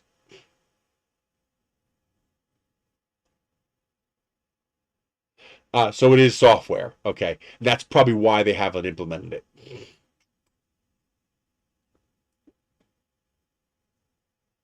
Exactly. Well, the thing is, how long will it take you to save $20,000 in switches? I mean, let's say you pay a dev 10 grand to do it.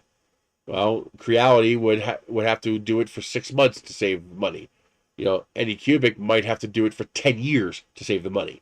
So they might never they might never get the savings back.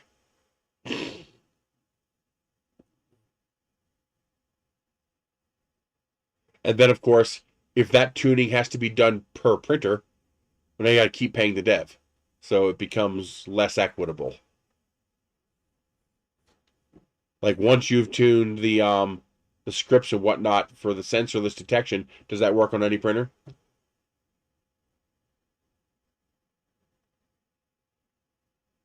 Okay, so it's a lot of software work. That would explain why they're not using it. That makes sense. It's not as simple as going Marlin switch 27, click.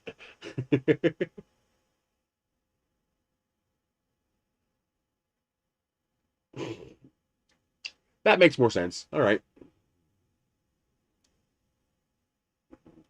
So does anybody have any questions that I haven't addressed regarding this machine? My initial impressions, not counting bad filament, is I'm impressed. They did a good job copying the 6CR. They did not only a good job copying the CR6SE, they actually improved it.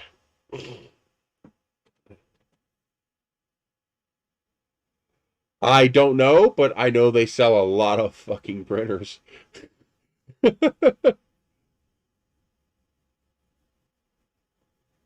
Yeah, so if you as a dedicated end user had trouble getting it to work, they're not even going to try. The holes in the side of the print, I got to see if it replicates. See if it does it again. Figure out why those little tiny holes are there. I have no idea why they're there. They don't line up with an artifact on the printer. So I looked at the slice, and I don't see any artifacts on the slice, like a retraction point, that would line up with that. So I don't know what that is. Now, I do have an 8mm coast.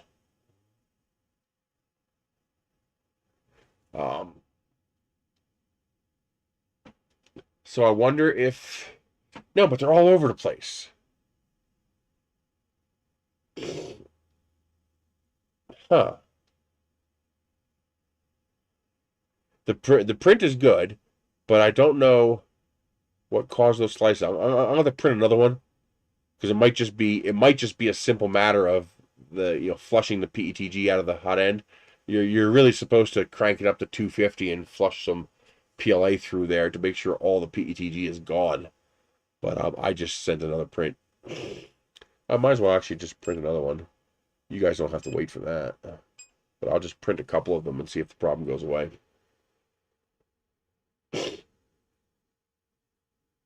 But yeah, they did a good job. So they not only did a good job of faithfully replicating the CR6SE, but they actually tangibly improved it. They actually made it better. And that says a lot. I would like to see a longer wire going to this, and I'd like to see this pinned down. Actually, no, never mind. It is long enough. It's long enough for me to pin it down inside this channel. That's good. Okay, so it's plenty long enough. No big deal. Forget that. I would like to see the LCD be adjustable. See, like right now, I want to tilt this LCD up. So having a little pivot here so I can tilt this, that'd be a nice feature add. what the changes they made are basically volcano. Does the SE have a volcano?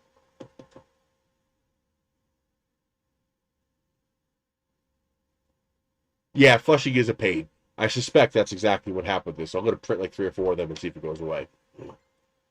Um, but the flex plate is fantastic. The LCD screen is nice. UI needs some work. Dual fans is nice. The ducts need a little work. Not much, just a little. Volcano is nice. It needs a sock. Add a silicone sock to that, please. And the Bondtech clone is nice. So overall, they did a good job. I mean, I got to give them credit. And the machine went together flawlessly. We only had trouble with this because I took it apart and lost a piece. Remember, that was not the machine's fault. That was my fault. But they did a good job. If that strain gauge proves reliable, they've got to make sure that strain gauge is reliable, and they have to make sure affordable replacements are available in country. You know, I need to be able to go on Amazon or to an Anycubic US site, and I need to be able to order that strain gauge if it fails, if it's a reliability issue, and they need to fix any reliability issue. So, we'll see. Any questions?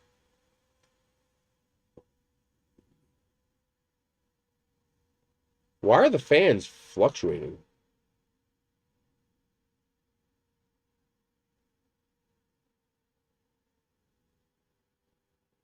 I can hear the fans changing speed. See, it just sped up. That's because the hot end just kicked in. I bet you that was the automatic thermal regulation in the power supply. It was right on the edge of needing the fan, so it was kind of oscillating it. And then when the load of the hot end kicked on top of the bed, it turned the fan on full. I don't think so. It only lights up white, which I appreciate. I like the fact that it is a white LED. You can see that here. It's white. No blue. Thank you. Creality, replace the stupid blue LED with a white one, please. And normally I'd say diffuse the LED so the light is softer, but it only seems to affect the camera. For me, visually looking at it, that light is fine. And I like that light. Update the instructions to include not over-tightening the belts. And also update the instructions to tell people to tighten up all those primary bolts. The 4 on the left and right, the 4 on the bottom, and the 4 on the top. All the ones that you don't put in yourself. Those all need to be tightened because they were all loose. And they will cause problems because your frame will move just a little bit. So you do need to tighten them up. There's nothing wrong with that. That's not a flaw. That's just the nature of shipping a product 15,000 miles around the world. But that needs to be addressed in the instructions so that the end user knows he has to tighten those. He or she. Otherwise, it's nice. It did a good job. I'm going to run some TPU through this too and see how well that works. Cun titties? Really? You have fun with that, huh?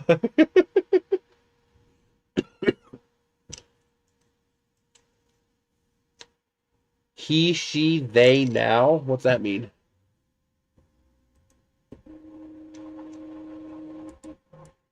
I doubt it's custom as well, but it needs to be reliable.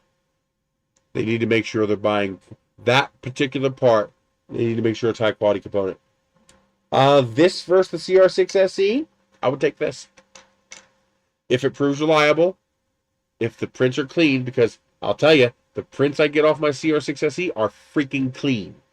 I get very clean prints off my CR6 SE. So, assuming this also prints as clean, I would take this over the SE.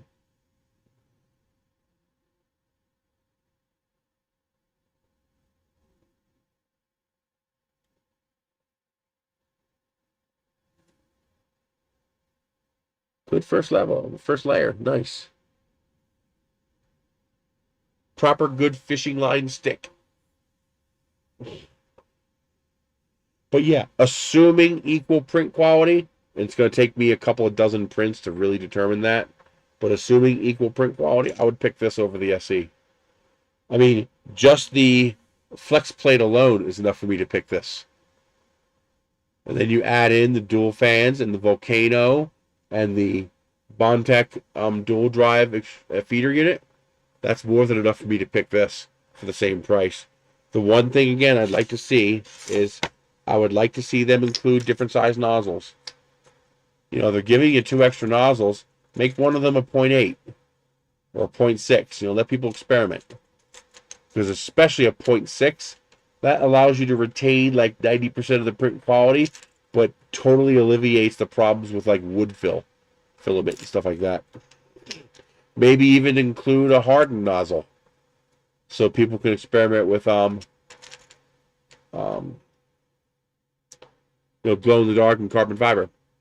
You know, so maybe include a 0.6 millimeter brass and a 0.4 millimeter or 0.6 millimeter hardened nozzle. Yeah, standard brass nozzles. They look like regular volcanoes. So I'm probably going to throw a 1.2 on here just to see how it does.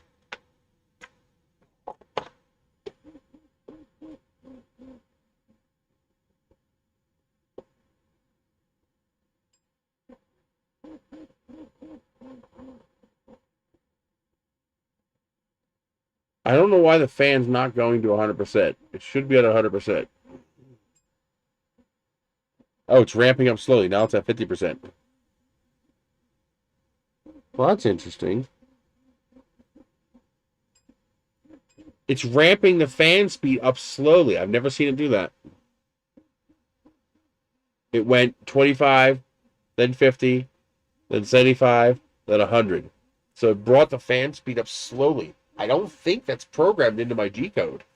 So I'm not 100% sure. I think it's in the firmware.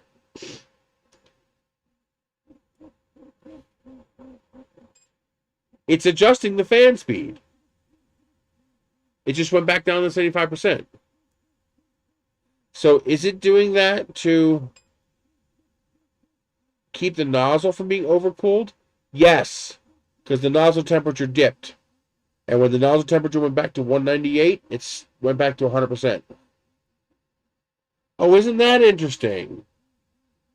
So when it saw the nozzle temperature dip too low, it slowed down the fan speed to help the heater catch back up again. Well, now that's kind of cool. And now that the tuning is coming into play, it's holding a steady temperature with the fan at 100%. That's kind of cool. I like that. That's a little bit of smarts that they added to the firmware. That's pretty cool.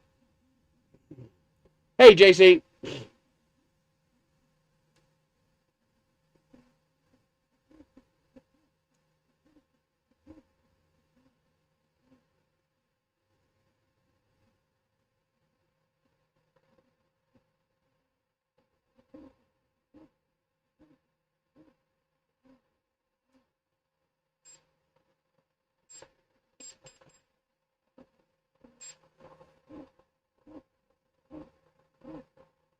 I probably don't need to use 65C on the bed. 60 is probably enough since it's textured PEI. I bet you it's enough, so I lowered it down to 60.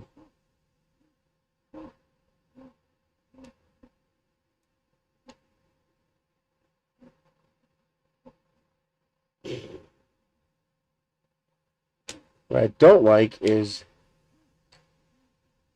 the drooping.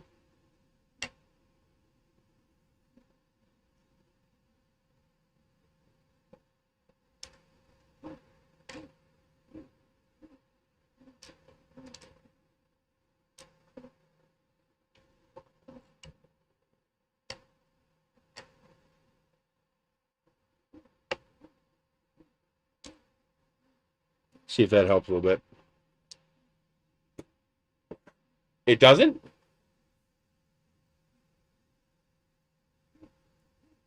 Build quality is about the same between the Vyper and the CR6 SE. They're both top-notch build quality. However, the upgrades that Anycubic added are worthy of attention. Dual fans, Volcano, Bondtech extruder, and textured PEI steel flex plate. The biggest one being the flex plate. I don't think any printer should come with a fixed bed anymore. I think they should all come with flex plates. It makes such a big difference, it's ridiculous.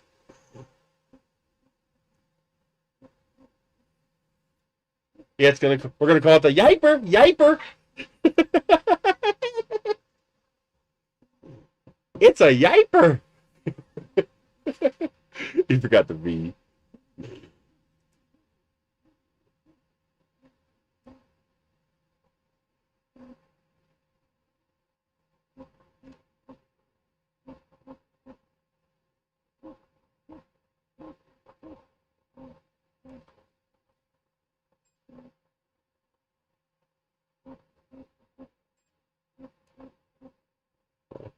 Alrighty, guys. It is 6 o'clock.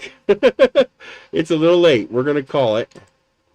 So it is almost an 8-hour stream.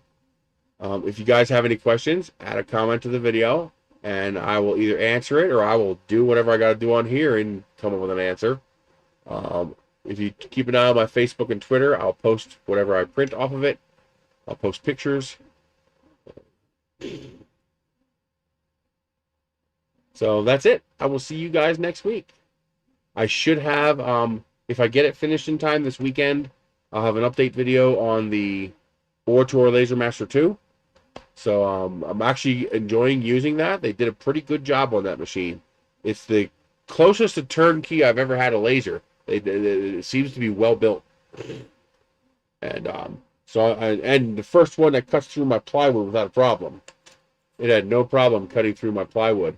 I think I can do it in one pass. So I'm going to work on making a little rocket kit. But that's it. I'm going to go make dinner.